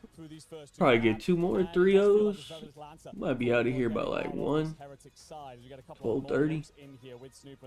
Nice easy day. Whether it be a first blood or whether it just be tying up the round, he's putting it in all over the map. A place in Valhalla was the comment from Miles on the mentions there as he tried to pull off that one. Listen, I thought he was about to do it. I was on my feet. I was like, why not give him the clip before they go up 2-0? But unfortunately, that last kill is just a little too difficult. It was indeed. I mean, it would have been something here. We'll have all lost our minds inside the stadium. But Super, Real, we've talked a lot about them. Obviously, Super, his second year in the league. Real, he's been around for a second year. Drops out of the team, back into the team. Yeah. Been a mixed bag of results, but looking better here in Paris. Oh, absolutely. They look like night and day to the teams that we had seen on LAN for our regular season, and that's all they can ask for. You know, this is their last shot to really kind of put themselves back in the conversation, because this is a team that was kind of alongside Koi. Like, you kind of expect them maybe to make a good Saturday run, maybe sometimes a couple of Sundays, and they weren't easy to take down. So for us on this side to see Heretics playing like this, it's a great sign. On the flip side for Team War, tell me the story of Den Overload. Are they a good Overload team? Mixed bag, no, I didn't like his face when I didn't like his face when I asked that. For everything that we tried to say to build war into this series, yeah, it's looking like a long road back, but it all starts with one. Listen, it's triple Den. If you get the one Den respawn under your belt, you're going straight into a Den hard point, and then you're in game 5, and everything's up in the air. It certainly is, and of course, you've got to leave it all out there on the stage here in Paris. And for these young teams, despite getting to this situation, it's been a valiant effort. But what else do you have left for us? We're going to find out in a very short moment. But as you lock in here for the Heretics, sitting very pretty, very They're locked in. The vibes are high right now. They just want to close this out, maybe stat pad a little bit, as I believe we're going to send it down to the casters as we hope for Team War to give us more of a series. Your belief is right, Ali, and that is all you've got right now if you're Team War. Belief in one another, belief in the game plan, belief in the coaching staff, belief in the Spartan helmet over your left breast. Here we go, boys. I think I'm on the other note. I got to start singing the praises of Heretics at this point. They're up 2-0, playing incredibly confident. The coach behind him, Methods, is sick. I'm thinking about that 1v1 on Arsenal. Always do. He's the one true Methods. Yeah, Zinni never changed his name. Well, you just called him Zinni, so I suppose that works itself out. Yeah, but not officially, you know. This is true. When he moved over to Toronto Ultra, you know, he didn't change nothing. No honor among thieves. No honor among thieves. 100 thieves. LA thieves. No honor. Crazy. There he is. The one true Methods. Hope you're having a lovely day, Anthony, wherever you are. Are you in the venue? Nah, you're not. You're somewhere in the States. Here we go. Into the Overload. Heretics with that hot fire. Heretics coming out. That Spanish Furor. They got the noise. And they are singing it. You never know what team you're going to get, mate. And this day, you got the mean Heretics. You got the scary Heretics. You got the super willing to pull out the snipe Heretics. People miss the old Heretics. Is this a song lyric? Am I spitting here? I Want to Be the King of Spain is a song lyric from the tallest man on earth. I love that. And he's a short guy, too. Short guy, yeah, that's how it goes. Sounds like he's from Tennessee. He's actually from Sweden. Well. And now we're in Japan.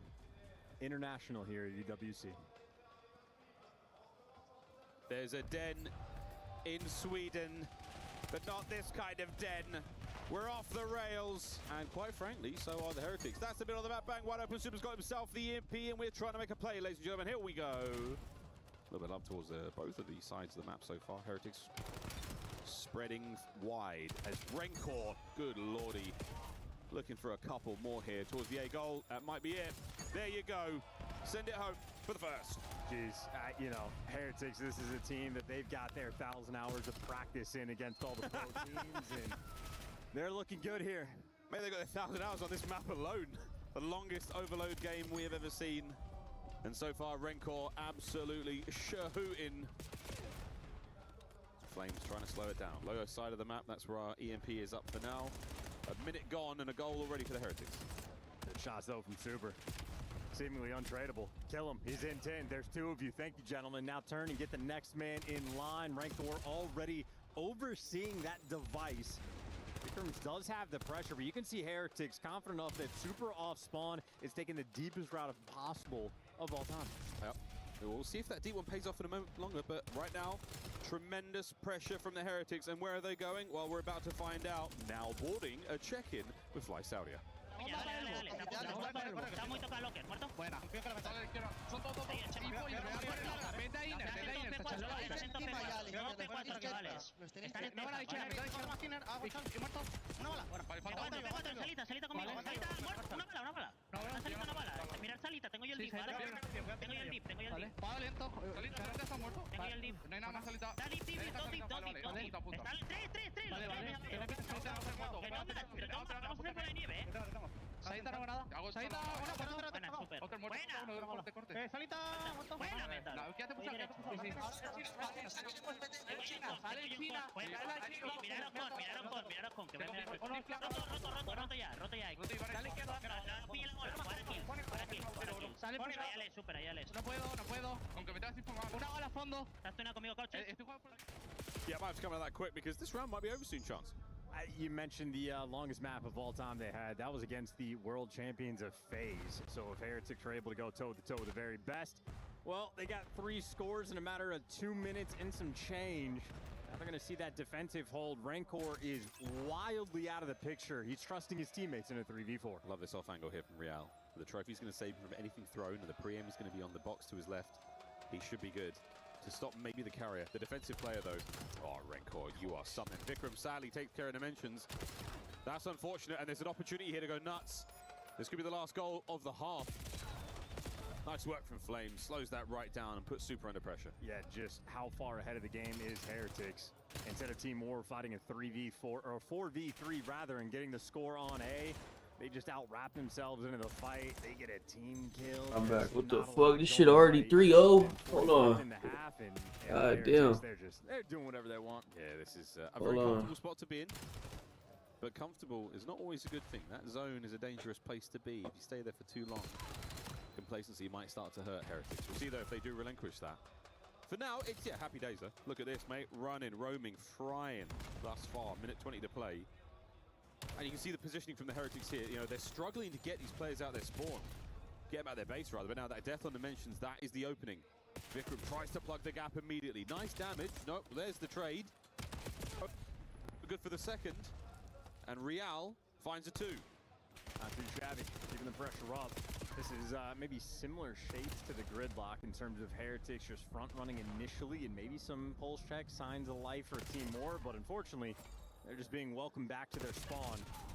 Gunfight wind down low. It's going to stop this push in its tracks. Rancor only with the pistol in hands. Shout out to Dimensions to be able to get that kill. Nearly just jumped over him. Still, though, that device in neutral territory. Yeah, it's a tough one. Back over to the middle of the map. It might reset soon. Medals going all the way.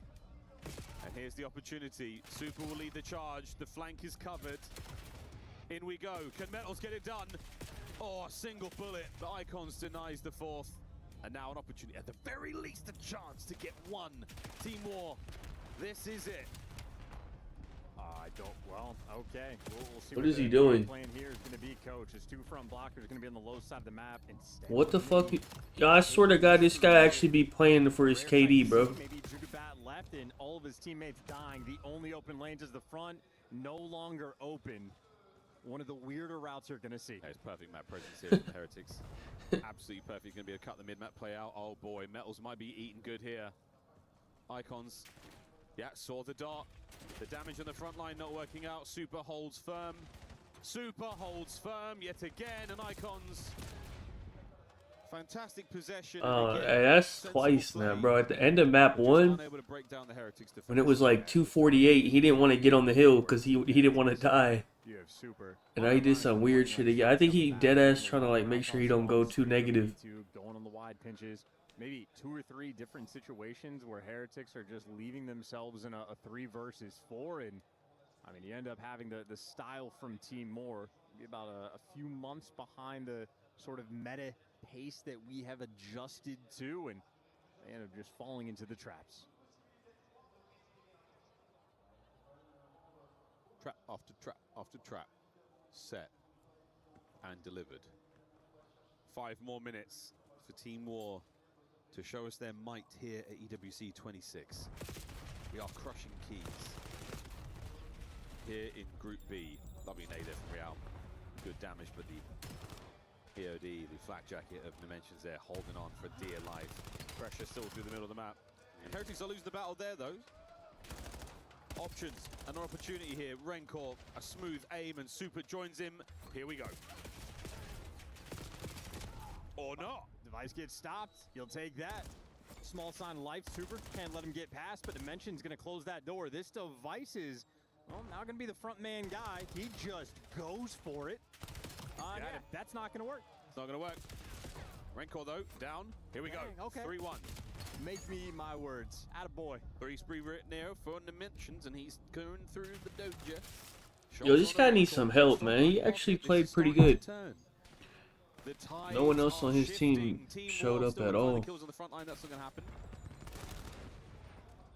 They're in a bit of trouble now, down low by B. And with the kills here from Super, Dimensions is a rock and a hard place. You've got to get Real out of spawn. Possession now over to the Heretics. And Super's thinking about the A goal as well. Now the dance is on. Well, and Heretics are in absolutely no hurry for this. You're just showing the Device on this side of the map, but you are not going this direction. You have spread those defenses thin. He's going to be wrapping it all the way back. Rencor pushed out deep. Real does get caught. But all things considered, this is at minimum 35, 40 seconds wasted. Nice 3. That's a lovely chance. That's the whole team. Now you get to pick. Which way do we go into? Perfect timing in the or the nade for the Dimensions. No, the stuns are going to come through. Oh, the kills. Flames of Vikram. It's 3-2. 3 minutes to play. Okay. Wait, hold on. Not the best setup coming through for Heretics. The idea was there. The execution was not. Double trades rolling through on the top side of the minimap. Flames good for 2. Real wins a wicked one. Oh! Dimensions, though, going to take care of him, and that is everybody down the line. Dimensions gets to be the frontline man. It is, in fact, Team War. They have the pressure. They got the numbers here. Can we get the kills? 1. Good for 2. And the third man so well, there should be a cap. I don't believe it. The equalizer. Oh no, we're retarded. Captain. Vikrams finds the corner, but Real from inside. That's a cap. That's a cap. Yeah. To the lobby. The nades are there. Oh my god, he almost didn't get it. He didn't slide off the box. He tried to go around it. What the fuck? Good for 1. It's just going to be the full line spread. Mid-cut firmly in control of Heretics, and a nice nade coming in from Rancor. Nice nade coming in from Real. The explosions raining through Device, though. Still going to be down, but Heretics, they are crawling around your spawn. Yeah, they got space now to work with down by B, but that's big. Flames gets a big one. Mid-map, all good. As now Team War have got a space to play with. Attack now from the Heretics, trying to take back that mid-map pressure. You've got 3 members of Team War here. The rest, the surviving members, up and about. Up close and personal as Icons with the 2. Super with 2 of his own. Possession Heretics. They gotta go. Hit the go button. Everyone now spawns. Super currently leading the charge, but for Heretics, everybody's here, but there's also nowhere to hide. Don't hate this at all, but wait, they're making a run for it. He's making a run for it. Down. Watch out for the missiles. Oh, you moron. Bro. They could have counter-capped off that, bro. Oh, Heretic, I mean, dude, wait, they're going. Wait, it's a cap. This is a cap. Oh, you fucking idiot. Oh, no. Slowing him down. Wait, hold on. Dimension's taking over. Hold on. Dimensions, he's oh my god. Now you've still got numbers. Nah, he choked. Real, who's managed to weasel his way in under the armor of Team War on this push. Heretics possession. Wait, they actually just choked so crazy. They should have had a cap, bro. Up to Icons now. He's got the boys over his shoulder and a chance to cause some serious damage. Can they maintain position here on the rooftops? All the gunfights going their way. The nades, though, not. I think the tax, the utility coming through for Heretics has been their bailout in the second half, but they've needed it. It's going to be a mid-device spawn. Everybody on the map having to reposition. So I'm going to make that reposition back over towards mid. Here we go, Vikrams. Can he find that first kill? He can't. It's going to be Metals. Now with the Flames. 24 seconds to go. And we will be going to overtime.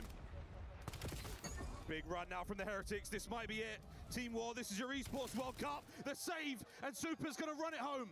He's going to buy the time. Beautiful. It is the They dagger. fucking choked so bad, man. Play. The final 10 seconds to guarantee it. There will be no extra time. There will be no overtime. No sudden death. Only the crushing of Team War's key.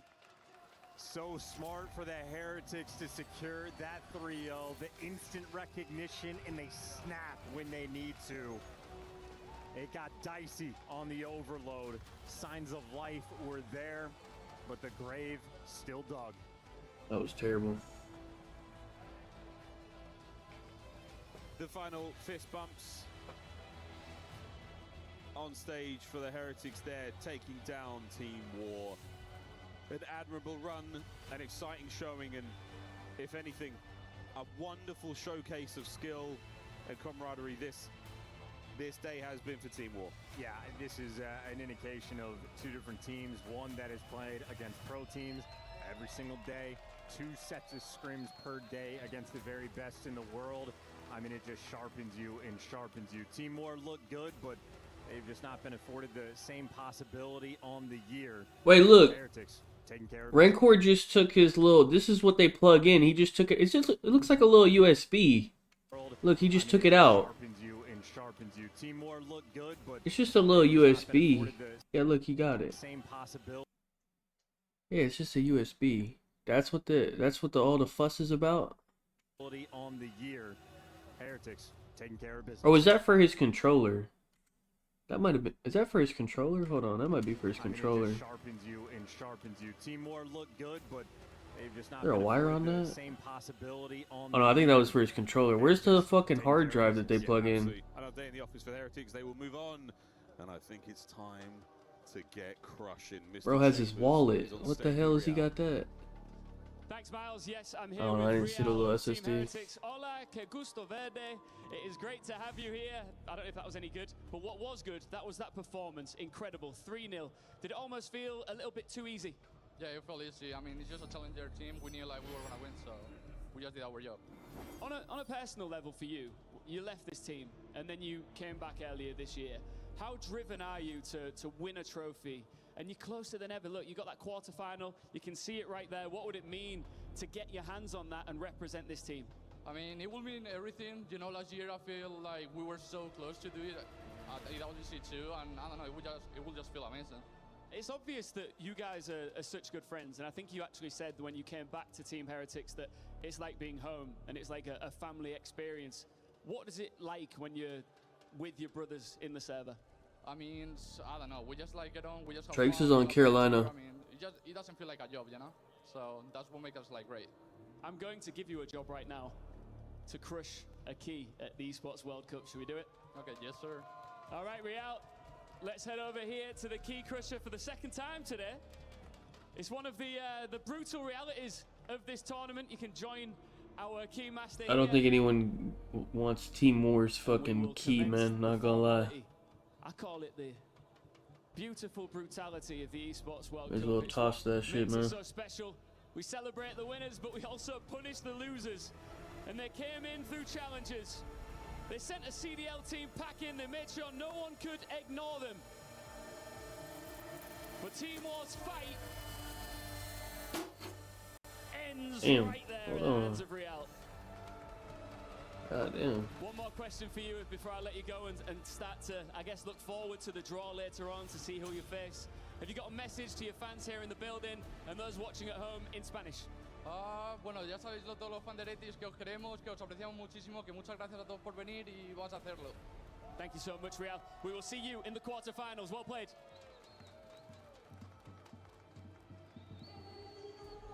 Did you hear him call Lord Chambers, sir? Yes, sir, Ian. Well done, Real, as he crushes the key. Heretics get the job done as expected. Let's talk about the victory. What did you see in the win, Rosalie? I mean, I just saw dominance basically across the board. You get that second half, and I believe me and Enigma were literally walking out of the green room. How these stats looking? Indeed, approving of a very different standard out of the Heretics. A great Oh, I feel like not good. are kind of the barrier. Shout out Dimensions. He needs some help. This is this accurate? 36? Is that? Make it to the next level. Who do you think has a good chance? This motherfucker dropped 36 kills in 3 maps? Even when I was just looking at the stats from their other series, he was clearly kind of their damage dealer. Their Oh my backbone, God. And then also, he was able to do it across all 3 game roads. And then outside Is that a low? the icons in the search That's console, gotta be up there as as like We've seen teams one of the come up lowest like ever, bro. who are struggling in essence. That's gotta be like top 5 lowest. No, I love love the icon shout. I think That's that he's a actually player that insane. Has a very much so rounded skill set to him, could contribute in many ways. What but the he hell? certainly contributes a lot in this series. It's Real, right? He goes nuts for this one. Yo, that's so low, man. The numbers on your screen, 1.56. Yo, He said it was very easy playing what against that the champion. hell? He made it look so out there. That's up there. Damage. He drops the 1.4 in search of 1.56 overall. Ali, how do you feel about 70 kills in this Yeah, series? Kenny is the lowest because Kenny had If I'm a Heretics fan, again, 18 or 19, yeah, something like that. Because he had 3 kills in the control. we knew what he was capable of in Respawn, but if that's what's translating to S&D as well, it just feels like Chris said, they are back to their old ways as gatekeeping the rest of the league. We take a look forward at what is in store for the Heretics. So you're coming out now as a second. We have seed. optic They maps. Choose you most likely. Expectations So, for them. Have they they might done tweet enough 'em. for Spain to be happy at UWC? Mid don't matter, I already took Through it. the playoff But section now, I think you now walk into 4 tougher foes, and I think that getting through 1 or 2 of those teams, particularly one, it just has to happen. Like, it feels like right now, you talked about it, they're almost in that 6 to 8 oh, Paris spot, picked Team back B. in that top 4 position, so I think they've got one more job to do just yet. So the pit, they picked Scar. Maybe they're good at it. That's their pick. That's good for our over that they picked it. They must feel comfortable on it. It's good for our over. I like that.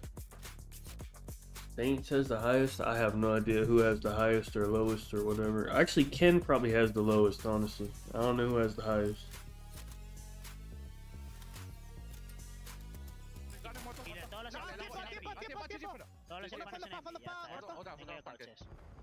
Métele ya, métele ya. Ahí está. La madre que os parió, bro. Seguir matando, seguir matando. La madre que os parió. What is he saying? Qué locura. Cuando estaba la bola en medio, bro, no What is Rencor? Wait, he sound like he talking shit. What is he saying? No, no, es que 100% sí.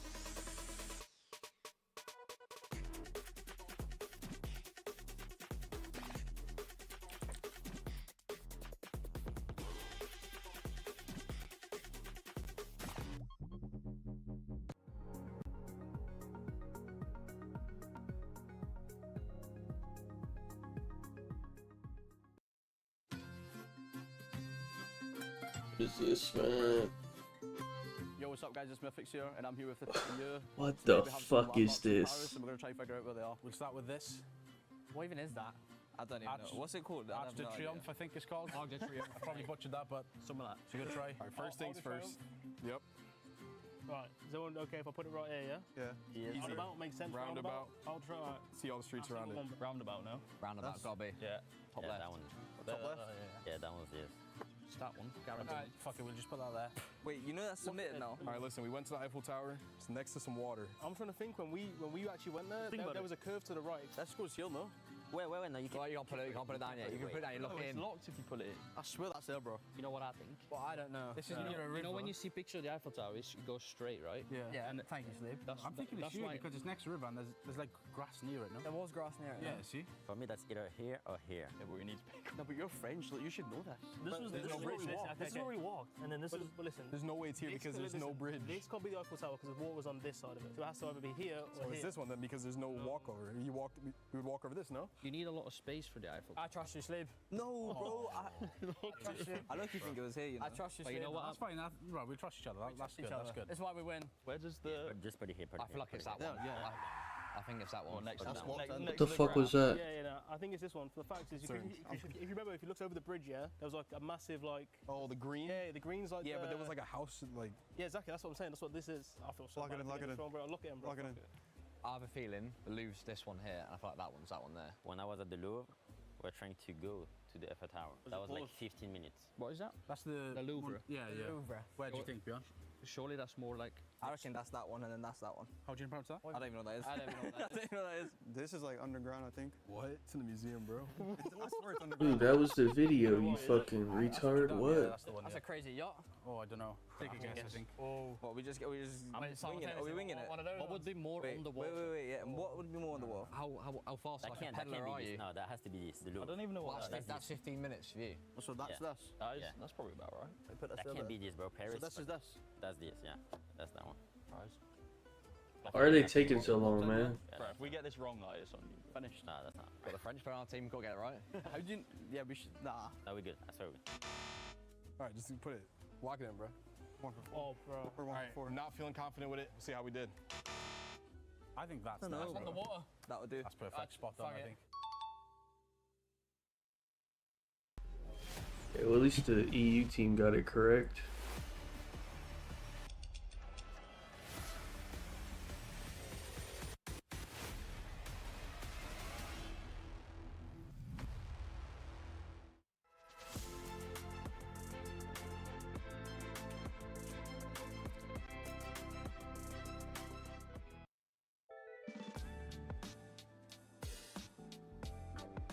This is Brian. I'm a fan agent, mate. Je suis arrivé avec Gota. We gotta. What's up with the little animal, bro? They all got one. That's gotta be something going on. They all got that shit. L'ambiance est folle et franchement, c'est top. On adore. Gentlemate, c'est la meilleure organisation. On a les meilleurs supporters. Le Major Code, on a tout écrasé. De mascotte. Yeah, look. Oh, is that the mascot? Of course. On va tout gagner, on va ramener la coupe à la maison et puis voilà, on va tout écraser. Gentlemate. Oh, okay. The hell?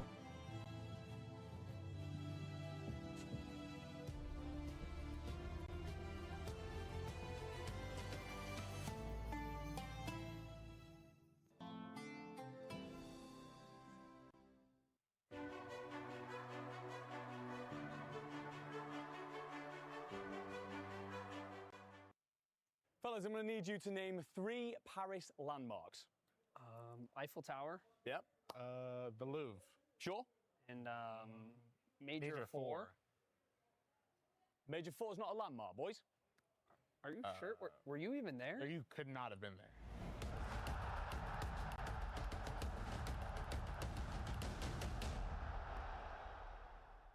It was legendary. I was there. What is this, man? Welcome in, Gentlemates fans are getting loud. Start the game, man. Reason. There is their hero, Joey D, alongside some of the greats. We've got Sib. Sib 7, one of the best signs I've seen in the venue. The fans are going crazy. Nameless, I can't even focus, and neither can these guys. They had to fight their way through challengers. The question is, can they remain composed on the main stage today? Yeah, you said Sib 7, more like Sib 0.7 yesterday. Yikes. We need the real Sib to come out. These fans are yearning for a victory. This God Squad was put together to get a championship. They have podium finishes, but not a championship with this roster.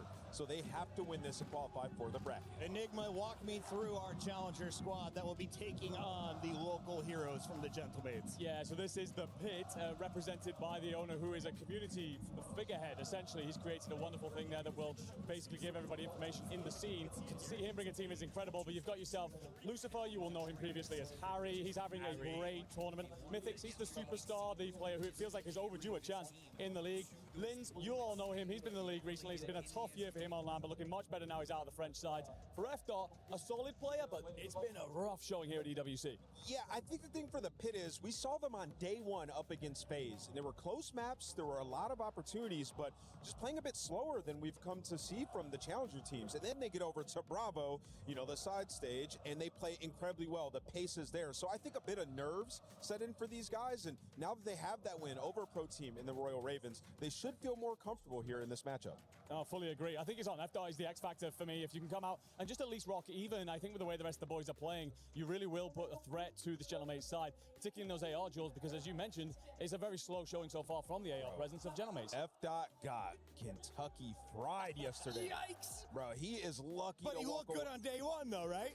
I mean, he looked all right, but he's going like dub neg. So, yeah, he's the guy that needs to step up, but Lucifer, we won't a.k.a. show Harry. F-Dot's numbers. Let's show the good ones. We got Harry, a.k.a. Lucifer, looking devilish on the left, on the right. It's Mythix. Who needs to have a bigger impact today in your eyes? For me, it's Mythix. I think while I'm very impressed by how Lucifer's playing, Mythix is the superstar that we have touted. He's a flex player, and him operating in that role means he will dictate so much of the counterplay that will come with taking down the Gentlemates. He had the highlight play, too, yesterday, Chris. He had a massive clutch. I think it was a 1v2 on the gridlock. Huge place. He's capable of that. Gonna need it today. The man, though, we have eyes on right now, he goes by the name of Kyle, and he's with Blaze. Who is this guy?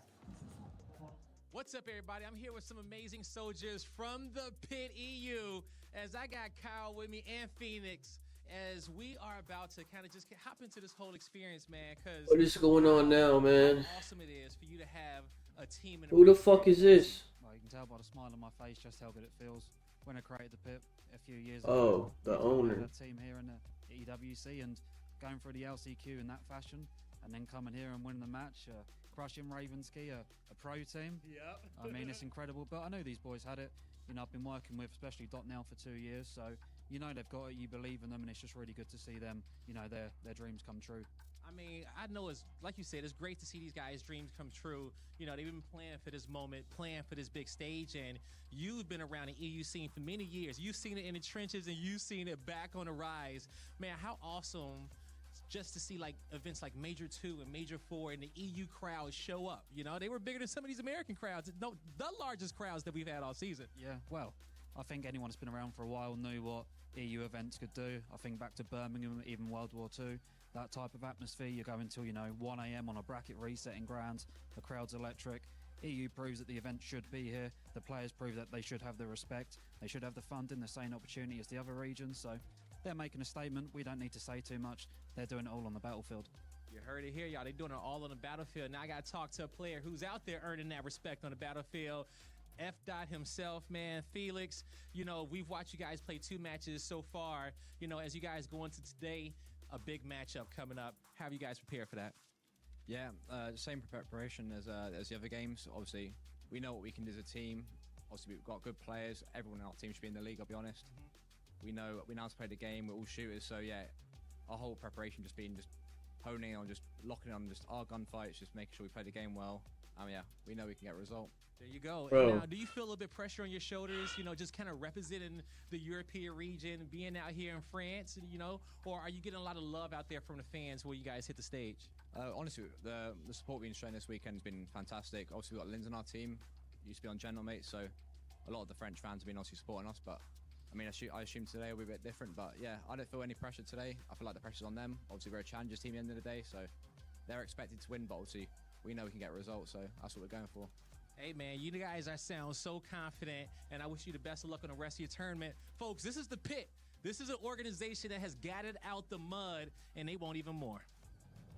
Wonderful getting to see those two, of course, have that interview. But an extra special word out to Copy. That is Kyle, the owner of the Pit. He's a figurehead in the challenger scene. He's very much so built a audience there, a place for everyone to call home and understand what is going on in the challenger space over in Europe. And the fact that he sponsored this team into the LCQ and gets to see them up on that stage is a beautiful payout for all the faith and work he's put in for all of us there in Challengers.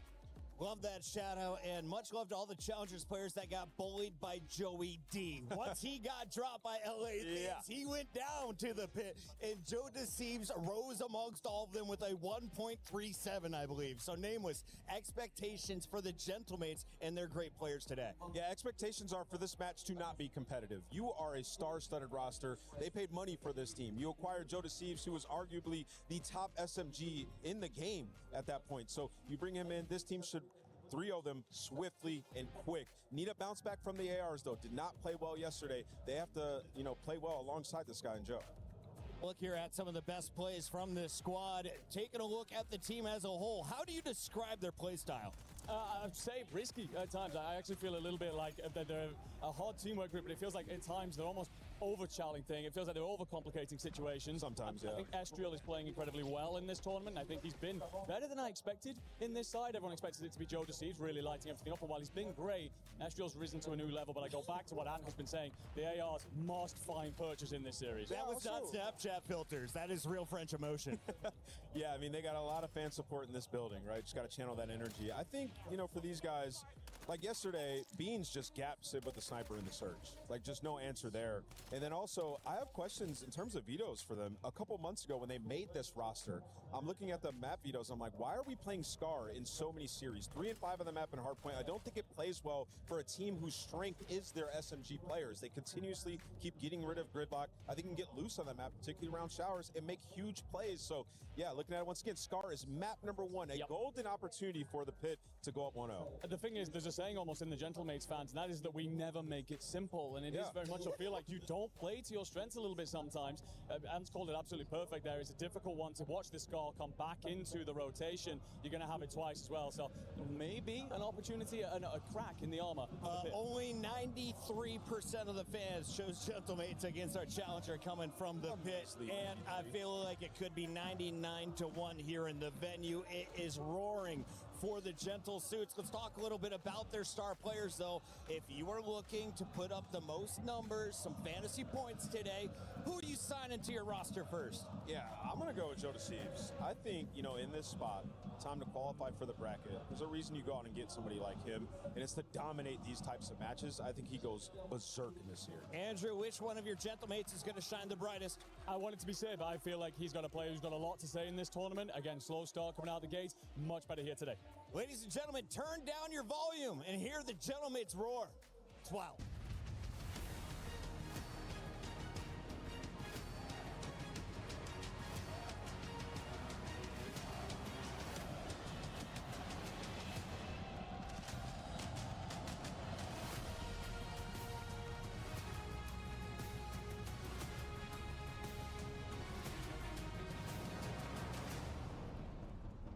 Ladies and gentlemen, it seems that CDL teams are back for good here in Paris after a clean sweep from Team Heretics. I've heard voices. Mesdames et messieurs, il semble Yeah, Mace got 3 out yesterday.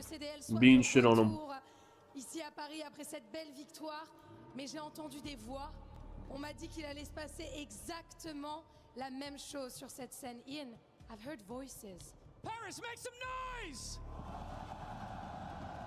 Feels like somebody found the volume control in the arena here and turned it up to max because, look, every Call of Duty tournament always has a home crowd favorite, and this one could not be more obvious, Lou. And they're in for a fight, of course, because having a 5th player on the server is wonderful, but that doesn't win you games. You still need to prove. You still need to win, parce que oui, vous êtes le 5e joueur sur le serveur, mais ils vont devoir encore prouver ici qu'ils méritent leur place en playoff. Yeah, I see gentlemates jerseys everywhere, but their opponents are here for a dogfight. And yes, you used to be chanting their names, les fans gentlemates, vous criez son nom il y a quelques années, but this time he's against them in the pit.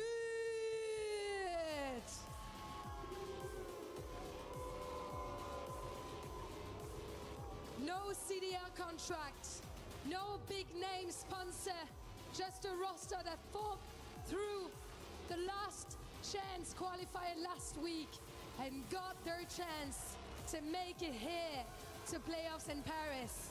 It's a beautiful storyline as Linz used to play under the Gentlemates color at the start of the organization, but now it's a whole different story. Let's get loud. Bienvenue. Please welcome Gentlemates!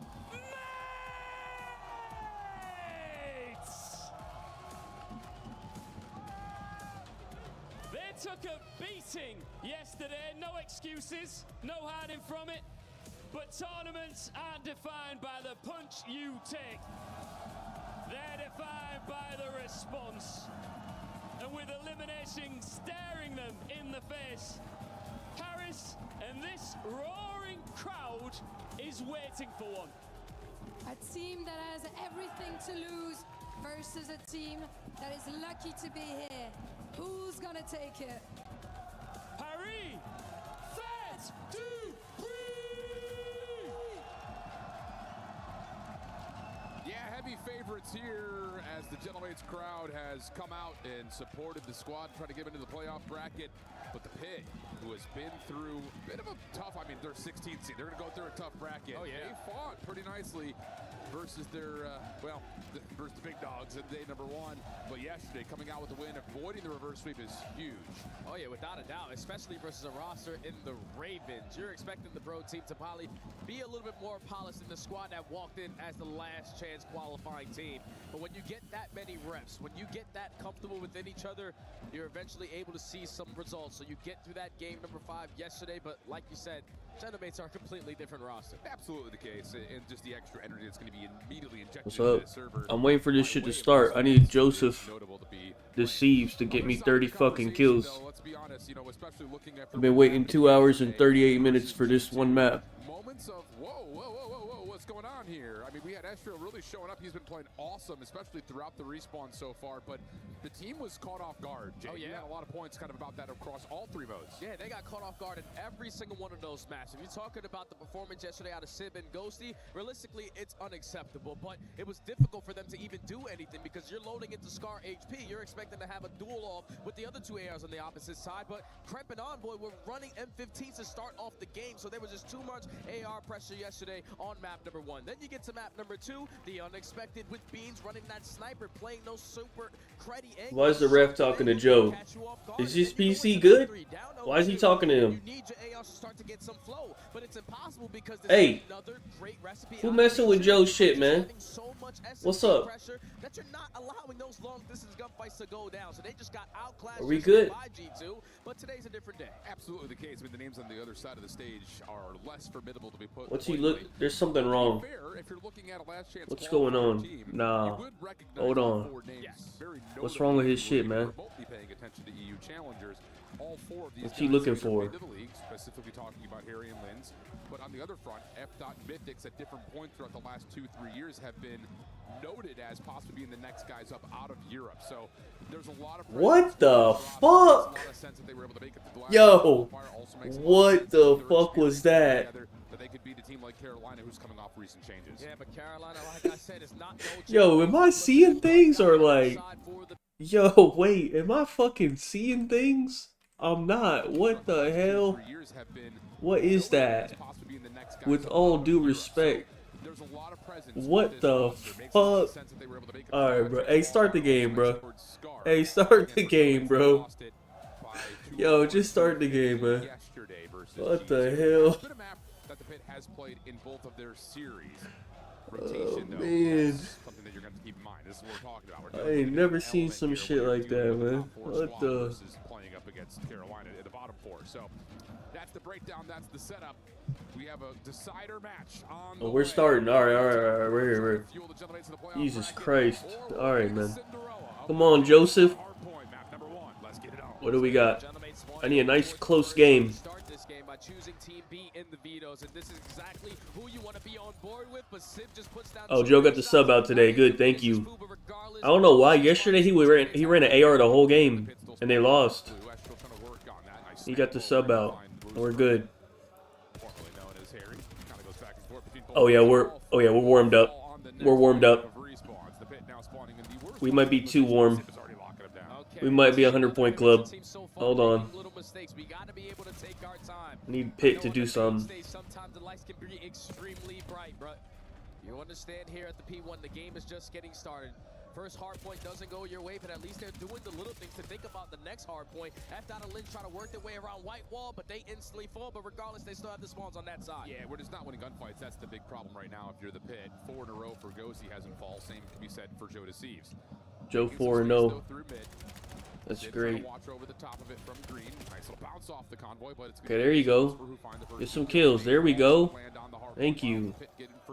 Good shit. It's just about fighting up against the close spawns here for Gentleman's. Yeah, you have them trapped over towards the screen. Ideal of what you want at this early P2 with no trophy systems in play, but you can already see the mace. Joe got the fucking AR out again, man. Put that shit away, man. These gunfights a little bit more preferred in his favor. Finds kill number 5 to the tally, but that's going to be 3, make it all 4 dead. Need him to have a sub out, man. Yeah, but look at the play. You've got spawn chaos starting to come through. Ghosty play out of Lynch.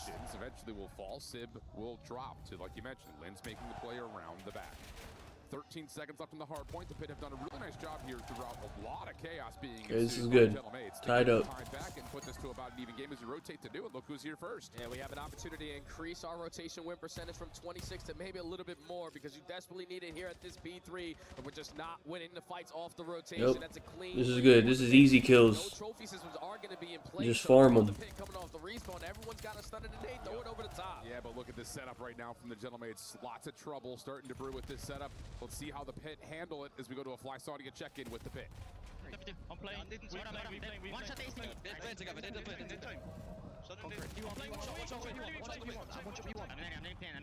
He's still playing. Playing a P1. Midweek. Training of time. Okay. Okay, one shot. Still a guy trailer. It's Astro's out trailer somewhere. Yeah, they're in pairs. That's why it's so early. do pit, let's do pit, one off squad. Nice, one more time, one off squad. On the hop, big. One shot time, Joe. Time in both. Stop playing. One shot. Yeah, I'm dead. He's gonna pay me. Nice, top lane. Almost really weak. That should be good. Pick up fight. So weak, line down. Let's have Let's go mid. The first year they did, I think I started the stream at like 6 a.m. or some shit. It was terrible. Not really pinched. One's it back. Nice, one's got P2 already. Let's go P2, shit. Okay, good. They need that. They need this hold. This is good. The hard point. Gentlemates now on the back foot as we switch to a Saudi check-in with the Gentlemates. Watch out, pose. And then one time. He went right side back. Nice. They're gonna already be there. He's already front side time. 200 time. In the back, one shot. Back right time. Back right one shot. I'm with you, Jay. Back right, we playing out back two. That's one shot. Nice. Two more. There we go, Joseph. Give him another one. Love Joe, man. We're halfway there. Great pace.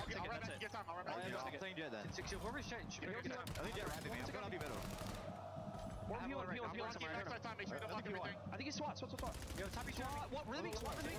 Watch out on the left. Well, you can tell him. He's on the left. Trying to push. In the back. We spawn out one second. In the back. I'm gonna flank again. Fight. Try flank. Hard time to make it. Nothing out. Make out weak Lucifer. I know twice. He's out P3. One gets still playing, by the way. I mean, hey, considering the start and the fact that Harry still hasn't really loaded into the lobby, this has not been terrible at all from the pit. They're making the right reads. It just comes down to they need to start winning the gunfights. Yeah, but without a doubt, you get full 60 at P3, you make up for it at the P4, and you're thinking if you're the Gentlemates, all right, cut your losses. Joe just found 3 at old. We should be free, crystal clear off the rotation to P5, but no, the pit are making this extremely scrappy. So even though it's a slow start, you're still right in the mix. Well, here we go. Last couple of seconds going to go the way of the pit as we rotate into our second set of hills. Lynn's over the top. Not a good gunfight for him with the MPC, rather. F-Dot backside red stairs. Going to get overwhelmed. Too many guns looking at him. And the same can be said for Lucifer. So good zoning of space here for Gentlemates across the middle of the map. There's no way Joe don't hit, bro. He already at 18. They only got 100 points. Should be good. That route there from Lynn to take it up top through the motel, find the opening kill, and force the Gentlemates to turn the head just a little bit. But Ghosty is still locking down his lane. He finds a double. You're still in control of the white wall, and Gentlemates keep on running up the score. Yeah, this has been a really solid adjustment from the Gentlemates, able to lock down not just time, but also space. Nice nade, able to assist Lynn's over the top. Ghosty also will drop. Oh, that's good. This is good.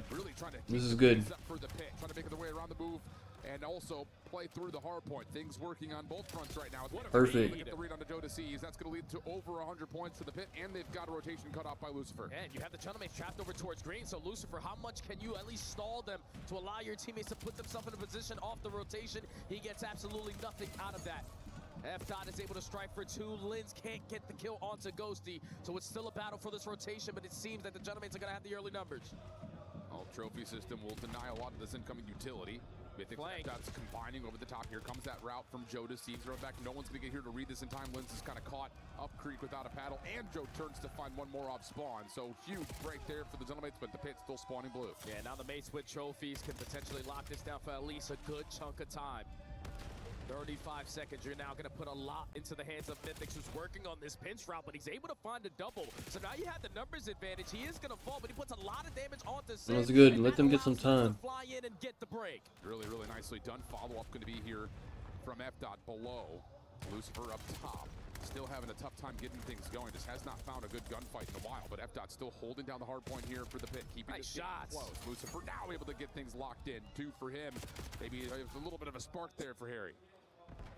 And only a 20-point difference with a guy sitting at double day. Battle for the rotations, though. This was the hard point that caused the pit so many issues, and it's only going to be even more of a problem now because the Gentlemates are here early with the trophy system to make this even more difficult of a break. Ghosty over the middle of the map, shut down. Lynn's really providing the effort needed. Oh! Saves off the top rope, able to find 2. Hard point neutral for now. Going to get a 4v4 over the top of the field, but there are no trophies. That's the problem for the pit, so Gentlemate's going to trust their utility. Astro was to find the opener, but Lynn's off the pinch, able to find 2. No one was watching that. Lucifer's going to follow for another, so now Joe's by himself. He's got nothing. All 4 will fall. The Pit's in. Man, it's not about how you start, it's about how you finish. It's only a 10-point deficit now for the Pit, and you have them in the best ideal trap that you I mean, want Joe to the have there, best, P3. he the best Slayer. 20 seconds left. The Pit are going to be able to They ain't gonna win shit, but Gentlemen just need to work the hell out of their base. They're having a little bit of a tougher time to do that right now, as FDOT's going to try to hold them back a little bit longer. Mythic's also weighing a little bit forward over top of the hill. they might fucking lose this match, honestly. That opens up a lot of space to work around the outside of this route. FDOT up top has to be responsible for this and is able to at least push Joe off the angle. Mythic's trying to find his perfect timing, finds his moment, and capitalizes. Harry will get credit for both kills, but Mythic's is right there, and it's going to be the Pit on rotation to new. So far improving that stat that we saw before the map started. Thinking about the fundamentals, outclassing one of the top teams that we have in the game. But it's overwhelming amount of pressure from 27 over through the motel side. They're able to flip these spawns, flood their That's floodgates a big win. with the NPCs, and that's an easy break. Now Lynn's trying to wait, try to move around the back as soon as his teammates can try to find some way to coordinate this from the front. He running a fucking AR too much, bro. Shots from Joe to seize. Back into the hard point to take down 2 pistol out, but overwhelmed. He used to run a sub more on this map. He would get way more kills. Trying to keep the effort alive for the Gentlemates, but It's fine, he got 29. We should hit. One more chance here for the Gentlemates to try to win this scrap time. Lucifer's able to find 1 from the front, and that'll be enough for the Gentlemates to give it up. And if you are the mates, you want to continue to pressure this, knowing that you already have 3 players off the rotation. So Estrio, hopefully you don't get any bad timing, but you turn your back at the wrong time. Thankfully, it's when the old hill is about to end, so you still should be able to spawn behind green, but there's already going to be pressure in your face. Yeah, Lucifer needs to pull the attention to the front. He's able to find Joe Deceives on the plane. Hey, that is a critical position to possibly be able to hold on to, but Sid finds 2 from top green window. 1 more to tally. It's FDOT around the back. Spawns will move. Can you win the gunfight from inside the hard point? No, you cannot. Not initially, at least. Ghosty's able to get 1. Joe Deceives trying to follow up the pinch from Mythics off the off spawn is going to be here. A mad dash to see who can get to the hard point first. Ghosty still on 4 in a row. Lots of damage is in, but there will be too many Pit players spawning up to deal with. And hopefully if you're coming off the race spawn for the Pit, let's get a trophy system down, because you know the Gentlemates are getting traded out. So they're going to have refresh stuns and days just rain over Big the Joe top. got me. So far, managing extremely well. That is 3, make it all 4. Yeah, they might lose. And spawn starting to flip. Not what you want if you're the Gentlemates. Absolute stunned faces across. Oh my goodness. Mythics is continuing to let it loose. That's 4 dead again. Absolutely. Space now. Yeah, these bums are going to lose. Grow their first major lead in this game. Lynn still playing the old time. Not able to at least get shrugged off from the stun, but still comes away with 1. And look at FDOT's position. Still holding deep, and Ghost is going to call the Hellstorm to bail him out. He just has to. He has to allow his SMGs or his AR players to just take these routes to put the Pit in an uncomfortable position. But FDOT is going to say, screw that. I'm going to take the space. He finds the one-on-one there versus Sib. Ghost is just going to get out of Hellstorm and get a freebie, but it's still the Pit in the time. Yeah, that doesn't really move the map around as much as you would like if you're Gentlemates, but now the collapse starts to come on through. Mythics through mid-cut. Able to find 1, still alive and kicking, eventually traded out. Spawns will move. The Pit spawning in the unpreferred position up top towards P5, and that's the opportunity for the Gentlemates to collapse.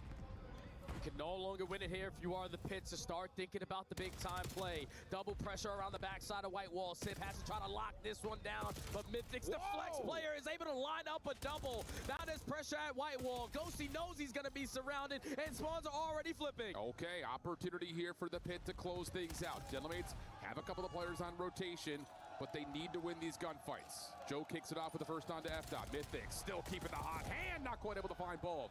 Linz is a little bit caught here. Finds timing for 1, steps up, but can't quite take the second. And in that moment, Gentlemen will spawn back over towards blue and hold the hill. Yeah, and that's a big double there from Sid. Gonna give you the advantage for quite some time. Are they going around or? Your way back into this game. Yeah, they're trying to go around. Afford to be the first step to go down in this engagement. You got routes being hit from Lucifer, He but died though. You cannot lose your composure here if you're the Pit. That should be it. To make the veteran play for 4 dead. 235, 219. Ghost is able to kick things off on this rebreak attempt. You still have to play through this if you're the Gentleman. Lucifer's able to find 1. Snaps up, not able to find the second. FDOT keeps the flank safe. You got to find a way in if you're the Gentleman. Here comes the double slide, but Mythic's able to take care of both. Yeah, they lost. What the hell? Stun Gentleman to the map 1 win. It's not about That's how actually you hilarious. Start, it's about how you finish.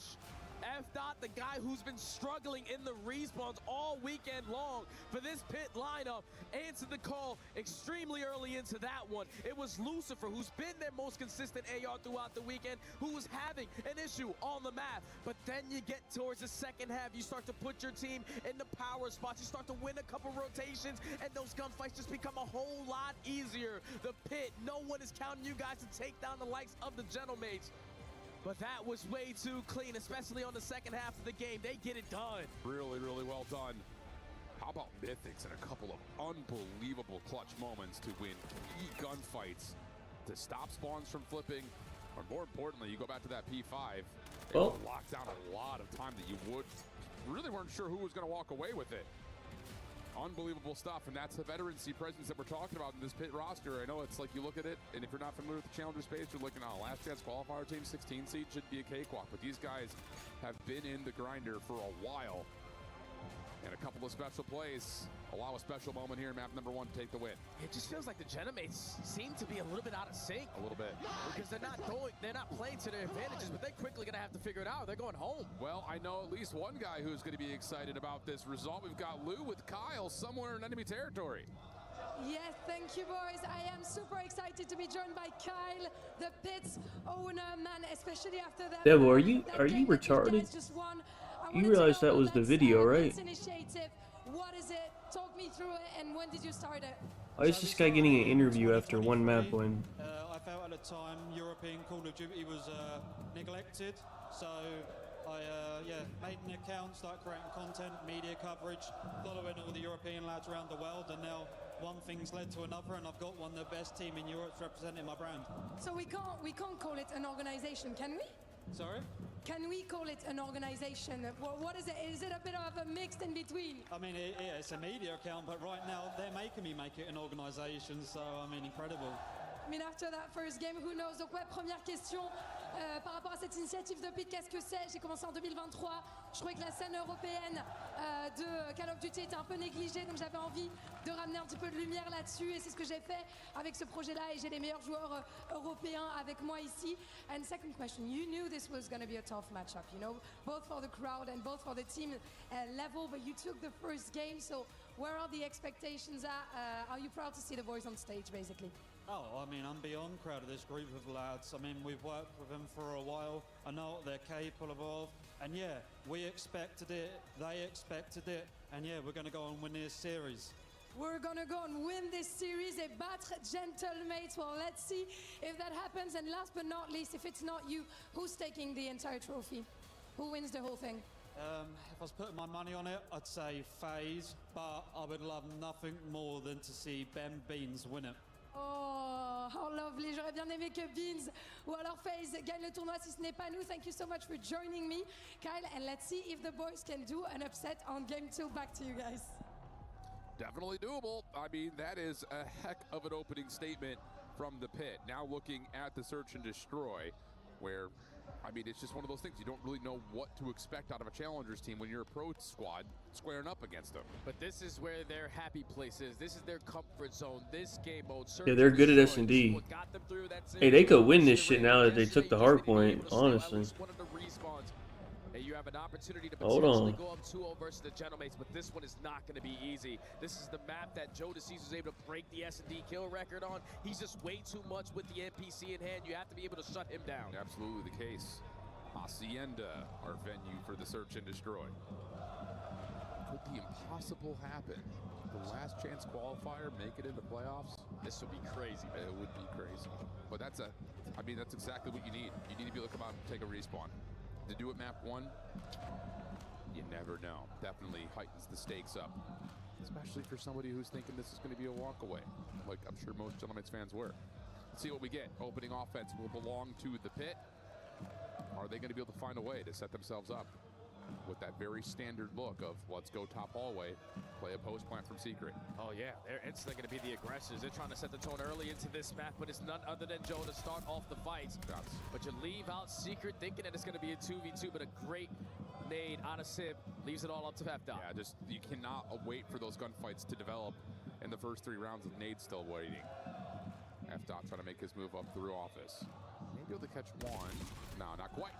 eyes were up. Gentlemate's able to get the first blood and the round. Yeah, it's usually what Gentlemates love to do when they start off Hacienda sitting at 0-0. There's no trophies in play, but we don't want to allow you to be comfortable. We want you to be able to think about the future rounds and the rest of this one, about how fast we work through that secret hallway.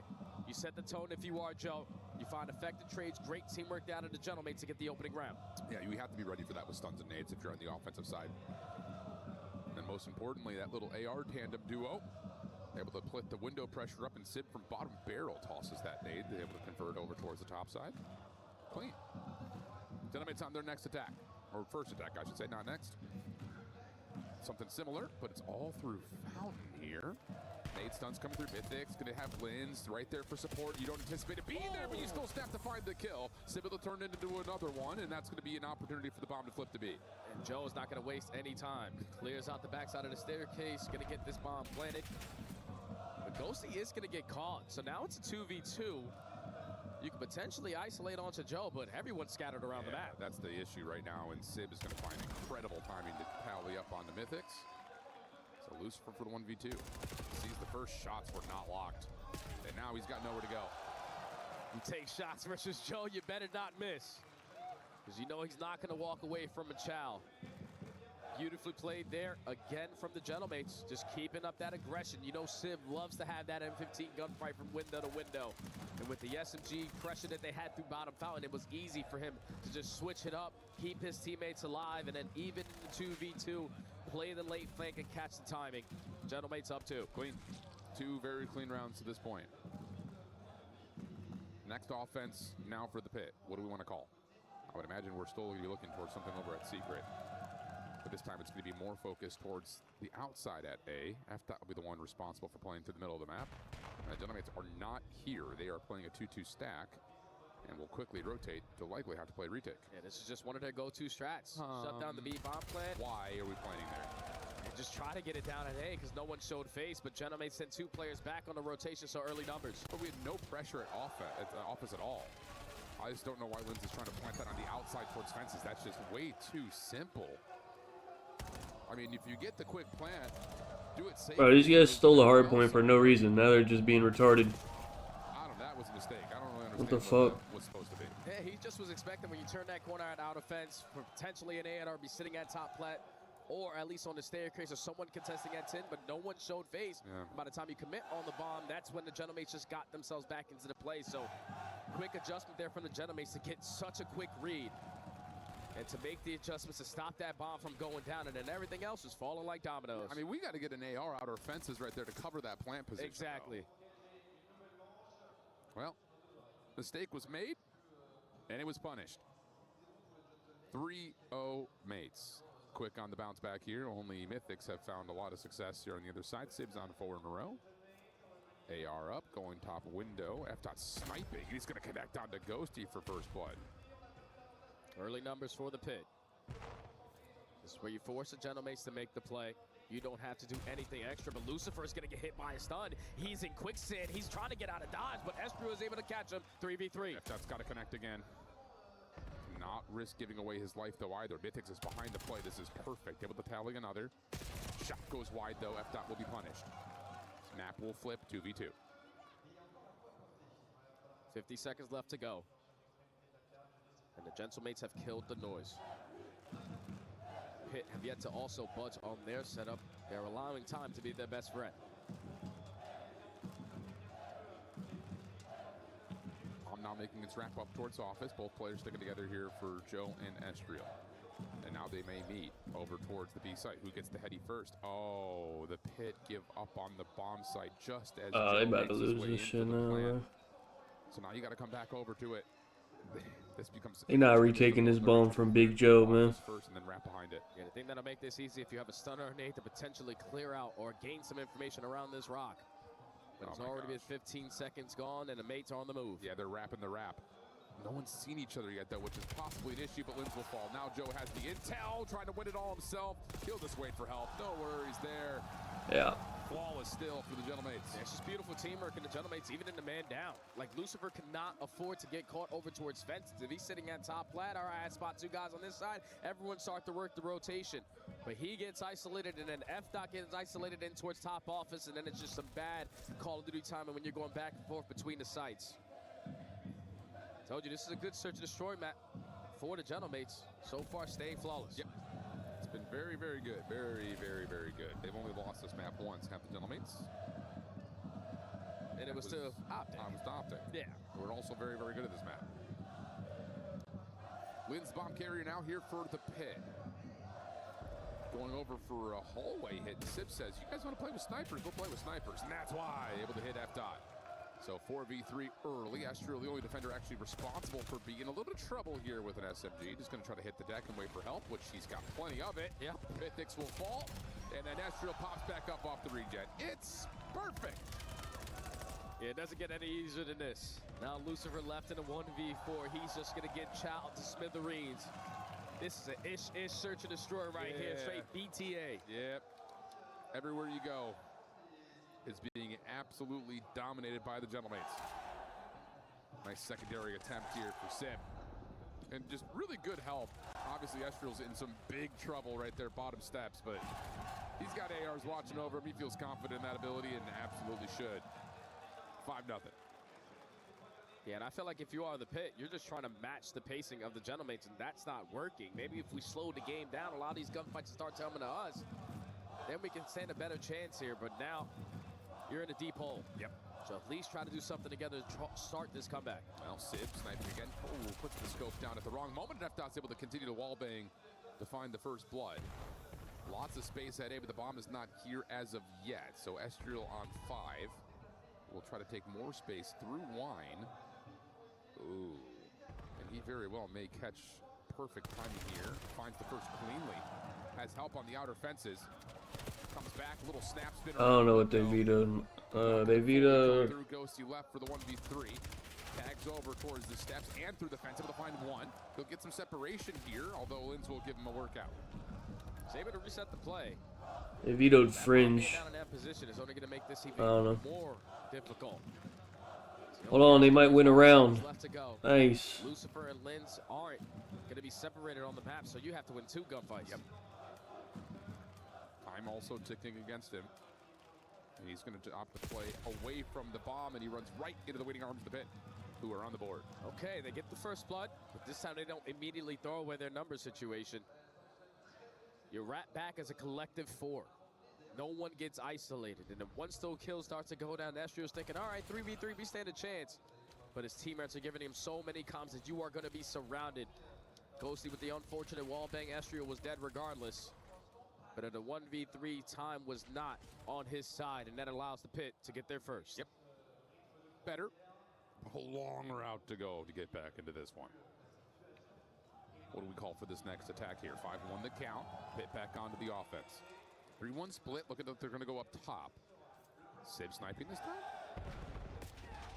Hard to say. Lynn's already taking a bullet damage. Joe just clearing out that inner hallway. And F-Dot, just getting wall banged through fences. Lynn's able to get one back, though. That'll give you some space to work with here at Secret Hall. But in a 3v3, this round needs to redevelop. And the only info that they have gathered so far is that Sib is still contesting at the top window. Does not have a sniper. He's just gaining so much info. And look at what that's allowing now Ghosty to do. Get super aggressive up to A. They have to be going B. Yep, and he can just sit here and watch for this cross, which there will be some intel right now. How many does he see? 1, 2. Oh my gosh, clean shots from Sib. Gonna get chowed out. Lynn's able to find the trade. 2v2. Nade from Estriel, cooked up. No one home. You're just seeing on the mini-map, though, the Gentlemates are just waiting for them to make the play. Ghosty's able to find Linz. 1v2 all up the Mythics. Yeah, I mean, he's got an SMG. Gonna re-wrap back underneath office. Try to get a play onto the bomb site, but no. Watching it. Were the baits. No problems there in the search and destroy. Small hit Alright. the hard point, but... Wait, what's the map for hardpoint? Hey, you just try to match the Gentlemates' pacing. That was never going to work on a map like Sake. this. They are way too comfortable there. And when you're getting those What they got Joe at? I'll take another Joe. You can't afford your island player to be always the guy. Go ahead and grab another Joe. Hold on. What we got? Genomates look extremely clean there to tie the series. Yeah, I mean, it's about as good as you would have expected.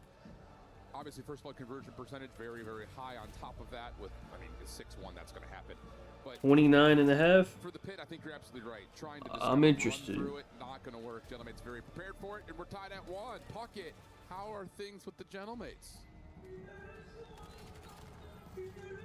Awesome stuff. Wait, we have optic maps, I think. Out here, and the crowd is roaring.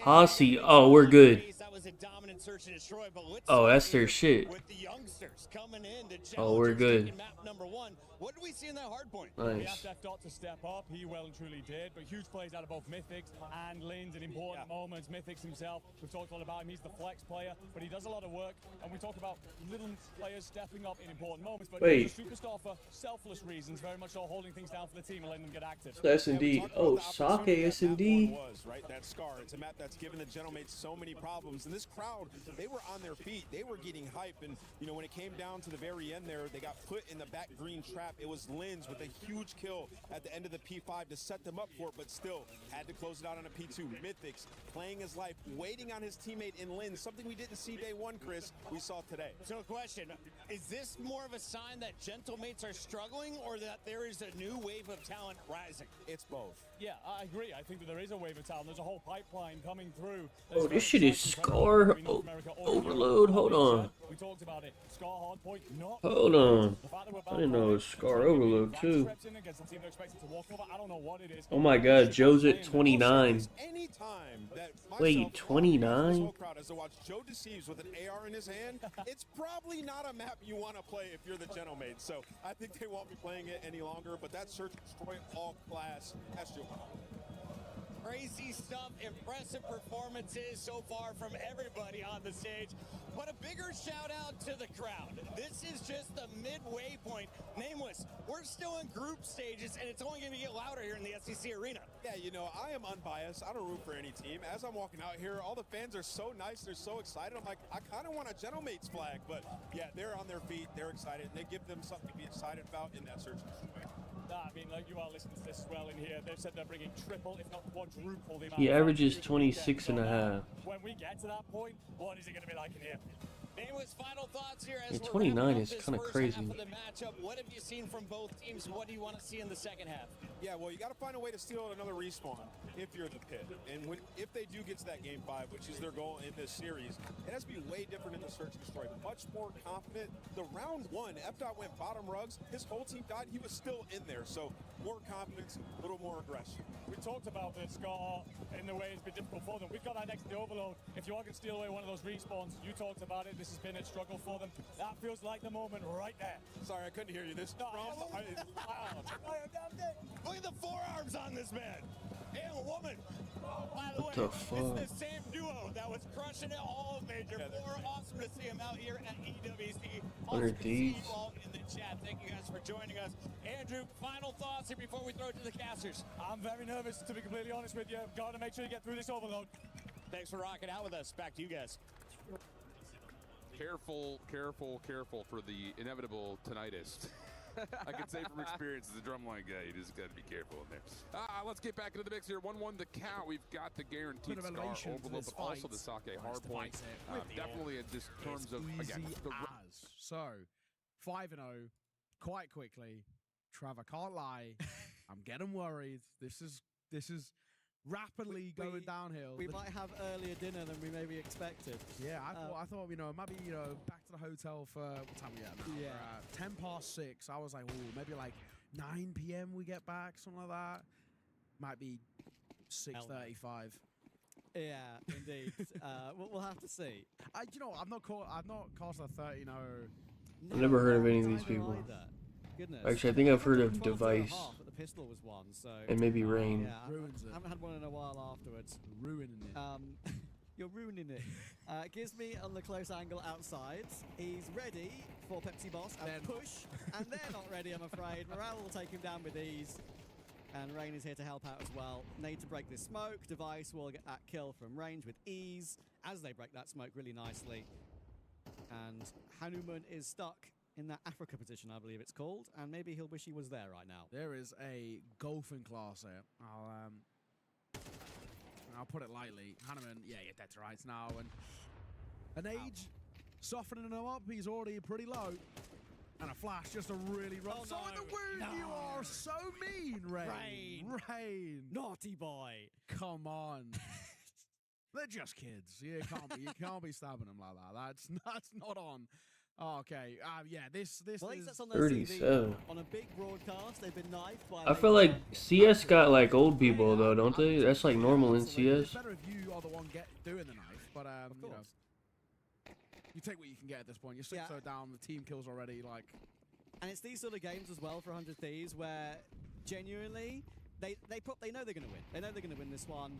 It's almost a rating farm for them because Device and Poi haven't died yet. Gizmy's up to 9-2. You've cursed now. Sira's like, "Where's mine, guys? Yeah, where are my kills?" That's my goat as well. So I need to see some Sira magic. Speaking of, there's a real chance of some Poi magic here. If the smoke fades, don't push it, Pepsi. Wait, please, wait Pepsi. for it to fade. Oh, okay. That's good timing. work. They actually play that pretty well. As the smoke starts to fade, they make their move. Poi will fall, and you did curse it, so he has died now as well. Sira, Dance on the Devil, he'll just fall back. He'll reset things. I know about Don't. Well, I know who he is. I've never seen him. B is famously difficult to retake. But there are flashes like that, maybe there's a chance to get through. Sira does get his one, but it's a 2v3 still. Matrix got one in the meantime as well. Fair play, Sad Famous. They're making something happen here. Maybe at least one round we can talk about for them. But it's not done yet. Morale, nice little pre-fire on Sira jiggling the angle. There we go. Headshot taken, and Device might have to go in with the Tech 9. Or might just have to save. He's going to give them the respect. No knives here for Device. Yeah. He needs a way out. Will he get it? It's not pretty, but... The way Hanneman died there, I'm sorry, I couldn't help but chuckle a little bit. Yeah, far from pretty, but he stays alive. And an AK kept alive as well. But no 13-0, so that's already, morale-wise, a win. We've had so many 13-1s, though, so let's see if this joins that slightly fabled number within this tournament thus far. But honestly, not that bad. I think Pepsi Boss, that moving towards ramp to catch Poi, really nice on the smoke fade, and they just play as a bit of a snowball in towards the B site. You get that bomb down, and you just play off the back of each other. You play the numbers. Well, it should start. All you needed to do. That's all that happened. So, in the blue on the left. How do we get things going? It's a nade to start things off to the middle of the map, and that's going to lead to immediate mid-map pressure. Ghosty trying to get a read. Actually, he's able to find F-Dot on the flank. Just can't quite lock down the shots. And Mythics will shut down any further grabs as he plays up through mid. Yeah, Gentleman's off the break off. Like, where the hell are these guys? Actually. You're expecting them to be showing pressure in towards Delhi, but they allow you to take all that space and play off of it. So now EMP in their possession. Lynn's already up at the tank. Lucifer is able to find two, but the movement is not good enough. The goal line stop comes in. Yeah, but Harry able to keep the pressure on just a little bit more for Mythics to follow up over through White Wall side. And he's able to get the grab. Not quite able to get through the threshold, though. And the Gentlemates will hold defensively. But what an opening look this is from the pit. Oh, and Lynn's was the last player alive that could have potentially stopped this EMP from taking so much space through the middle of the map. But now you're feeling the pressure if you are the pit. Everyone trying to lock down their lanes, but EMP was showing face going over towards B. Now the rotation over towards A. You're not going to have the reinforcements beside one guy, and that's going to be the mates getting the first score. Yeah, it's so tricky. Absolute finesse out of Estriel up top at green. You guys lost map 1 for no reason, man. Gunfight win makes that even easier. Sib over the middle of the map, able to get one as the EMP will reset up top towards field. Ghosty gets one of his own. That will reduce the play for the pit. Really just a one player. And Ghosty, I think, knew that Mythics was somewhere around, just could not quite find him. And Mythics at least allows the pit to come off respawn. Yeah, Mythics is still trying to continue to be the aggressor. He is on 2 in a row. He has gotten by one player, but Ghosty with the turn and burn gives his team the advantage. That's going to be 3 dead. Sib almost lines up all 3, but another stop for the mates. Yeah, Estriel's just going to grab the EMP and swing it back over towards the B point. Maybe see if they can just force something over through Motel side. Nade stuns all being thrown over towards P1. EMP stuck over towards Satellite with F-Dot's nade landing on the Ghosty. Here's the play for Joe Disease, only able to get one. Sib able to follow. Ghosty coming off the respawn may find perfect timing on the F-Dot here, and yeah, is able to turn Estrel's attention, who's got himself on a couple, and as the EMP carrier, he's already halfway to a Hellstorm. And another sequence where the mates are just taking care of business, clearing out their spawn before they make the first move, and that's going to be 3. Make it all 4 dead. You see those spawns for the pit are going to be all on the backside of A, and Sib is already in a position to set up this pit. Kill number 2 is secured, and it's about to lead to score number 2. Well, Bro, if they can find this kill on the Mythics, who slides he pushed the wrong way. Oh my goodness. What the fuck is he doing? So what looked to be pretty much a guarantee. The problem was they weren't able to clear up the last defender over onto the B point. Pinstripe kill feed. Pit making their way back up the middle of the map. About to go down. And the reset will happen over towards field with F-Dot leading the charge here on the A part. And how long can F-Dot finesse in this position? Already finds one onto Sip, and now Gentlemates have the indication we have to clear out our spawn. So he's quickly going to be traded, and that's a gunfight you desperately want to have back if you are Lucifer, but Joe Deceives, he shoots like that. Yeah, first couple of shots in with an AR at that range, yeah, you're thinking, I got this all day. Not against Joe Deceives. 3 for 1, the exchange here. Lynn still playing a little bit of defense over the EMP, but as he drops, now Joe can make his move. Spawns for the pit are not where you want them to be, all the way down towards Motel. Astriel watching the pinch. Good shots to support as Sib comes through. You're going to have a chance to get this, grab it, score it. No problems there for Gentlemates. But I was going to say, if Linz wins this gunfight, maybe a chance for a counter cap. But Gentlemates now can collapse down towards Motel. Yeah, someone got to guard Joe Deceives. Yo. This guy is breaking them down in a lot of important gunfights so far throughout Scar. A 2-score lead on the Gentlemates on bad side. This is exactly what you want if you are any of the Green Suits fans watching at home or sitting in the stands. The team is starting to show what they're all about. A minute left to go here on the half. Reset over towards Motel. You can already see the kill feed lit up in red. Yep, 60 seconds to go here in the bottom of the first, and you've got an opportunity now starting to really create itself through red. Good response though from the ARs of the pit. Ghosty, tons of damage. Wants to finish the kill, but gets kind of caught in split decision mode. How about that? Lucifer able to find one response on the backside through mid, so there's an opportunity here maybe for the pit to start to stretch across the map, but as they try it, Sib shuts it down and we reset again. Yeah, Sib finds 2, Estriel finds the 3rd, and now it's Lucifer getting stunned and naded to smithereens. He also falls. 30 seconds left on the half. You want to try to get a score, but there's no way you're going to be able to read this route from Joe. Locates kill number 2. A little bit of assistance there from Estriel, but Lynn's popping that double might be good enough to get the stop. Oh, but Sib, last one standing, tries to grab and score, but cannot avoid F-Dot. 12 seconds until the half. Possibility to extend the time here if you're the pit. Nice movement out of Estriel, in and out of the windows. Now Lynn's kind of has to keep his head in the swivel. You don't want to get caught off guard from behind. What is he doing? F-Dot tag down to low HP. The play forward. Get to wait for help. What the fuck is he doing? Okay, never mind. Is this guy retarded? What the fuck? Final score, but what a half there from the Gentlemates. So whenever they found that sequence, when Joe was able to get lost, when Joe was able to pop a multi-kill, it turns into a 4 dead with all map control in your favor. You influence spawns a certain way. SMG's on the opposite side for the pit, couldn't get anything going. And that was also on good side, so now the road only becomes more tough. Oh, yeah. Couple of missed chances for the pit, but that's just good continual pressure from Gentlemates, which is what exactly you would expect. That guy had a couple of great saves, too. As soon as you're in a 2v4, he's able to get a double, reduce the play to essentially nothing. So great stuff out of Sib. He's 16-13. Everyone positive right now for Gentlemates. They are outslaying by a lot. Just keep on putting the pit in a bad spot.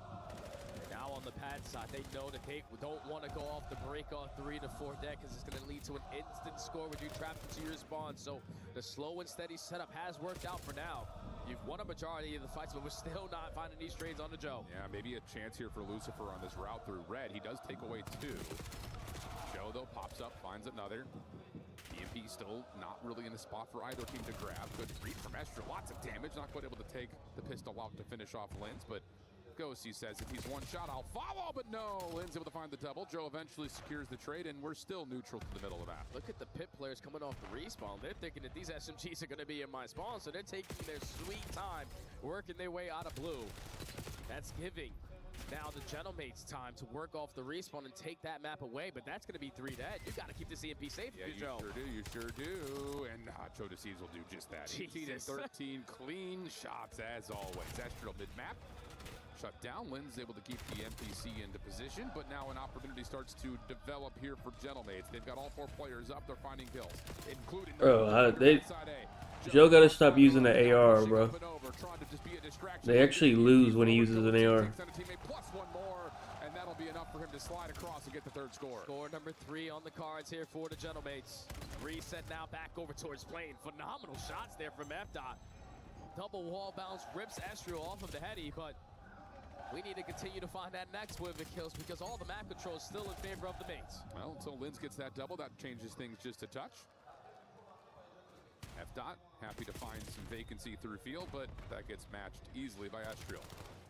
Yeah. Location towards field. 3 minutes on the clock here. I need Joe again. He needs to be stepped up for the pit. 29 and a half. Play off the mistakes of the Gentlemates. You have to be the one setting the tone.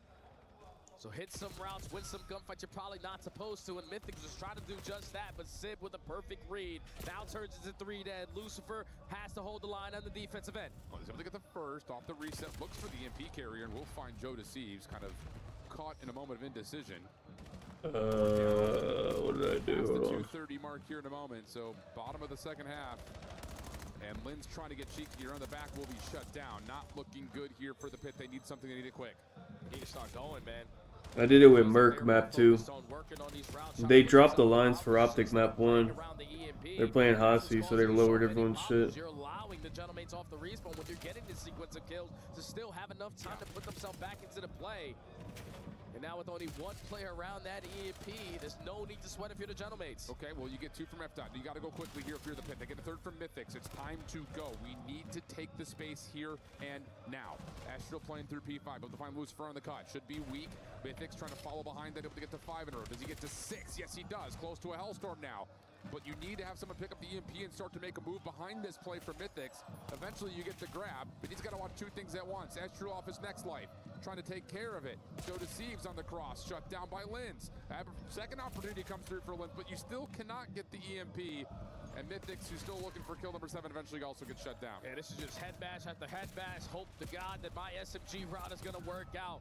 I think you could also do it with the over on Gamrot, no? Joe Deceives is still popping multi-kill after multi-kill. It's now 3 in a row. And they're not even playing for any more scores. Reset, go ahead and happen. Let me see what's that. Continue to trap them. Yeah, this is turning into a bit of a TDM right now for Gentlemates, and they're finding every single kill that they could possibly want. Joe Deceives off 4 in a row. Yeah. Yeah, you could also. Yeah, now we're playing spawn. You could also do anything with the Gamrot over. We've got him completely in to be honest. The backside of B. It looks like Sib says, I'll take it. See if I can get myself a score. Joe's on 6 in a row. This is just to see how high can the killing streak go. The Joe, hey, he just can't use an AR, bro. The fact they ever allow him to even touch an AR is crazy. I told you, if you couldn't handle this guy, you were probably not going to have fun. They almost spent a minute of just leaving the EMP down and playing spawn traps. If you are the pit, that is extremely demoralizing because the score is going to be perfect. The Gentlemates after map number 1 have basically been playing perfect Call of Duty. This is what you want to see. Absolutely the case. So the small banana peel in map number 1, but everything till that point, or from that point rather, I should say, has been nothing but Gentlemates. A flawless search. That's number 1 round. And now an actual flawless overload to come through. Gentlemates are going to be up in the series, 2 maps to 1 versus our 16 seed in the pit. This thumbs go out. No overhyped reaction because they said that was just way too easy.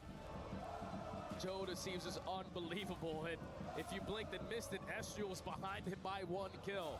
So the SMGs just did whatever they wanted there on that overload. Whichever one you want. I mean, that should probably go in decision, honestly. And now you find yourself with your backs against the should be a lot, unless he literally gets KO'd in the first round or something, but That's a little bit more like it. Pit now all of a sudden I think he'll be in alright. big trouble. But yeah, man, it's just, I think you actually called that correct going into the map, spawning on the bad side. Let's just see what we can do. See what we can get away with. See how much we can hold the pit off, and then we'll just go to town. They were able to go to town from the get-go, so that just is an extra confidence booster, especially once you swap the sides to get to the second half. And that's why I was saying the pit needed to be the team initially to get that first score, because if you give that early advantage to the Gentlemates, they understand we don't now have to force anything extra. Yep. We just have to make sure we're locking down our lanes, not allowing anyone to slip on by. And every single time you thought that the pit, all right, off of 3 kills, had some space to work with, could potentially get a score, no, they could never account for one of these SMGs that continuously were getting lost on the map. So up 2-1 is going to be the Gentlemates. Next map is going to be Sake. I'm looking at Lucifer and I'm looking at F-Dot. Step it up. Gotta have it. Well, Jay, do you know what night it is tonight? No. It's ladies night. We got Lou with the Gentlemates ladies in the crowd. Yes, guys, it's God ladies damn. time. As Gentlemates are bouncing back in the series, I am very What the glad fuck to be is this? joined by some lovely Gentlemates fans. Ladies, if you had to give me Terrible one lineup, no reason offense. to follow Gentlemates and support them on the Call of Duty scene, what would it be? Mesdames, déjà, je suis ravie d'être avec vous. Si vous deviez me donner une raison de supporter Gentlemates sur COD, ça serait quoi? Parce que c'est la seule équipe française de la ligue, parce qu'ils sont trop forts tout simplement. Voilà, tout simplement, pas besoin de faire plus compliqué. It's the only French org in the league and they're just too good basically. Et pour toi? Bah, on est une équipe hyper inclusive, tout le monde peut trouver sa place et franchement c'est trop cool. Ça fait trop plaisir de vous avoir à des événements aussi. It's a very inclusive team org within the fans and stuff. Everyone can just basically have their seat here, so it's lovely. And ladies, truth be told, we know it's not always easy for women on video games. So what would be your advice? Because it seems that you guys, All you right. girls are having All the time right. of your life here. So what would Let's be your end this advice segment, man. to girls who are maybe a bit We good hesitant on this. to play COD or to attend events like this? Ça serait quoi votre conseil du coup pour peut-être encourager certaines de celles qui hésitent à venir ici à des événements ou à jouer au jeu?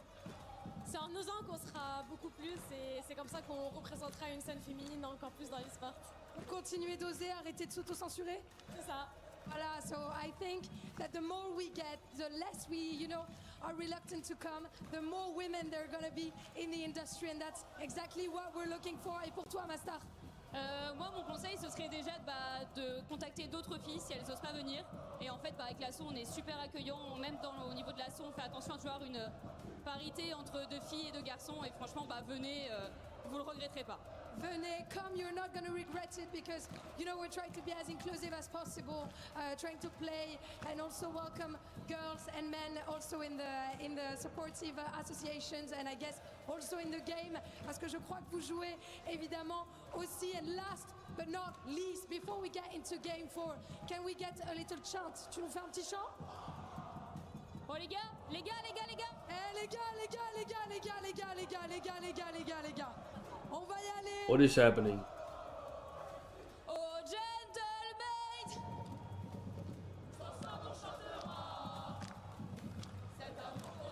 This is horrendous. Hey, play the game, bro. We're good. Let's play the game, man. Please. Do or die time for the pit. It's been an impressive showing, but I won't lie, Jay. After last year, we had what, 3 teams from Challengers making it into the bracket. I was expecting we'd get a little more softs this year. Yeah, I definitely was, especially with some of the way that these Challenger teams looked like they were going to dominate going into. All right, Joseph, what you got for me, man? Just go ahead and give me another 30 real quick. With the way that they lost to C9. But the pit backs against the wall, playing a map that they're probably not going to be very familiar with, and this is one of the Gentlemates' go-tos. Yeah, that's the biggest problem here, is that as Team B, you set yourself up for the... Why would the pit not be familiar with this map? And so far, 2 and 3 have been good. I don't get it. Expect that, again, rotation percentage will come into play, and it's been very heavily favored for the side of Gentlemates. Quick remake on this main stage. I mean... Did you walk away with any other major takeaways from map number 1 in terms of, you know, mates coming out? I won't say slow, but just... I thought we were starting. They gotta stop doing that, bro. They put the little fucking overlay shit like it's about to start, and this shit ain't starting, bro. They do that every fucking time, man. But instead of Ghosty going with his team. He actually works a pinch and gives up his life for free. Those are things that you can't do. You have to be able to always press your advantage, and that's what we were able to see out of the pit in that map number 1. It's just now that the Gentlemen finally have woken up, the gunnies are on point. You're going to have to do it a little bit better here on Sake if you want to force game 5. Kind of feels like one of those maps you look across the stage and you say the pit better all 4 of them better have the series of their life. Can't have slow starts, man. Yeah, everyone's got to be on 100%, 110% most likely. Especially on Sake. One mistake can lead to a 90-point game. Feels that way. Everyone's locking back in. Fist bumps are back out. Gentlemen's fans are back to bouncing, as they often do. Did I hear that right? They're expecting 3 to 4 times the size to show up for tomorrow and Sunday? Oh, yeah, it's going to be the weekend. Everybody's working throughout the week, but you know, the rest of these guys who are doing the 9 to 5 are thinking, all right, I'm going to make it there on Saturday. Hopefully the Gentlemen are also able to make it there on Saturday, and they are just one map away of doing so. Sake stands in front of both of these teams. The pit so far looking the best out of all the amateur squads, but it's potentially the last map for them. All right, let's take a look, see what we get. Sib kicks us off with first blood, and Joe has already made his way around the pit, literally, both on the map and as a squad.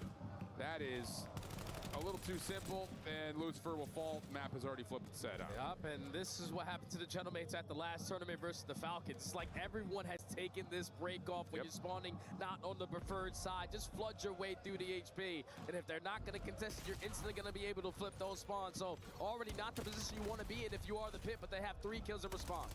Ghosty trying to hold his life, able to find 2. They line up on him, but the pressure already through the 50-yard line allows an opportunity here for the pit to flip the spawns back, although they're not going to fully know that. A little bit of a weird moment right here. Good nade from Lucifer gets him onto 4 in a row, and that little bit of extra info out of Mythics will confirm that, yep, Gentlemen did not spawn behind us. We should be good for our P2 setup. So already beating them in the fundamental aspect of the game. Even though Mythics does fall to the hands of Joe, the amount of info he was able to gain, they are so far away, guys. I should be able to come off the respawn and still be able to lock this one down. But there is going to be one player spawns all the way across the map. Thankfully, you got to lose. Okay, hold on. Mythics with those M15, they shut down the first wave. F-Doc just finds himself in the perfect position to stop the hit from the front. Now just making a mess of this setup from the backside of Elevator. Really nicely done there. It's good for the over. We need a long game. Rotate here. Yeah, you don't want to be put in a bad scenario. If we lose these gunfights in this final 20 seconds and they step up their pressure, we're going to spawn behind bricks. It's seeming like they're just willing to trap them on this side of the map, but Mythics is still working his way up. Joe is able to find the trade, so you're still going to keep the pit spawning on the backside of that old time, but in the final 5 seconds, Gentlemen desperately need this response at P3. Yeah, really good exit kills right there by Gentlemen. And Joe Deceives will make sure the rotation from the pit will be tested. Maybe more so than you'd like. Mythics finally able to get the shutdown, but this is going to cause a lot of free time to go into the hands of the Gentlemen, and Estriel's double up top means that there's no route down low, no route up top. Everything is completely covered. Yeah, and this is where if you are the pit, take your time. Set up a team push. Start to work on some of these routes to potentially spawn these guys all the way across the map. But you keep on going one-on-one, and the Gentlemen are going to make you pay for it. Lucifer is able to find one, though. Regardless, Gentlemen are still in a full force. Yeah, trophy system gets down as Sib and the rest of the Gentlemen are trying to receive this last hit, and it's received extremely well. All 4 will fall 20 seconds. Time to focus on rotation. We'll do a check-in with the Gentlemen. When you guys can make one on maybe. One sec, where? Art. He's not on. He's stuck in Art. Art jumped out. One shot, you got it. I'm 50 dig. Nice, let's go. They swamp you. First guy live dojo. Mythics and Lucifer. I got time. Play my live dojo. There's one in dojo. I spawned in dojo. I got time, Nate. I've already. Yeah, there's one. They're gonna be long to mid. I have all the worry. Let me know if you need help ticket. Let me know ticket. I have one shot. P1 going right. Absolute lobby. Clean up lobby. Lobby done. Back dojo. Ticket. Back ticket. They spawn on these. They're gonna be front. They're double needing. Three front. I have the cross. Just look our cross. One shot. Two of them, one shot. Nice. Loser. On the rock. Last guy. They're spawning deep left. Okay, good. Blocking up. We're good. Throwing an aid. Making them chow. They might play through the zone. Watch out. They might 20 on this. One shot Luther. Two.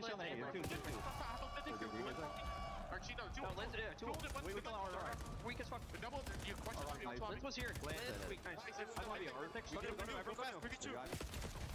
All right, cooking down Gentlemates. 2 hard points strung back to back. That's good news, and they get the win on rotation over to P5. Yeah, it couldn't have gone any better than that. It's a full 60 at the P3, basically followed up by 55 seconds at the P4. Now you're up by 50 with the rotations over towards P5. If you are the Pit, you desperately need to be able to stop the bleeding. And it's going to be Mythic and Lens, at least to the front, in the time for now. Yep, you got to play with, I won't say caution here, but you need to just make sure. Yeah, Astro been playing good.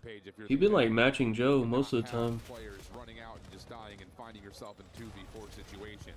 Ghosty kicks us off at the first. Mythic with a trade. 3v3 over the top of the hard point. Lens cannot buy a kill right now. A couple of bad lives in a row. Astro shut down by Mythics, but Mates will still find a way to break. 23 seconds to fight. And this is where the Pit is still going to try to play through old. You don't want to forfeit this 20 seconds. And if you're going to take that risk, hopefully you're not going to spawn out behind them. Lens, everyone. Oh, that's good. I need that. When you desperately need to have it, you're going to keep the Gentleman trapped towards the backside of Bricks, and it's going to allow you to get initial time off of the P1. Yeah, big moment here for Lucifer. He will be stun checked, so Gentlemen will know they didn't keep their guns up on their way through, but they're also going to play through old, make their way in towards bottom barrel, where Lens is there to meet him. How many can he find? Only one. F-Dot still in a position to try to challenge this from the back staircase. Couple of shots come through. Good prediction on where Sib's coming from, but does not win the gunfight. Mythic's now the last one standing for the Pit. Able to get one. Lens quickly back to try to give him some assistance. 137 to 91 as Mythics and Lens will finally clear out the bar. They have top mid, but they are not prepared for Sib's trophy to be that impactful.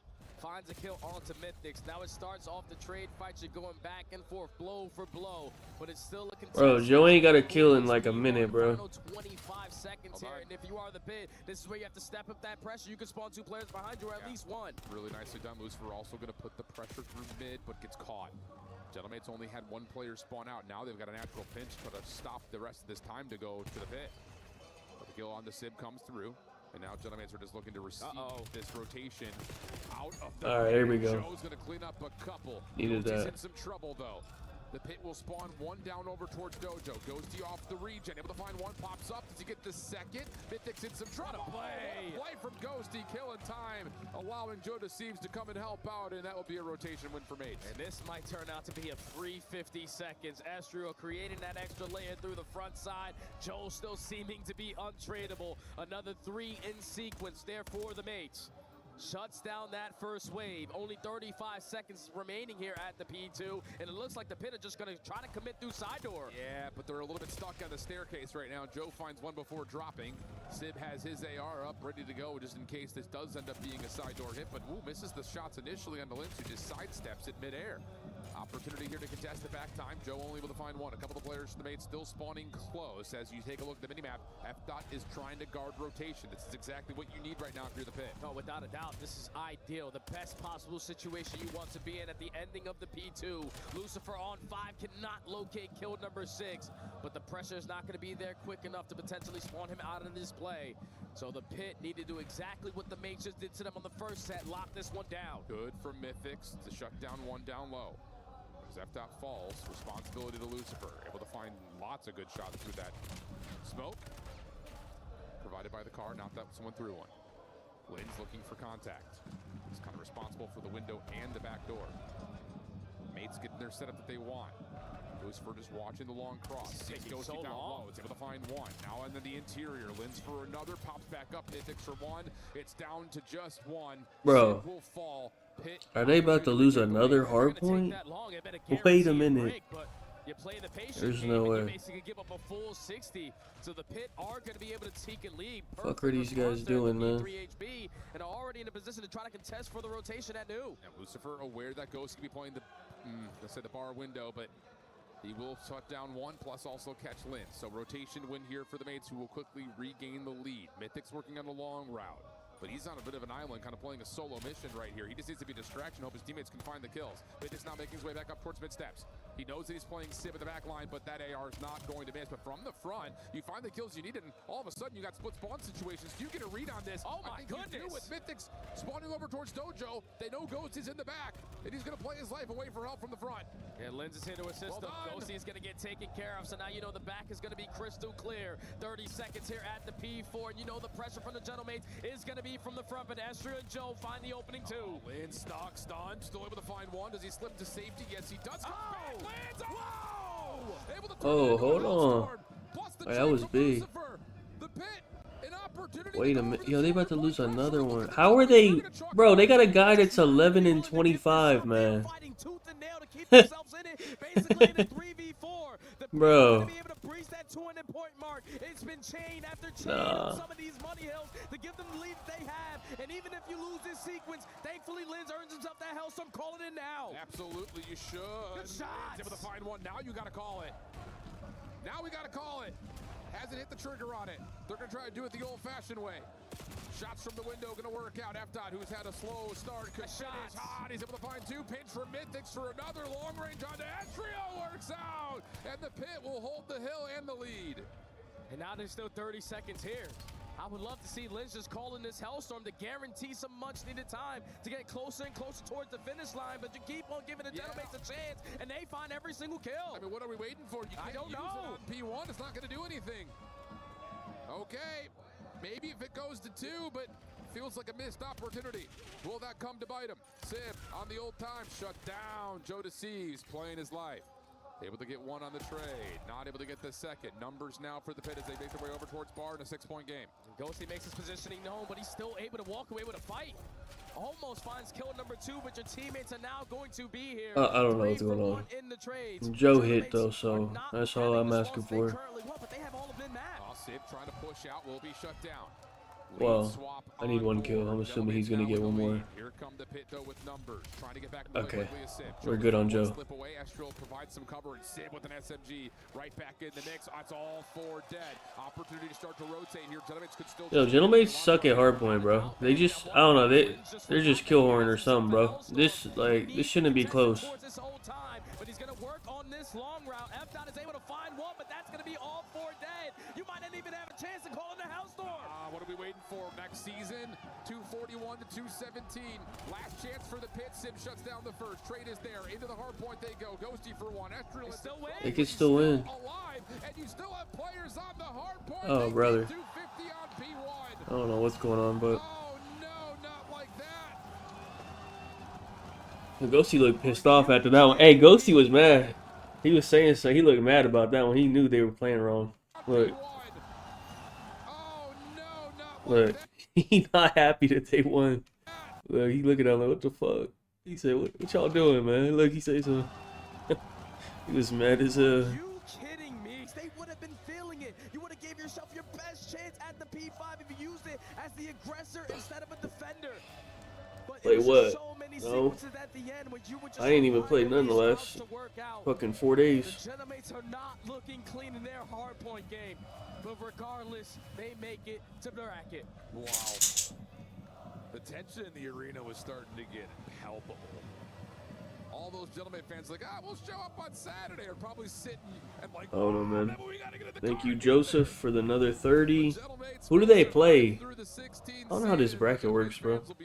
Hold on, they had it. Hold on. Oh wait, we got a Joe interview. Let me see. What do you got to say? Thank you very much, guys. Joe Deceive, the boss, is here with me on stage, and look how happy you made the Gentlemates fans with that win. Joe, I wanted to ask you, how did you manage to get some sleep yesterday after that tough loss against G2 in front of your crowd? How did you manage to bounce back? Did it make you like even hungrier for today? Yeah, I think after that loss, I mean, it's definitely very disappointing. You know, we're definitely way better than that, and still what we're showing. I feel like, I don't know, after yesterday's loss, it definitely took me a little bit, because like I said, I don't think that's a team we should be getting 3-0'd by, especially.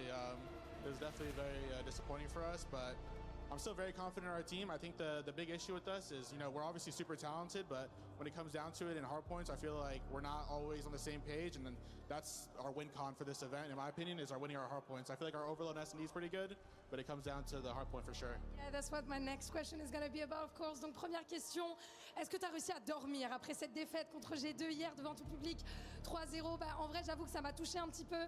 On sait qu'on est meilleur que ça, on sait que normalement on doit jamais se prendre 3-0 par G2, et je pense que tout repose un petit peu sur nos hardpoints. On a un petit peu de mal à rentrer dedans, et je pense qu'on forcément il faut qu'on s'améliore là-dessus. Talking about the hardpoints, we were surprised to see you lose that first map, and I think the pit gave a pretty good fight, at least on those two modes. So I wanted to have your thoughts. Was it the problem of the map, the scar on map 1? Was it you being on an SMG, playing AR while being one of the best SMG players, or was it just a warm-up game? Tell me. I mean, it's definitely not like the gun thing. I mean, Scar's a very AR-heavy map, and the whole year I've ran an AR, and for the most part, our team's always been good at Scar, whatever team I've been on. I think sometimes we kind of make the game a little hectic, and we don't really, play for each other sometimes in the hardpoints, and I think that's our, like I said, we're obviously really talented, but I think sometimes that kind of makes us overheat a little bit, and, Chow maybe not, buy enough time for us, so I think, like I said, that's definitely our win con for the event. Getting a bit overwhelmed sometimes, maybe, yeah. Donc, deuxième question, justement, à propos de ces hardpoints, c'est quoi le problème? Est-ce que c'est la map, Scar? Est-ce que c'est le fait que tu joues forcément une AR alors que t'es un des meilleurs joueurs de SMG? Je pense que c'est un peu de tout.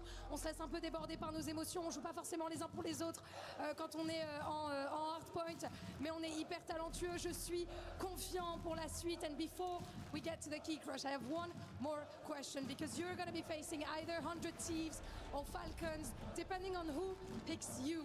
So in front of your crowd, is there anything you want to tell to the Seed 1 teams ahead of the draw show later on? Wait, say that, the end part again? Do you want to say anything to the, Seed 1 teams that could be picking you later on? Say anything to them, good luck. I mean, like I said, I'm really confident in our team, and especially with these guys out here, I mean, we should definitely go on to win this event. Who gets to pick first? Falcons? I don't even know. The fifth player also, of course, here in Paris. Donc, ouais, on va I think Falcons gets to pick. They're not going to pick Paris. Bonne chance à vous, parce qu'avec le public qu'on a ici, forcément, je ne suis pas inquiet. Joe, is going to be the time for the key crush. I'm very excited about it. Oh, G2? I think this is not the first time. Oh no, G2 picks the other side, right? I don't even know. I mean, it feels good. It's a win to make the playoff bracket. That's kind of the most important part. Yeah, at least we made it out. So. I mean, it's your moment, les gars. Je vais vous demander ensemble de faire monter la sauce, puisque Joe va pouvoir exposer la clé de Pete. On y va.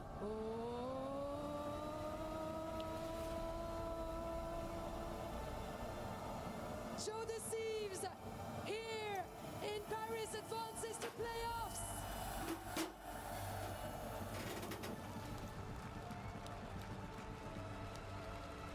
That was a pretty solid one, Joe.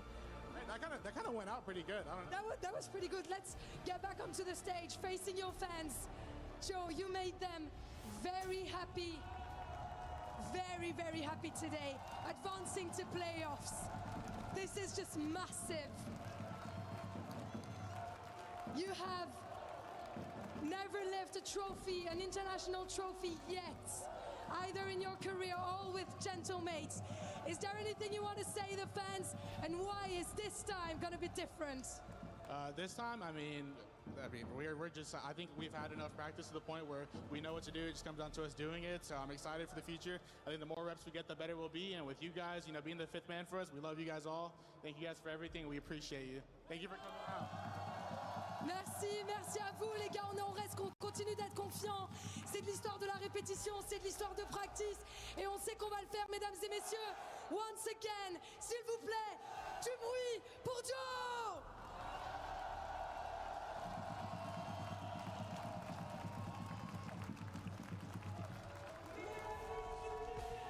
We love Joe Deceives. Congratulations to the Gentlemates as they will break into our top 8. We'll find out who they'll be playing in that playoff bracket at our draw show at the end of the night. For Joe, though, they got fucking they put it right. They're ready to take on anyone. But the score was close, though. So far. Still shaky. I mean, yes, you get through this obstacle, of course, but the hard points look very worrisome. We continue to talk about their map pool. I don't know, man. I'm not convinced just yet. I think that you're going to move on to the next phase. You've got some very tough potential draws, and I just don't have the confidence yet that they're stepping through the next layer. Yeah, there's a lot of pressure, though, just to make it into that bracket play, right, and get into the club championship for the organization, and now they are. It was tough, but that man Joe had to go plus 30. Okay, so let me hold on. They had the bracket on here. Hold on, bro. These fools figured out the bracket already. I was looking at it. Had the streak. If he calls it in on the P5, it might be a different story. Either way, you know, it was murky, it was up and down, but in the end, you got the win. You sleep on that tonight and come back stronger tomorrow. Shift with a top 10 call. What are you doing? Saving it for next This is the bracket. Seriously though, what was Is this right? This is the last game of your season, bro. Let it rip. Let it rip. Exactly. Real quick. G2 should win that easily. Yo, I think I got Falcons beating Paris the way they look. Paris looks pretty bad.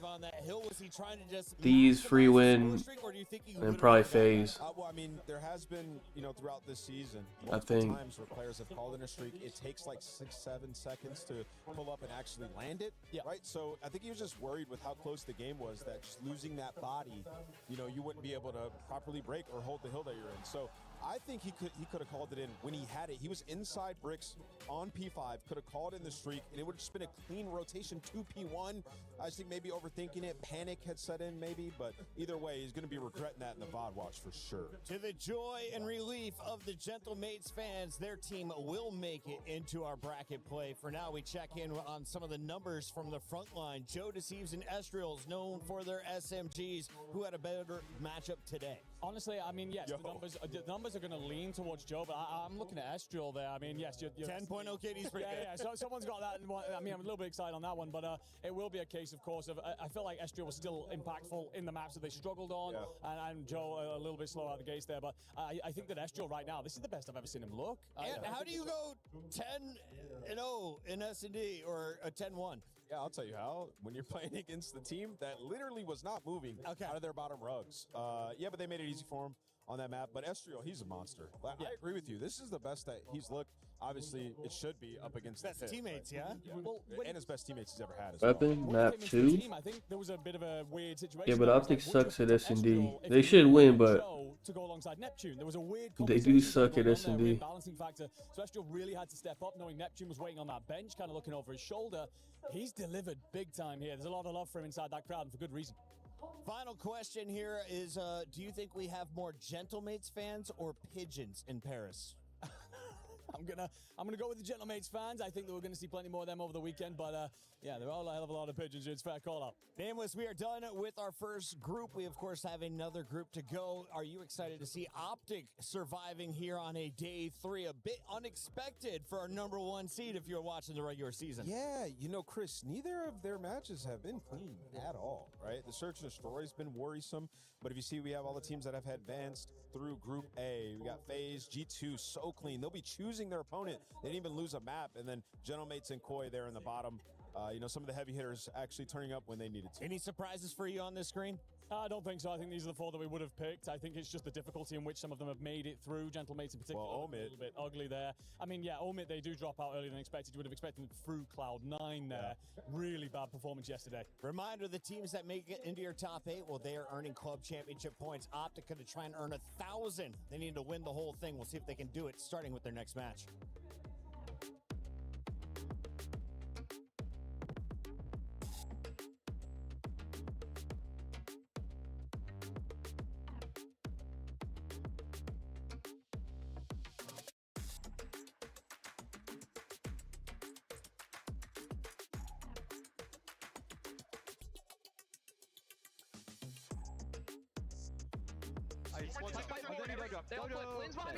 Really weak. Really weak. Pop me main, please. We went off this, pop me, please. Some swap me too. Someone swap me too. Fine, I made short. You have timer though. Yes, we're good. Short dead.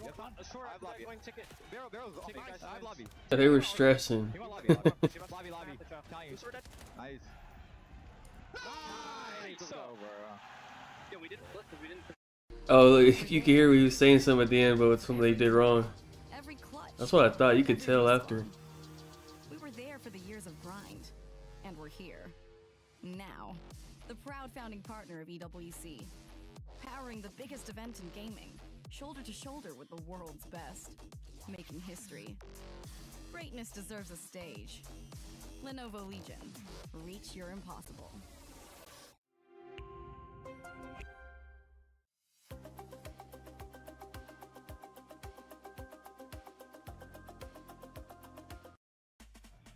PUBG Mobile is taking shape with a lot more points being accumulated by a lot of different teams. So we have the lovely Glitter here in the Korea City Grid that's going to give us a rundown of what's going on and what to expect moving forward. It's actually good timing that you guys are stopped by the stage because we just wrapped up our Group A stage matches, okay? Right. That means that 5 teams have now solidified their spots into finals. One of those teams is Aurora Gaming. We will definitively be seeing them in finals for this title. We were also keeping an eye on AGAL though. They got to a point throughout the day today where they were only 1 point behind the bubble and they couldn't break into where they needed to be. They went out just a little bit too early. They're still in the competition. They just now have to fight through the survival stage if they want to make their way through to finals, which means Group A is now done and we head into Group B starting tomorrow. They then have 2 days of competition and the big team we're taking a look at there is Vitality and they are expected to do very well. So now we've wrapped up the first one, heading into the second one. But then we still hold our week after that.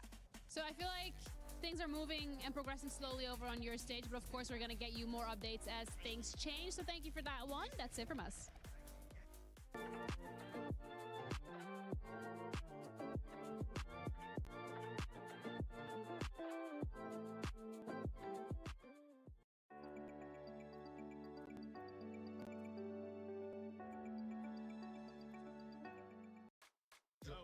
What's up, everybody? Blaze here in the crowd, and it is time to do our EWC Pickles. Make sure you download the app and let us know who you're going to pick for this next series. It's Optic Gaming versus Project Notorious. And yeah, I'm here with the Green Wall fans. They out here, they supported Hook the Nuke. But this series, what is it going to be, all right? Are we going to get the nuke this time? Are they going to come out? They're going to fry? What's the score count? Ali? I'd say 3-2.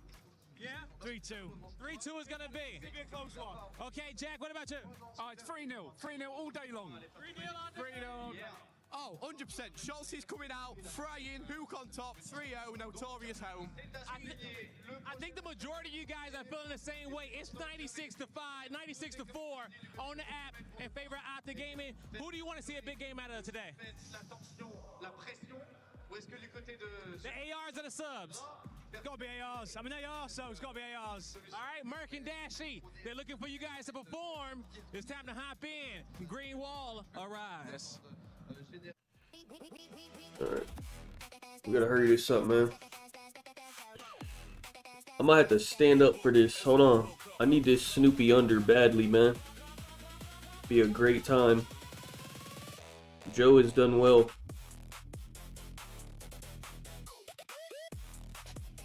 Swear to God, this fucking bum.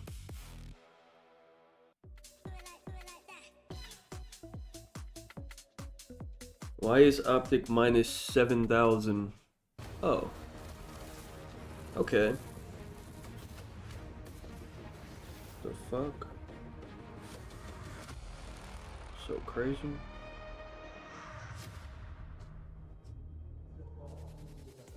Oh, look who that is. Who's getting out of the van and into the STC arena? That was Big Bruce and Optic Gaming, who have needed 250-0? What? Oh, the little game?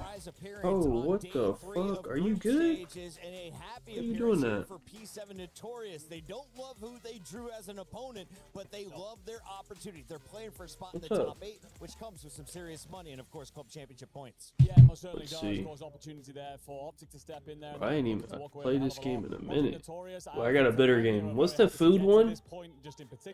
I forgot the food one. What's it called? In terms of making on past this point, Oh yeah, let's do the food one. Oh, they're in Paris too. Hold on. It fits. Allie, let's start here with the Notorious squad. They had to play against Vancouver. Surge, what did you see from the crew? I saw some serious slaying from Eric, Boom, and Johnny, and that's what you could most ask from a What we got today, man?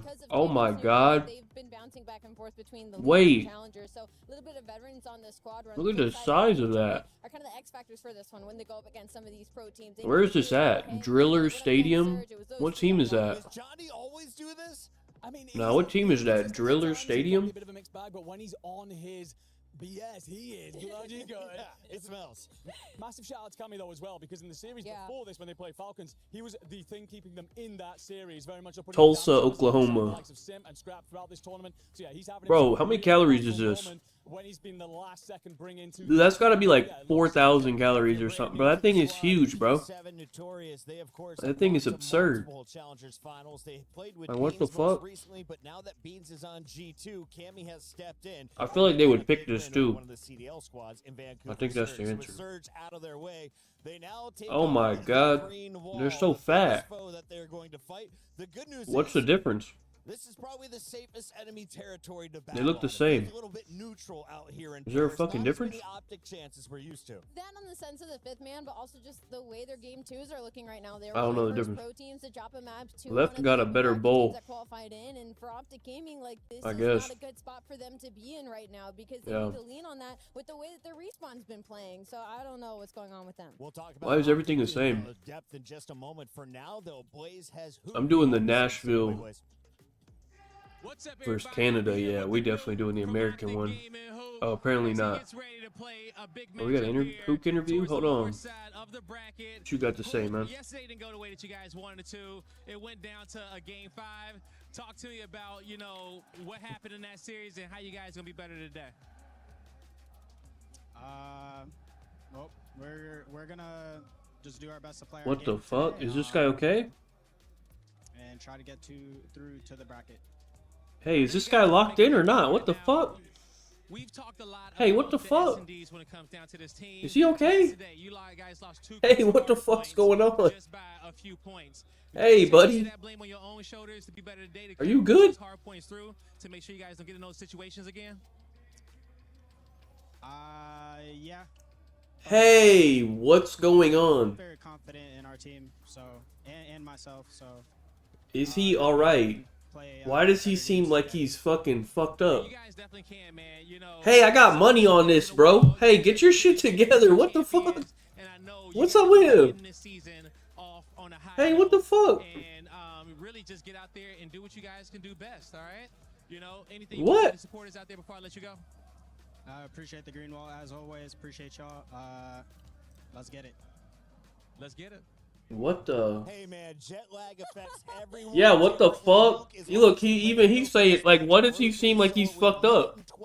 Away from kicking What? us off on stage, so please walk. Are we okay? Some modes, our favorite part of the show. We've got a best of 5. Who has the statistical edge? You have to go with Optic Gaming just because they have one of the deepest map pools in the professional league in general. But I will say, to talk aside, Project Notorious, they're getting that Den overload in the middle. They saw that in their previous series, so it could be a swing moment for them where they feel comfortable on that map. Following into a Den hardpoint after that could give them a little momentum, but they have to get there first, Enigma. Yeah, I fully agree with what Rosalie's saying here. I think that overload in particular very important for them. Should they be 2-0 down or in a situation where we're tied up there, that's where they've struggled at points. The gridlock overload in particular has been ugly, so to see Den in there much better for them. But it's for those first 2 maps that we're looking at and saying this probably leads Optic's way. If Notorious can steal one of them, then great stuff. Do we go to a game 4? Be honest with me, keep it a buck, because Optic has gone to a number of game 4s. In fact, they're 2 for 2. You know, I love Hook, and you know, usually that would be an easy note for me. I think Optic Game's going to 3-0, but I think they might be a little sleepy. So I'd see a game 4 in this, but I do still see Optic closing it out. I do see a game 4, but I see a 3-1 victory to Optic.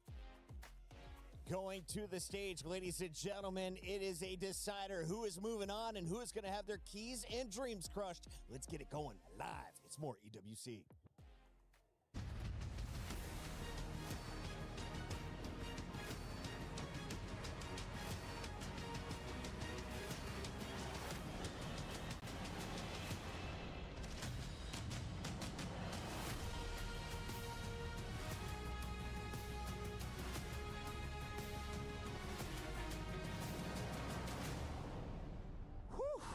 You know what? I think that the entirety of Paris breathed a sigh of relief when the Gentlemates dug their way out of the pit to lock in a quarterfinal spot. But it's not the last one up for grabs, because we've got one more series to play to find out who will finish off our collection of elite teams in the playoffs. Ian, pleasure to meet you here in the middle before that banger game, because even though we're known to be the city of love. Ladies and gentlemen, welcome to the city of no pity. Because here in Paris, the favorite teams have done what they're known to do best. Nothing but winning. Les favoris sont en train de se régaler sur cette scène pour se qualifier en playoff. And I think that our next Titan team is planning on doing the same. Yeah, I think this last series could tell one of two very different stories. One of them could be what we expect, business as usual, but the other result would shock the tournament to its core, Luke. Let's welcome them, starting. Let's get it. Obviously, the green wall, the Titans, Optic!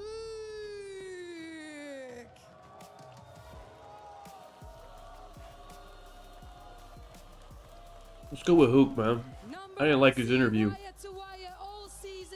Oh, these guys are not awake, bro. What's going on? Fell short. A chance against FaZe. They have revenges to take on this stage after the loss against 100 Thieves in what was one of the best series here at the EWC. The green wall is What's going on? Are we good or not? Shotzi look alright. Dashy look like he's still asleep. Hey, are we not trying? Hey, let me know now, man. Snoopy's laughing at them. Oh, I lost. Oh, man. CDL organization home. Now the defending champions are standing right in front of them.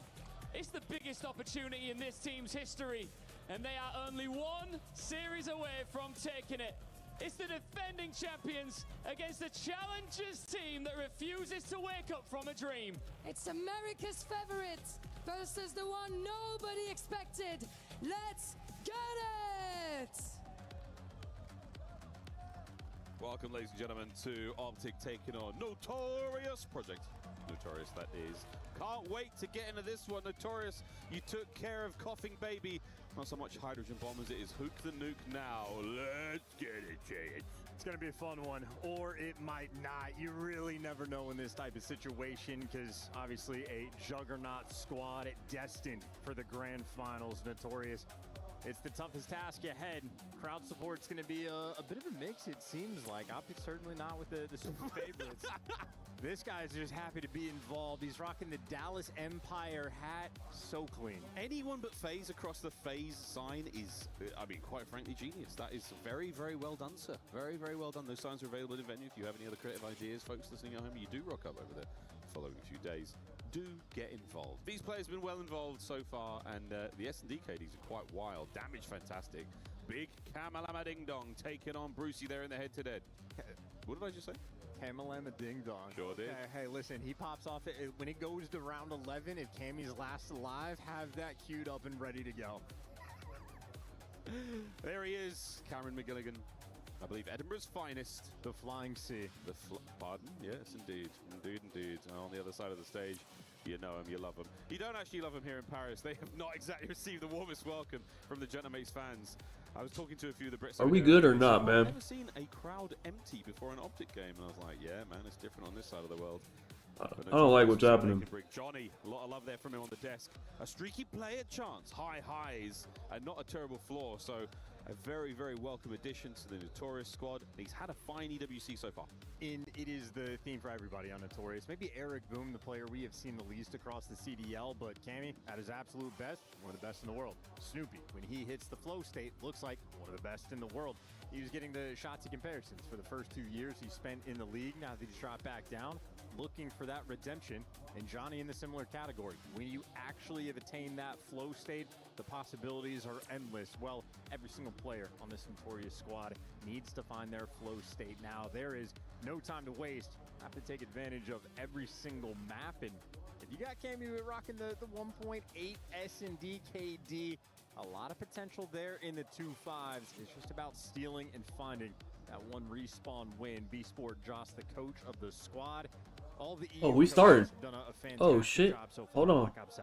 Alright, where number is Snoopy? Number 6. Alright, buddy. I'm hate watching your arrow. Hey, go soak the time and die. Thank you. Finding the opening kills here. The Good trade's shit. now done. P1 goes that blue shade of Optic Gaming for this matchup. P7 Notorious, they will be in the red. And Hook, always a fun guy to watch in the interview in slow motion. But, you know, when we go to that listen-in, his comms are going to be flowing. A different animal in-game. And Optic certainly start their P1 off right. They only needed 5 kills to build that 17-point lead. And it's going to get taken away from him. Okay. Time collected by Notorious. Maybe Snoopy even thinking about flipping those spawns.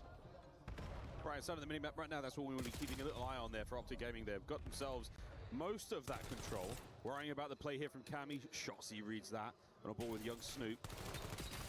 4 spree now as he eviscerates Snoop there on the step. Why is this guy's kind of shooting? Give up that side of the map once again. I don't like what's going on. Towards that P2. Johnny the man right now for P7. It's all good. We got spawns. Yet again on time. Well, the high pressure gunfights being won by Dashy and Shotsy. They secure the right side spawns. Setting up guys like Okay, good shots, Merc. That's what I like to see. Staggered kills. It's big Merc, man.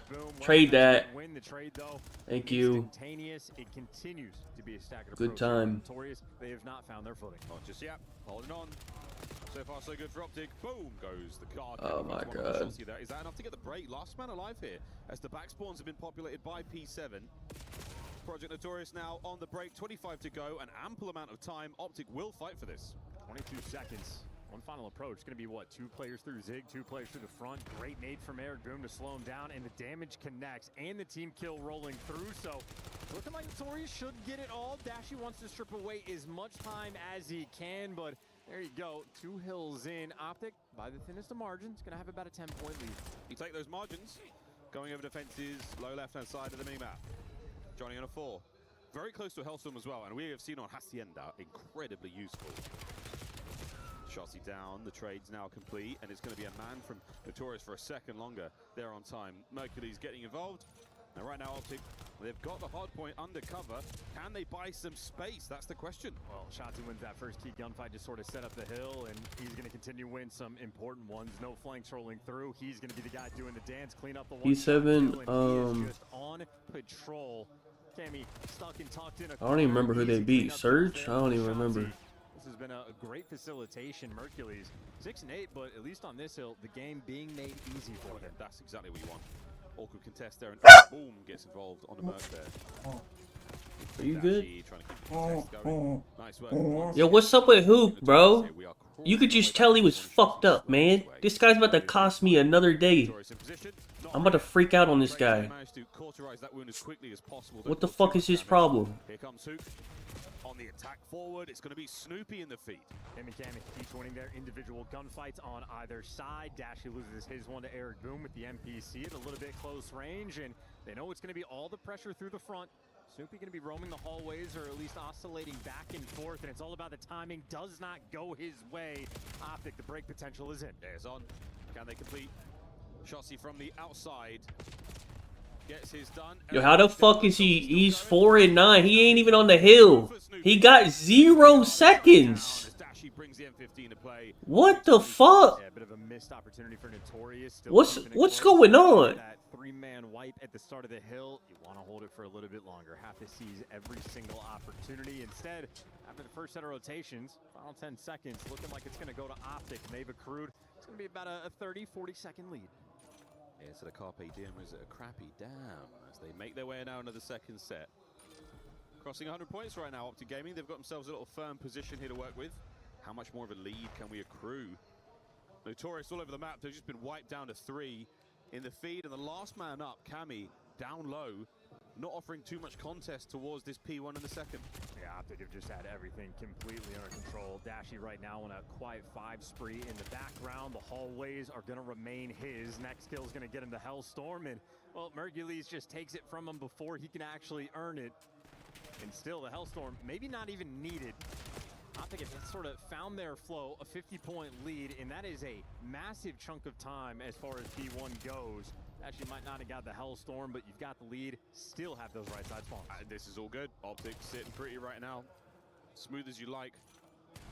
Still wondering about that right-hand side. Project Notorious get themselves in. How does he have 0 seconds, bro? Presence inside. Nah, 0. It's actually hard to have 0 seconds. It's going to be a messy fight. Looking for wall bangs. Like, that's not like. Run. Trades complete. Notorious hold. We'll see what they can do.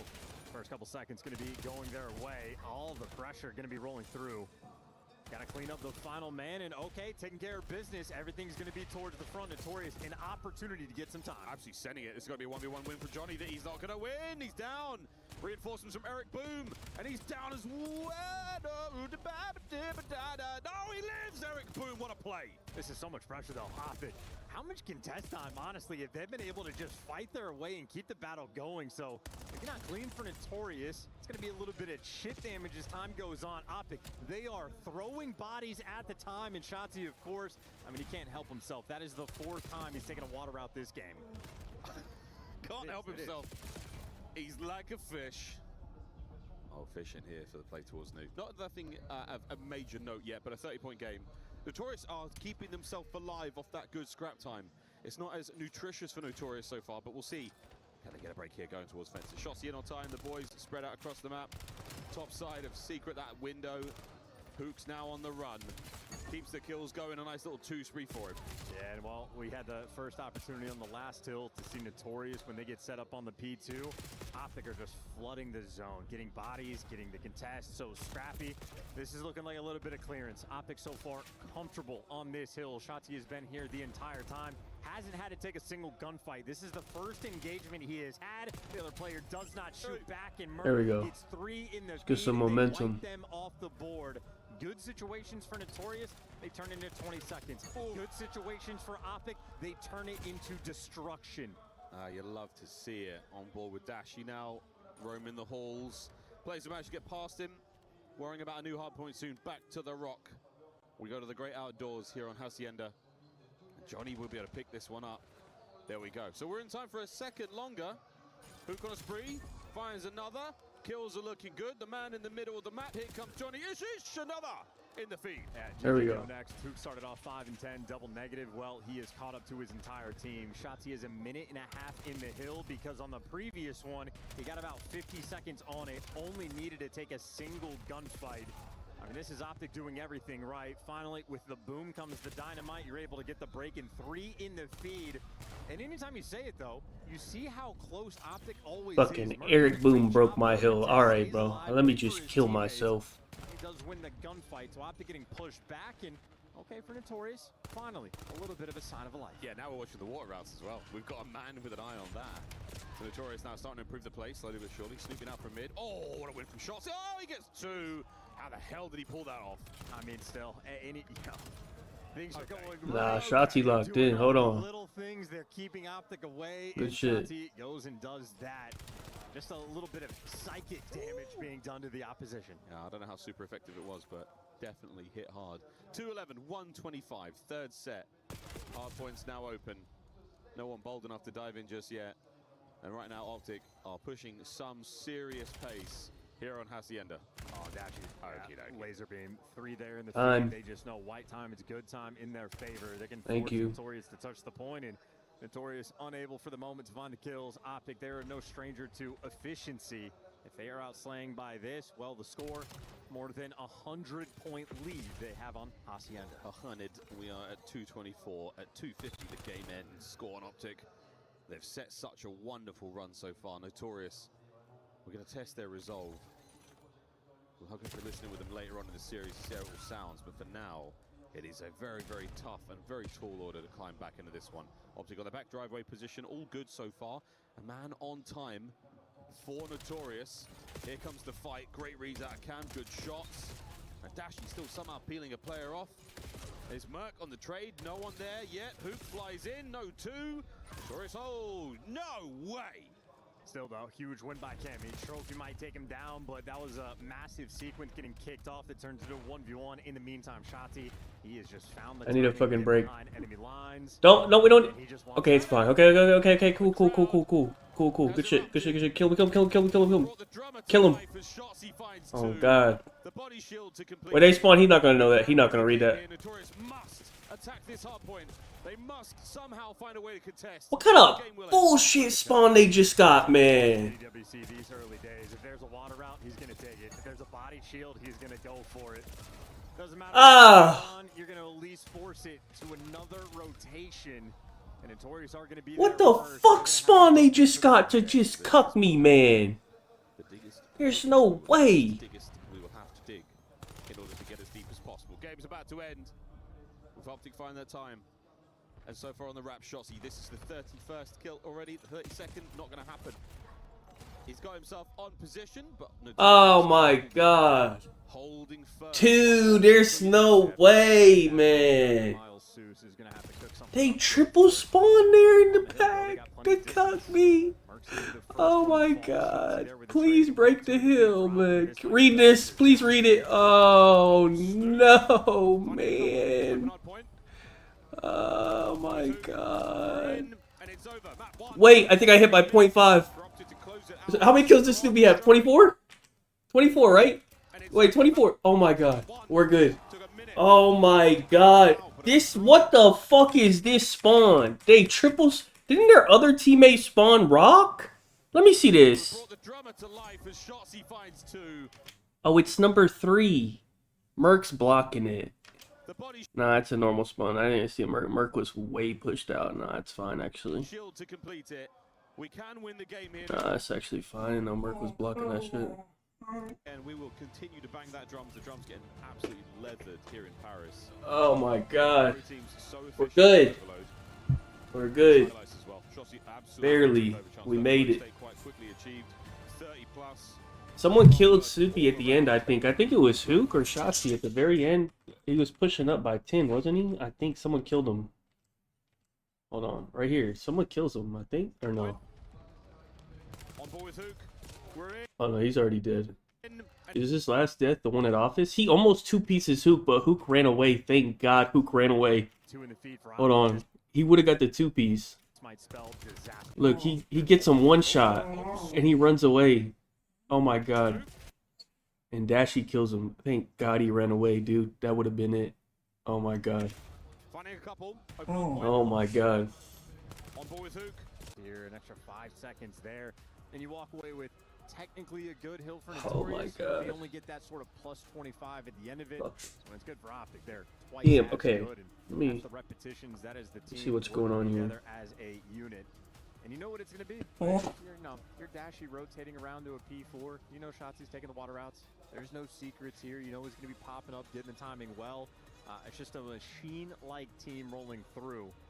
Not truly tested in map 1. Not yet. S&D on its way. Talk to no ends about the capability of players like Cammy, the champion of the Cold War year. Incredible individual talent. That was the year that FaZe dominated. Optic not necessarily there, but no stranger to an incredible highlight moment. As JP imparting his last bit of wisdom there, Karma will be the coach that remains in the trenches with the boys through the game. Now going into the search again. What do you say? Bro, they all hit by 0.5. Wait, this is crazy. In any regard, just make sure that you are chasing the wind in your own fashion. Well, I didn't take a Cammy one, but wait, dude. Johnny's line was 25.5, Snoopy's was 24.5, and Eric Boom's was 22.5, and I had them all on separate shit, and they all hit by 0.5. Oh my god. Oh my fucking lord. A lot of money on the line here at UWC. The $1.8 million prize. That is insane. These guys are not chasing glory here. They just want to end the year on a high Hold note. on. And I think if anything, that means That's you're actually gonna be very obscene. comfortable in game. Easy to have the comms are gonna If be I everything nice and calm. wait, am I done with this? Wait, if Merc gets 8 kills right here. Wait, I already hit this one. Hold on. Okay, yeah. If Merc gets 8 kills, I'll win 350 off this one. Oh my god, I need 8 kills from Big Merc. Hold on. That's all I have left on this other one. I think he, in an interview, said that he thinks he's the best sniper in the game. And so he should. Oh my god, Merc, please, man. Big Merc. What you got for me? Played for Team War. Played for Team War. Big Merc. Absolutely. Had that Spartan helm on his jersey for a hot minute. As S&Ds have gone, Optic, they have blood drawn from them so far. Notorious have been very solid in the search and destroy here on Sake. Big Merc. Yeah, right? Snoopy, Johnny. Yeah, I had the one I had with Gwen, Johnny, and Snoopy and Merc. A 4-man. And they're all good other than Merc. I need 8 kills out of Big Merc. Sake's good too. Sake usually goes more rounds. confident in their team. I don't know if I'm confident in Notorious to win the round. They might have forgotten the bomb. It might be all part of the master plan, lad. Well, Shotzi's on his way. Imagine if he could steal it. That'd be quite the game mechanic. Cammy? I mean, that is weird intel. You'll definitely take it. But he does have to now vacate. I mean, what does this tell the rest of Optic? Yeah, they've got a backpedal. Degree of confusion at this moment in time. Mercules just plants himself in position, hopes for the best. Yeah, I love the spot. You can see under the truck to get the footsteps. Doesn't pay off, no. Oh, yeah, little okay. bit sneaky, has the corner. All right. An opportunity with the smoke to try to get that bomb down. In the meantime, Okay. Hook is even the odds, and Notorious haven't yet picked You a just bomb fucking site. died, man. Towards B, they have fallen into the trap. Man, vanish Optic. Looking at the B bomb plant. Just dancing around it. Yeah, we've taken some more space. And Shotzi still on a run. They lined up for Cammy. Not this time, though. Shotzi, nice takeover. Yeah, not the confident start you want to see. We have forgotten the bomb in spawn. Oh, dear God, they're already here on the pinch. I need help. Thank God he smoked himself off. I can wrap back. We got the first blood over in this direction. Should we go there? Yes. And then they double back and second-guess themselves, getting picked apart left and right, making plays when you didn't necessarily have to. The SMG duo for Optic light you up. Round two.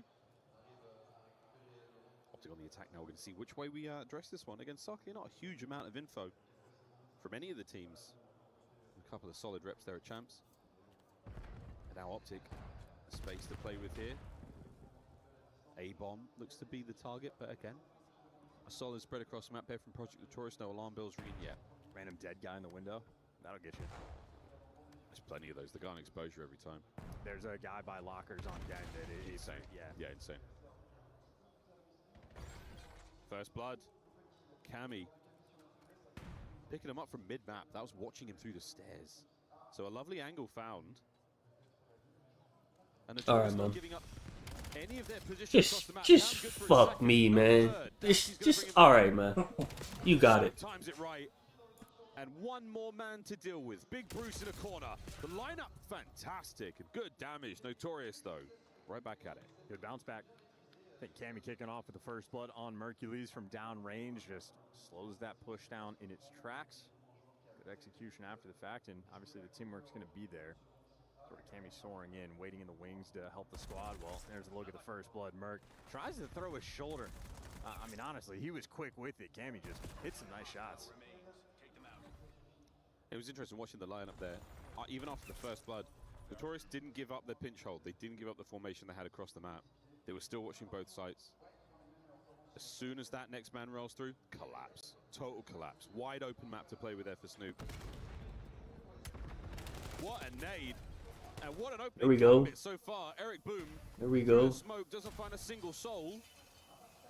It could spell doom. Down a man. Unbelievable. Had two Optic players, one shot. Could not Whoa. finish either kill. Now you got players. There we go, Big Merc. Get you another one. Dishing out towards B3. It's a Hold on, Big Merc got three. like that, the round 3. ends. The opening strat was absolutely perfect. Hold on. Nate's We're connected back. Dashy to the steps. He's 1 HP, has to run away. If Mercules loses the gunfight in the smoke, you probably have a 4 versus 2 in favor of Notorious. Instead, Mercules, Mr. Houdini, gets it done with the one way and, well, cleans up the final few kills. You know what I'm looking forward to? A very nice slow motion, perfectly well read. Nice mace. In those slow-mo cams.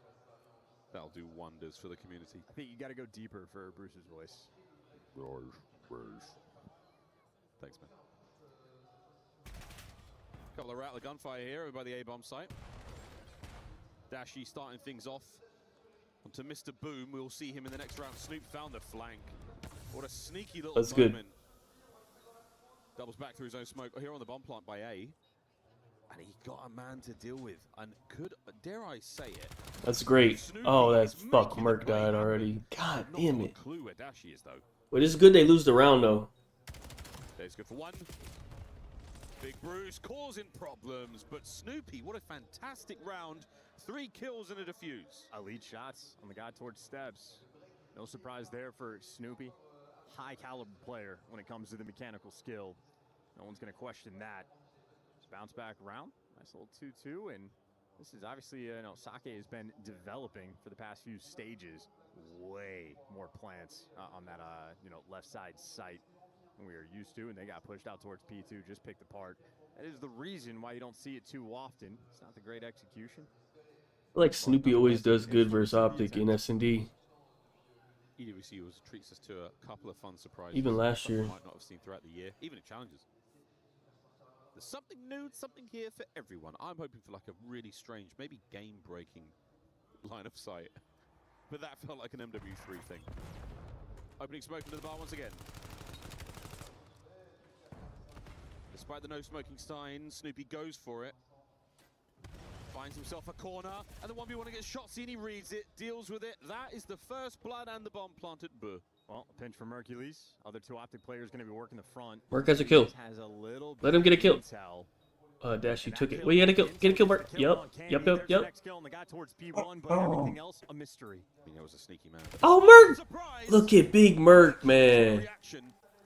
Guy's different, man. And they are on his tail. Oh my god, he got the last one. Oh my god. Oh my god. That is a situation where you had a 4 versus 3. You got the bomb down, and you did not trade a single kill. A couple of these players didn't even shoot back. Mercury's the most important kill.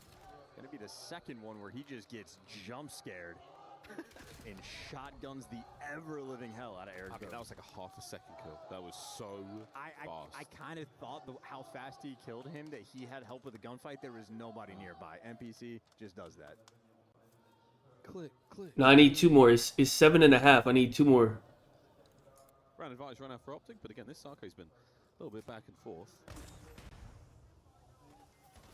To the bar yet again, and this time the Shotzi Dashy duo find their respective kills, and Shotzi is on the immediate hunt. Merc not gonna get a kill. Wait. Gone down low. Get him. Yes. Oh my god, I need 1 kill, bro. Oh my god. Hold on, man. We got it, man. He has his number. I need 1 kill. 0-5. Tick boom for the Haas. Hate to say I told you so. Nothing but bangers. Have you ever seen them in concert? No, I'd love to. They wear suits. They absolutely put on a show every single time. Great guys. One of those bands that tricks you into thinking they're a bit chaotic, but in reality, extremely well tuned. Yes. Very organized. Like many of them. Well, I already told you. Joe. 2 in a row now for Optic.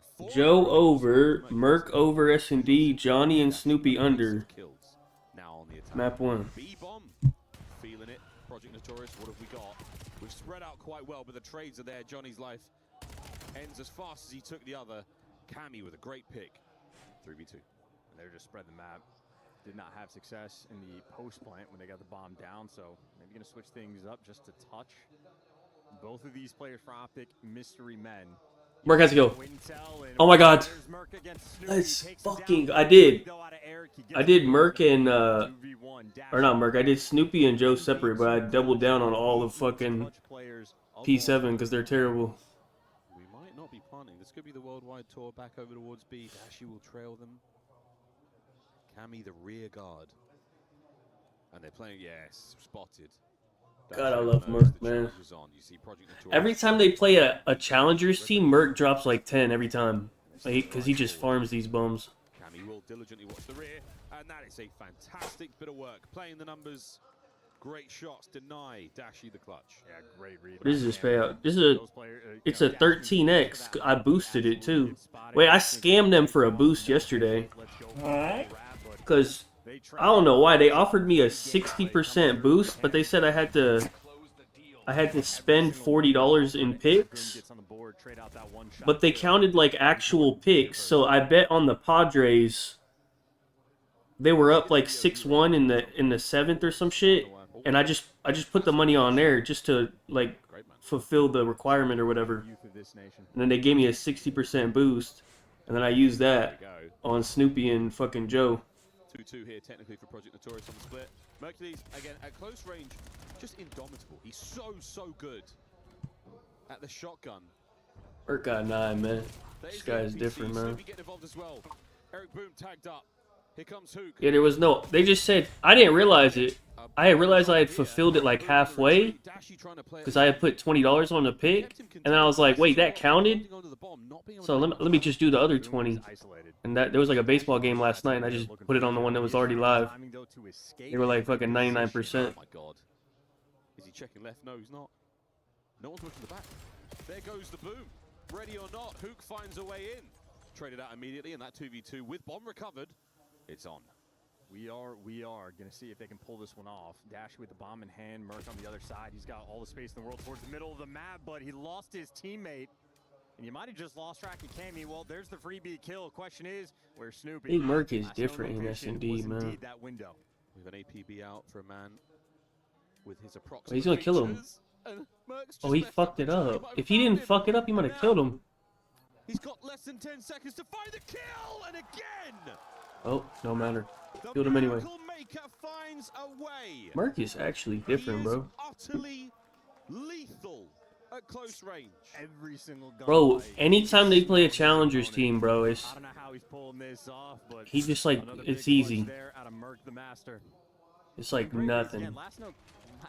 He's way too good for these kids. And so intense in it. So intense. Again, he's getting jump scared, but his eyes, he doesn't blink. Oh, how many seconds remaining on the clock in that round? 11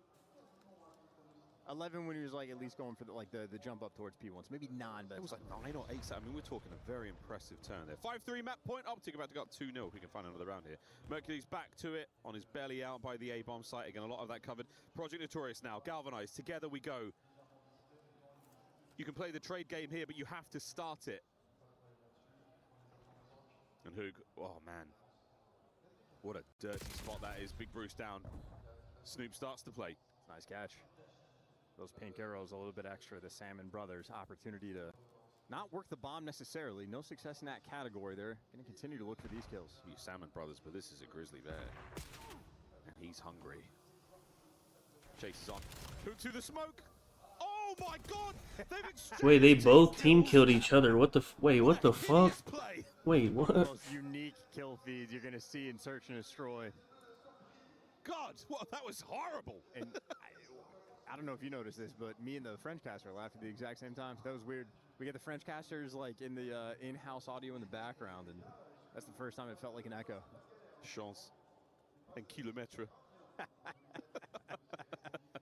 No, I'm not certain who's on the other side of this one, but I hope the chat enjoyed that as much as we did. 11 kills here for Merc. He's had himself one hell of a game. 11 for Snoop as well. And as long as Mercury's, 2 feet away from a player, he's not going to lose the gunfight. He has yet to lose one in those moments. Well, we're all together, Optic, and we are going to A. And Johnny, boy, are you about to light up once you get that intel. Oh, and he's close. Make a decision, and the decision is to die. A-bomb plant. Yeah, it's going to be, 3 and 16 combined for Eric Boom and Johnny at the end of this one. 4v3 in favor of Optic. Here comes the boom. Oh my god, look at that position from Dashi. Oh, he gets it. It was me. Well played. 2v2, 30 seconds. Eric Boom's got the spidey sense. Oh my, here comes the boom yet again, 25 seconds. They do have to defuse this, by the way. I know, this no is important. scams. No one scams. What the fuck are they doing? Guess this. Got him. Trades. 1v1. And even here in Paris, I'm hearing a little bit of crowd hub. Have you learned nothing, Optic fans? They scammed him again. They started making noise, but Here against Project Notorious. I don't know why they sat in a corner for 15 seconds when they need to go fucking get a kill. What the fuck was that? Merc with the babyface assassin smile at the end. Could have just used his knife that map, to be honest. Always found himself in that close quarters. Oh yeah. 2-0. And Hook had himself a wonderful map. A little bit antsy there from Johnny. He had a fantastic corner to work with, but instead of, planting it, stays up on his feet. Dashi, that corner, that would never check that. Incredible work out of Eric Booman. This trade from Cammy immediately taken care of here by Shotzi. Business as usual for Optic Gaming. One map away from crushing a key. Eric Boom is horrible. Didn't I piss on that guy?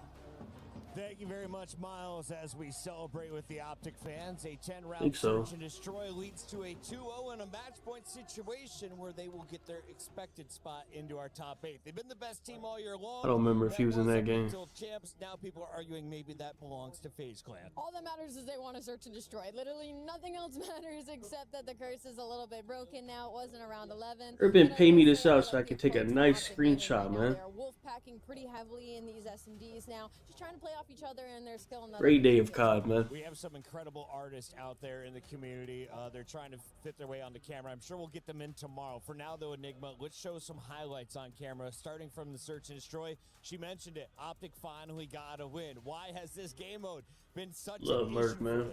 I mean, it's a weird one. Is it they get to them still into those late stages, around 11s and so on. Is the top teams are finding ways to close them out, but it's also Optic are throwing away situations that it feels are very winnable. Here, at least, a lot more ruthless, and they do a wonderful job of opening. Bro, I would have been so mad. That was such a big swing, bro. In Eric Boom. And That's the difference of being up like fucking 700 to being down like 100. I would have been so mad.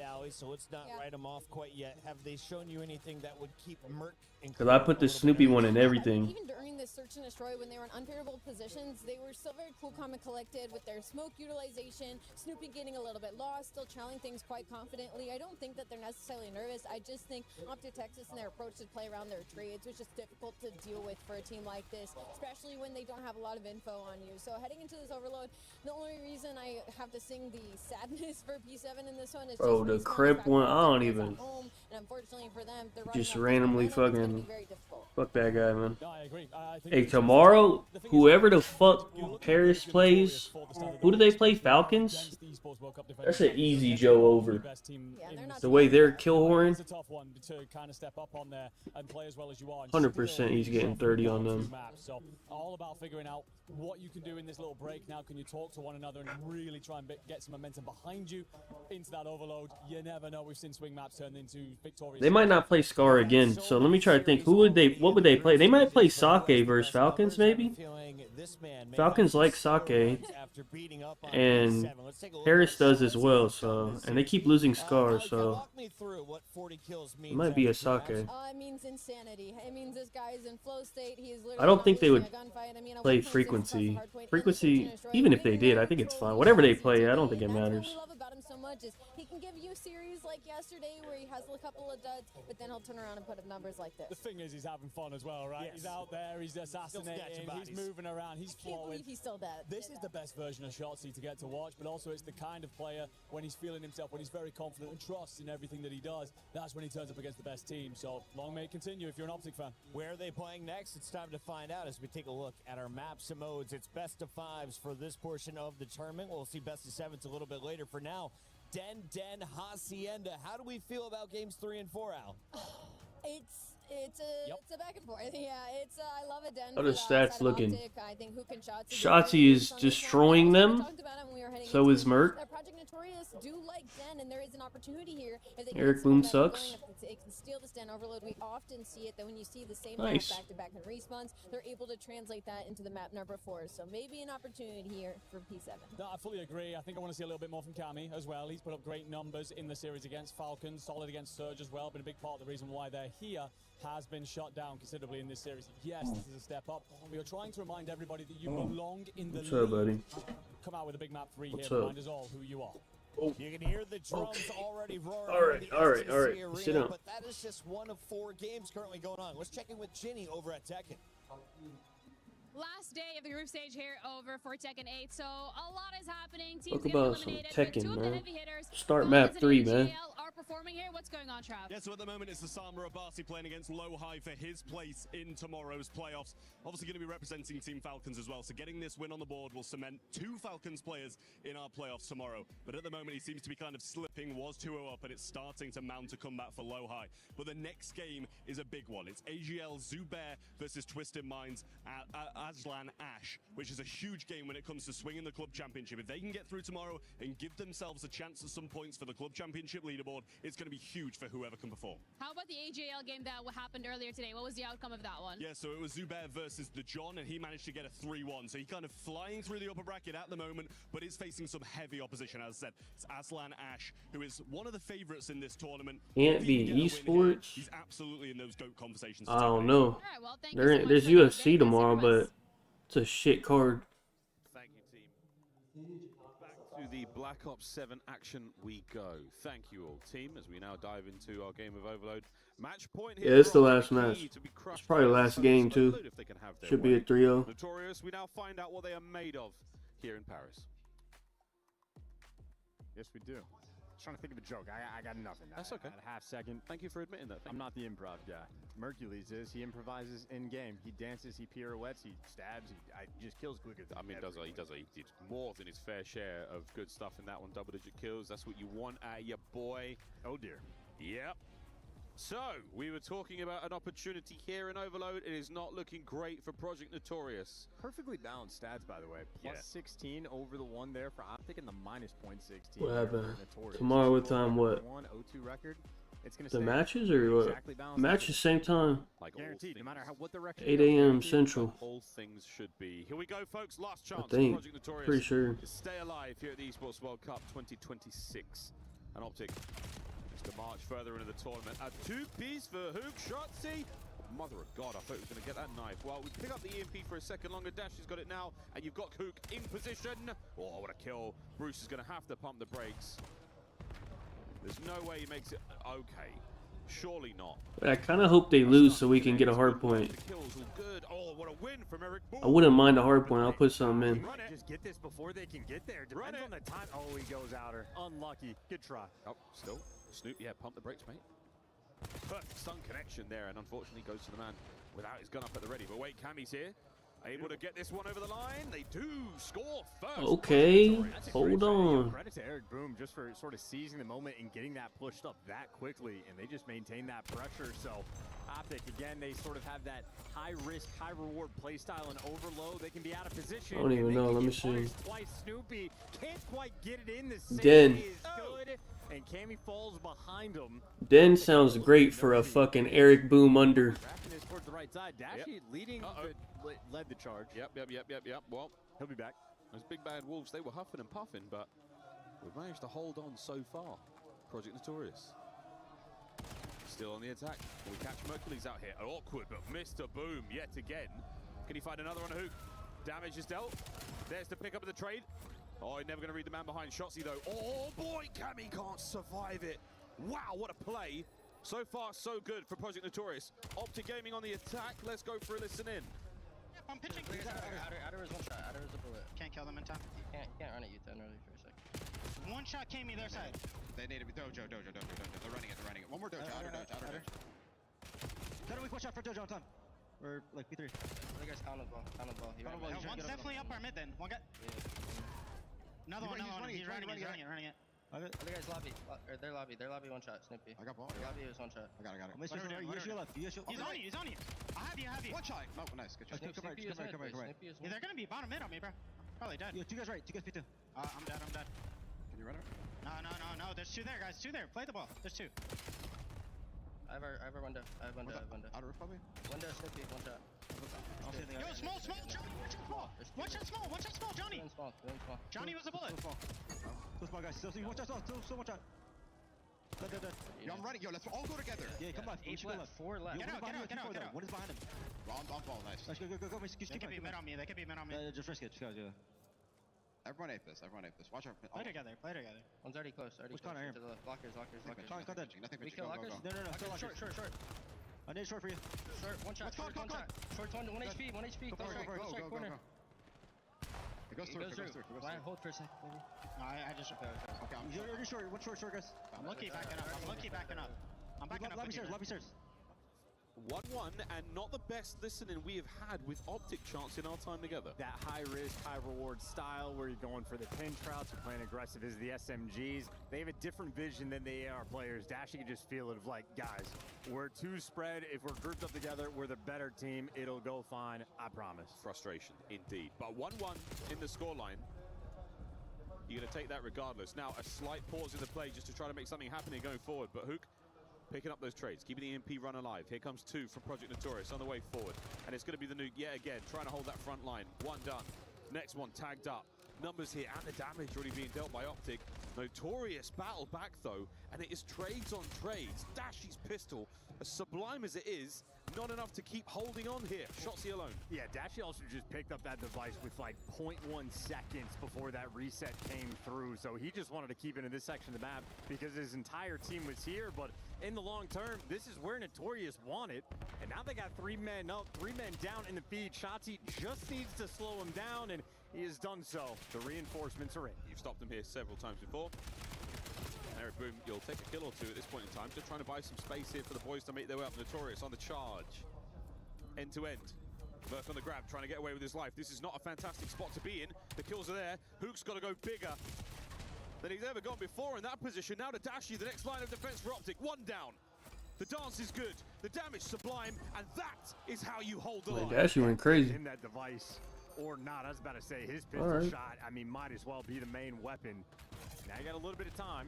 3 players in front. You lose a Hook, you're going to have to do this man down. Here comes the extra time. Can he find the kills, Snoop? He gets his. Is there going to be enough time to get those reinforcements forward and really complete this play? Maybe not. Notorious now making the charge, trying to end it, force the halftime. 20 seconds on this. Shotzzy must live. What a save. The run is on. Not a huge amount of movement here from the Notorious defense.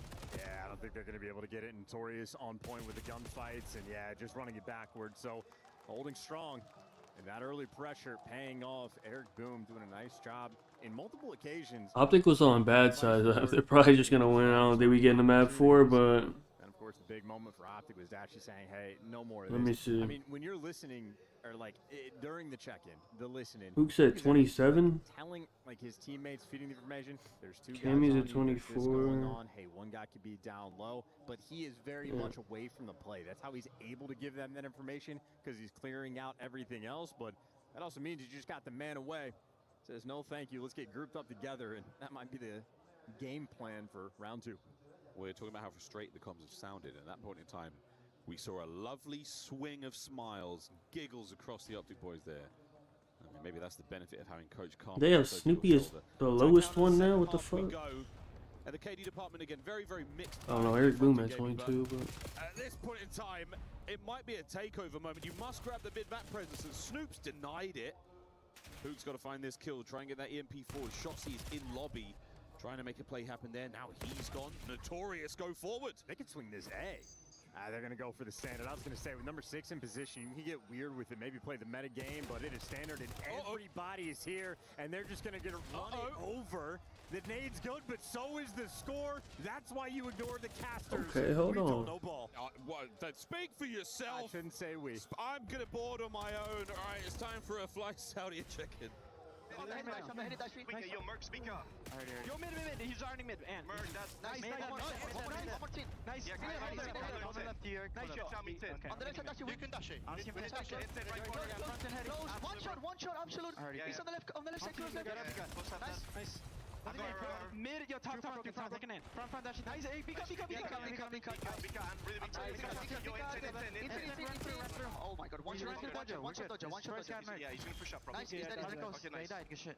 I'm gonna go mid, One more is Kyler. Nice, 2-2-2. One more. Speak quickly. Mid. Close, weak. Watch out, he's watching it. Deep block. He's running at you, goes right. You're fucking better, I'm coming. Someone should wrap mid. I'm wrapping mid. I'm helping you, Jenny. There, Brendan. Push to the right, boys. On the head, he's on the head. I'm gonna go deep right. He's on the head. You go deep right. I have it. He's already there, bro. He's already there. Deep right. Already in the deep right. Alright. Massive win, Eric. I'm trying right. I'm in close. I'll go ahead. One shot on the right, 2 on the right, 2 on the right, boys. It spawns there, okay, boys? Yeah, heard. Could be lower. All tied up. Deuce here in the overload. Not a bad listening chance. Quite a fun one, actually. Clearly, when Mercules does something crazy enough to make you go, oh my god. Not a great sign. Yeah, we would have heard more of that. Because they just no way. Worse. Yeah, another capture. They changed. Yeah, we're not getting the map 4. The experience playing against Optic, not fun. Well, trying to hype yourself up. Nah, man, you're better. I mean, listen, it's a 1v2 with the pistol. What are you gonna do? Well, that's one of the most successful rallies we've seen. A very, very few successful rallies here at EWC so far. Dashi's holding this one together. Cammy's got to buy the time. Can he hit the flank? Get that damage? No. Cleaned up indeed. Now to the bottom lane we go once again. EMP still at play.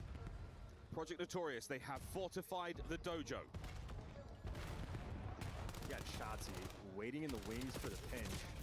You lose the first blood, but it's also a device reset. Optic are in absolutely no hurry. They're just going for that protection game. Freebie kills. He's getting loose. Starting to get active now in lobby. We saw this before. Wide open B. Can Snoopy get himself forward? Contest this. He can indeed. Merc, double back. A little bit of space here to work with. Here we go. There's the kills. And the Hook's thrown in caution to the wind. He's now trying to get that pressure on. Shotzi on the cutoff there through the P2 position. Here we go, folks. Optic are speed demons, though. Look at how fast they just ran back. This is, I mean, they're overwhelming the attack here. There's no space to work with. Fantastic shots there from Johnny and Cammy. On a Hook. Can he give you two? Nearly. Eric Boom, 7 HP. Optic player still to deal with here. Snoopy has got to help through couches, or is it a play towards B? Yeah, they might try to wrap this all the way back. The problem is you can't cross through couches. You just have Cammy covering the outer lane. Number 6 needs to go get involved, or someone needs to make the play. Maybe Johnny for the pinch, maybe out through couches. Well, he has gotten out, but then it's normal timings for the gunfight. They did not take the space they needed. That was diabolical. Now Eric Boom alone. The third kill spree for him, gone, wasted. Less than a minute to play here. Mercules finds a couple. And Shotzi, while being as airborne as possible, we have got a little bit of a stalemate. The touch there keeps the play alive, so EMP will not reset. Here we go. Oh, 43 seconds. Merc starting to fly. Oh, goodness gracious. Oh, Snoop Merc. down. That might as well be the map. 35 seconds. Possession to Optic. Is there any hope here for Notorious? No, because Mercules is on a 6 screen. His MPC up close at range. It does not matter. He has been shooting wildly this series. Well, it's not over yet. Watch it. Oh, Hook takes one with him. Unbelievable work on Cammy as well. 15 seconds. The nuke finds another. And Dashi's there as well. Reset back to the middle of the map with 10 seconds to play. Notorious, this is it. Your EWC life depends on the grab. Kills in the middle of the map denied. Dashi cleans house. 2-1. It's over. Nice. Day is done, Miles. Let's go crush a key. To the crusher indeed. Notorious. You gave us everything you had. But the last Titan you faced here at the Esports World Cup was Optic Gaming, and they mean business. They've got a date with Destiny, and you were simply a bump in the road for them. Yeah, just a look at the step up in competition from Surge to Optic towards the top. That is a hop, skipping, and jumping. Well, they did so across the stage. The City of Love getting wild tonight. Getting wild tonight.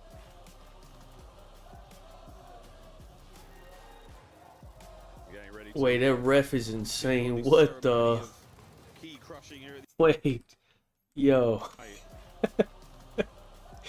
Yo. Hey, you not fooling nobody, bro. Hey, bro. You are not fooling nobody, bro. God damn. It does get added to your sort of the base of the trophy as well. All those defeated teams, you get to pick one that you take with you. Dashi will be the man to roll on over, take part in that ceremony here for Optic Gaming, and say a fond farewell to Notorious. Their campaign here at the Esports World Cup 2026 ends here at the hands of Optic Gaming. I want them to get a Dashi French interview.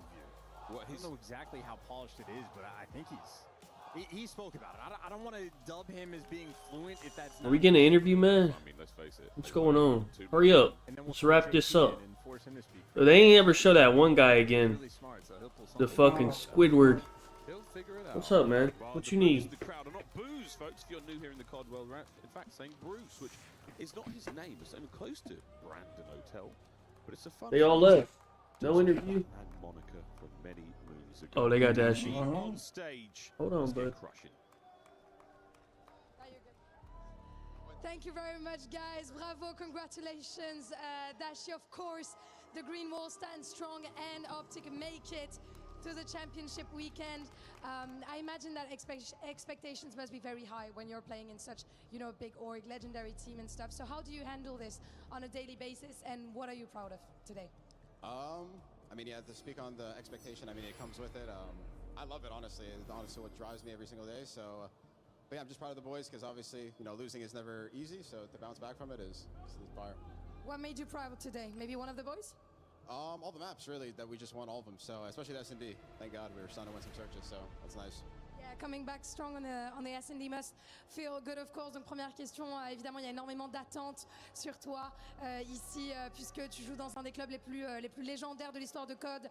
Qu'est-ce que ça te fait? Honnêtement, moi, j'adore ça. Moi, c'est ça qui me drive un peu tous les jours, et je suis très fière aussi de mes teammates. Aujourd'hui, on a gagné aussi le S&D, donc je suis très fière de ça. And you guys have been the most consistent team this season, reaching all major grand finals and champs. But, you know, I imagine that sometimes it must be a bit hard, you know, to like self-reflect and have self-criticism when you do so great every time. So what do you feel like there is still to improve in your team, or maybe in your gameplay? Who knows? I definitely can improve individually, and even as a team, we can definitely get better. I mean, we didn't win all the tournaments, obviously, so we got to be doing some wrong. That's the way I look at it. So that's why we're grinding every day. We're trying to figure it out. Is it pressure? Is it mechanics? Talk me through. Maybe it's everything. Maybe it's everything. A little bit of everything, but of course that is going to be adjusted. I am sure about that. Donc voilà, la question c'est forcément we're gonna get to that point, of course, and the booze. Donc la question c'est forcément qu'est-ce qu'il y a encore à améliorer chez cette équipe? Un peu de tout. Moi je pense qu'individuellement je peux m'améliorer clairement, mais aussi évidemment en équipe. Man, the last trophy that you won wasn't Devil, are you good, man? I feel like maybe Paris is one You a of the little only cities in excited? the world where the crowd is actually against You alright? you. Is there a bit of a villain's buff here in Paris? Tell me about that. Maybe a little bit, but I definitely love playing against the Gentle Suites. Like, these guys are the best, bro. So, like, these guys are some of the best crowds, so we're fire to play against. Does it, like, fuel you up, you know, hearing the boos and stuff? A little bit, but it's just a different type of respect is the way I look at it, so, yeah. Part of the sport as well. Mais ouais, j'adore toujours jouer contre vous, les Gentle Suits qui ont un public incroyable, et forcément moi, j'aime bien ça aussi. I don't know if he be trolling or what. Is he serious or is he trolling when he be doing that? Your last time, hopefully, you're gonna get to crush the key from your opponent here, Notorious. Let's go together. He's gonna talk you through how does that work. Like, is he like right there? Like, is he trolling or like what is he doing? After you. Dashi is gonna get to crush Project Notorious Key here in Paris. They brought up a good fight, a tier 2 team, but the green wall stands strong, heading to the playoffs, led by Dashi.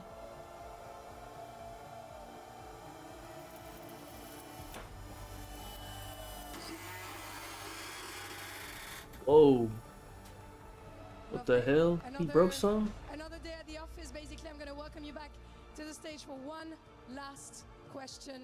Well, I know you speak a little bit of French, but maybe you don't want to give it to me on stage this early in the tournament. But what are the, you know, expectations heading to the draw show, heading to the next games? How are we feeling? Wait, is the draw show right now? Yeah, right after.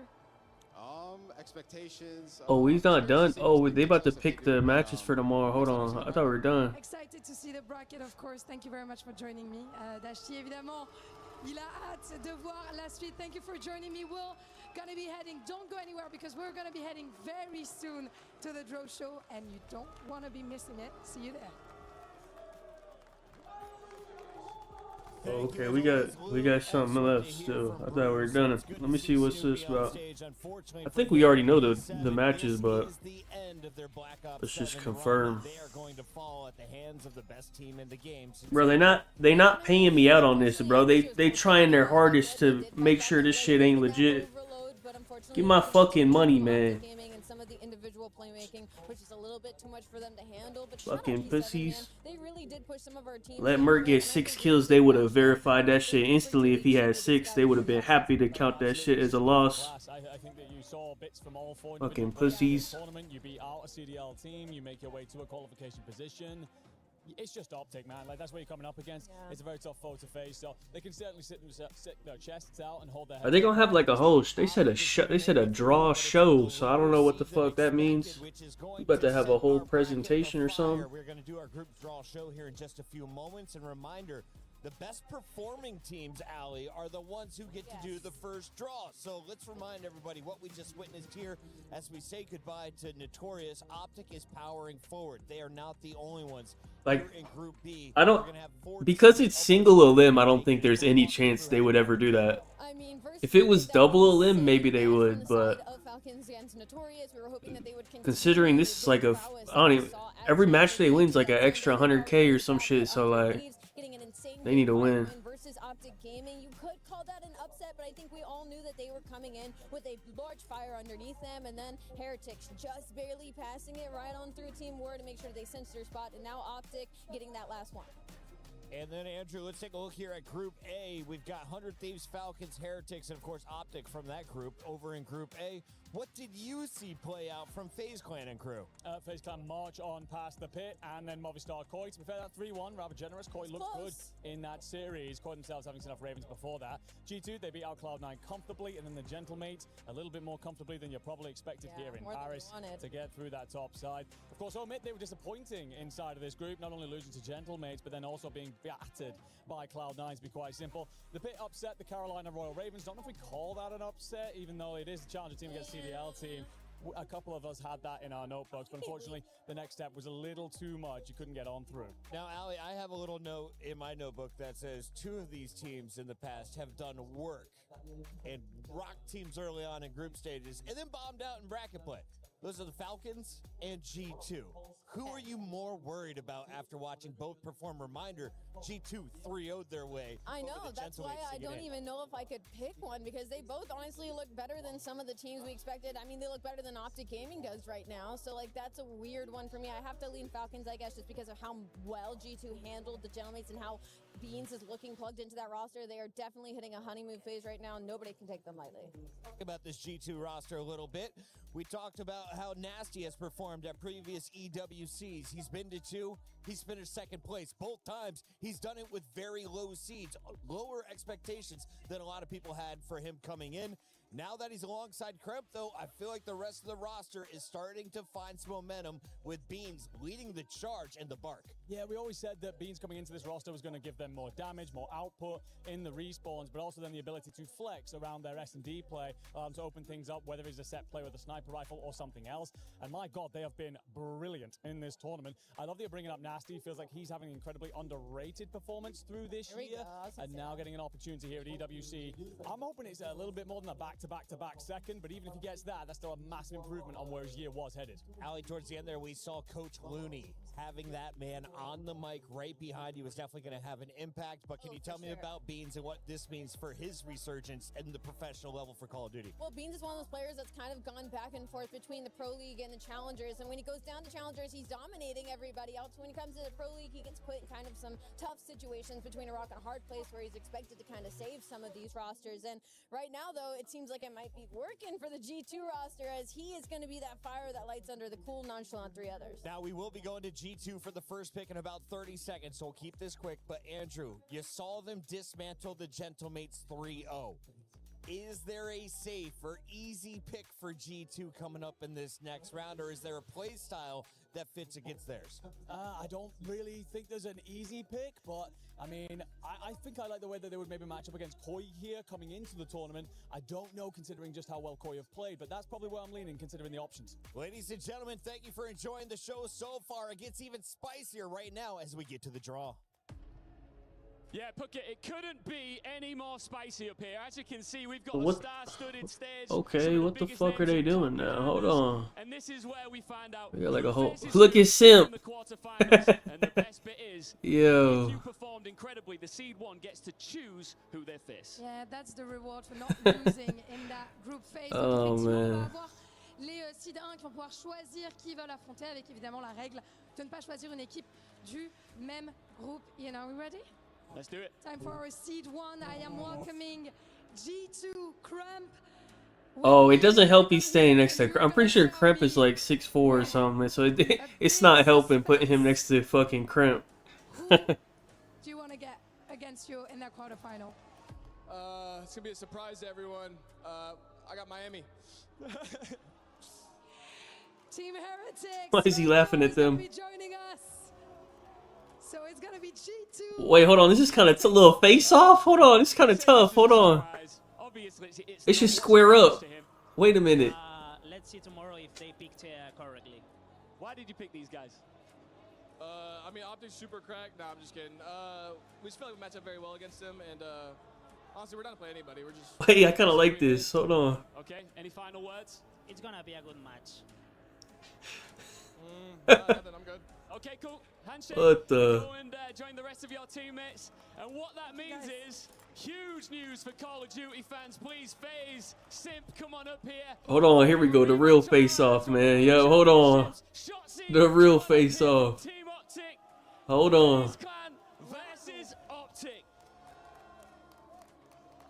Boys, what do I get to say? Are we excited about this matchup, or do we wish we finished seed 1 so you could have picked another team?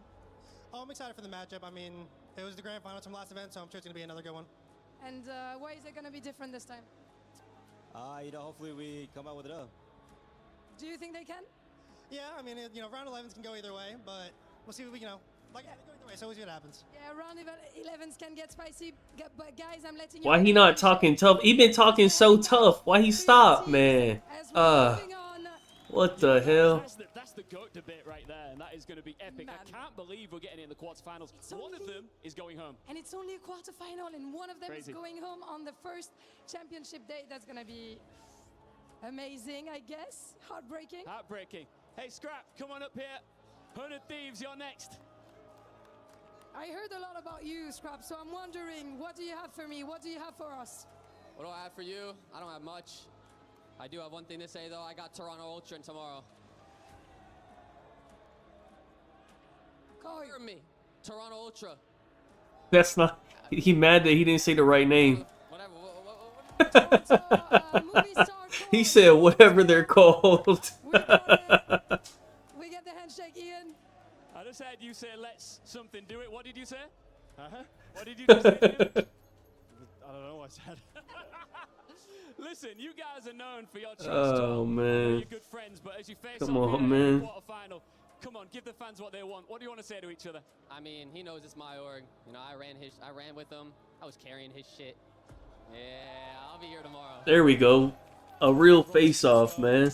I gave him the career he has right now, and I'm about to send him out of Black Ops 7. Oh, man, final words. Okay, hold on, big land sight. Hold on. Good luck. Bad luck. Bad luck. All right, let's get a handshake. That's what we love to see. The boys delivered. Thank you very much, guys. You know what that means? There's only 2 more teams. Falcons, come on up here. And, of course, Gentle Mates, the home crowd favorites. Of course, Aluka and Joe. Aluka, Joe, lovely handshake. You guys are good guys. Like, I'm not going to ask you to, have that little banter, trash talking, but what are we expecting from this match? Happy to face Joe and the Mate boys? Yeah, I'm happy to play against him in this arena. I think it's going to be fun against him, and yeah. And do you think the crowd buff is going to be real, Joe? Do you see a world where you lose against Falcons? No, I think we're really confident in our Search and Overload. Like I said, obviously they're a good respawn team, so I think that's where it's going to come down to. But yeah, I'm excited to play them tomorrow, and good luck. Good luck. Any last words from you, Luca? Well, these pussies finally paid me. Good luck, I guess. No. What the? It's just What I'm in gonna the? let you guys handshake one more time before leaving the stage. Hey, Paris, make some noise for all of our players here. Guys, you can now exit the stage. Thank Well, I you like so that. much. We love this. That was Listen, good. Whatever your plans were for tomorrow, cancel them. You're going to be right here, quarterfinals. Call of Duty Black Ops 7 at the Esports World Cup, featuring a rematch from the Champs Grand Final.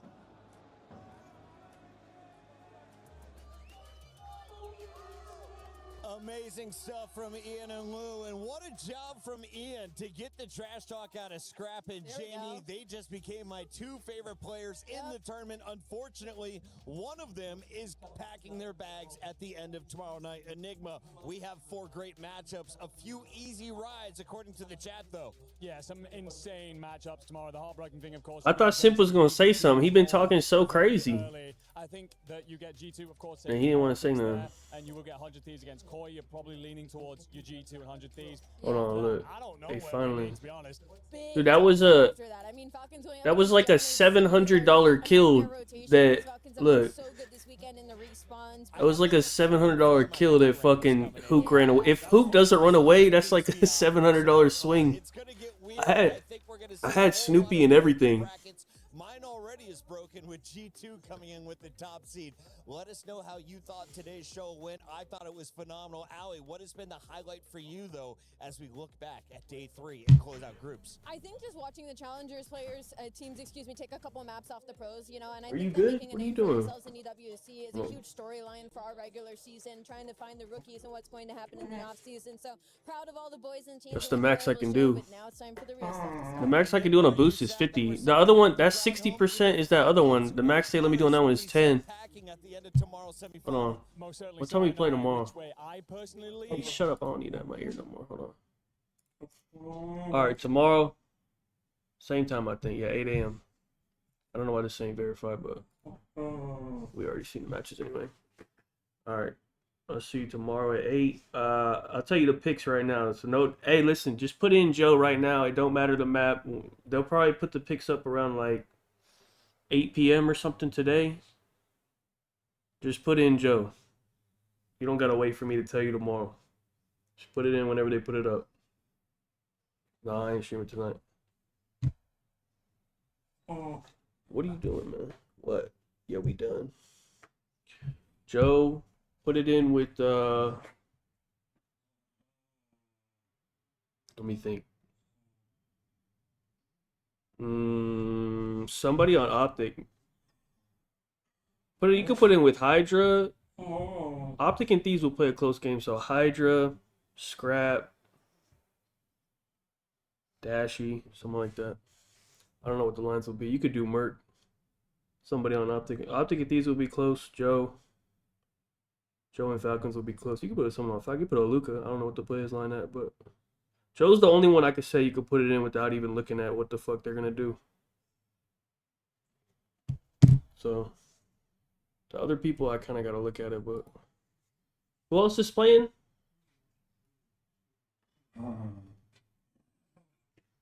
Oh, Optic and FaZe. Yeah, I would still do anyone on Optic. I wouldn't do 04. Don't do 04 because I don't know. That guy, he might have fell off. You could do Simp. You could do G2 Miami. Dude, you could do almost anyone, to be honest. They're all close games. Other than Toronto. Toronto might get blown out. You could do Cramp. You could do... I don't know about anyone on Miami. I'd be okay with Cramp, though. I'm trying to think who else. I would actually, low-key, you could maybe do an Abe. Actually, Abe been playing okay. I would say an under on Abe, but he actually been playing all right. He hasn't been playing bad.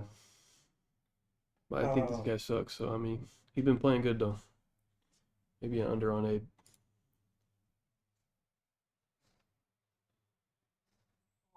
If they do KDs, I'll do the Kips under on the KD. I don't know if they're off. Some days they offer KDs, some days they don't. I don't know what the deciding factor for that is because they didn't offer KDs today. They offered KDs yesterday. I don't know what the... But Kip's under KD for sure. If they offer it. I don't know. Anyways, I'm out. I'll see you tomorrow.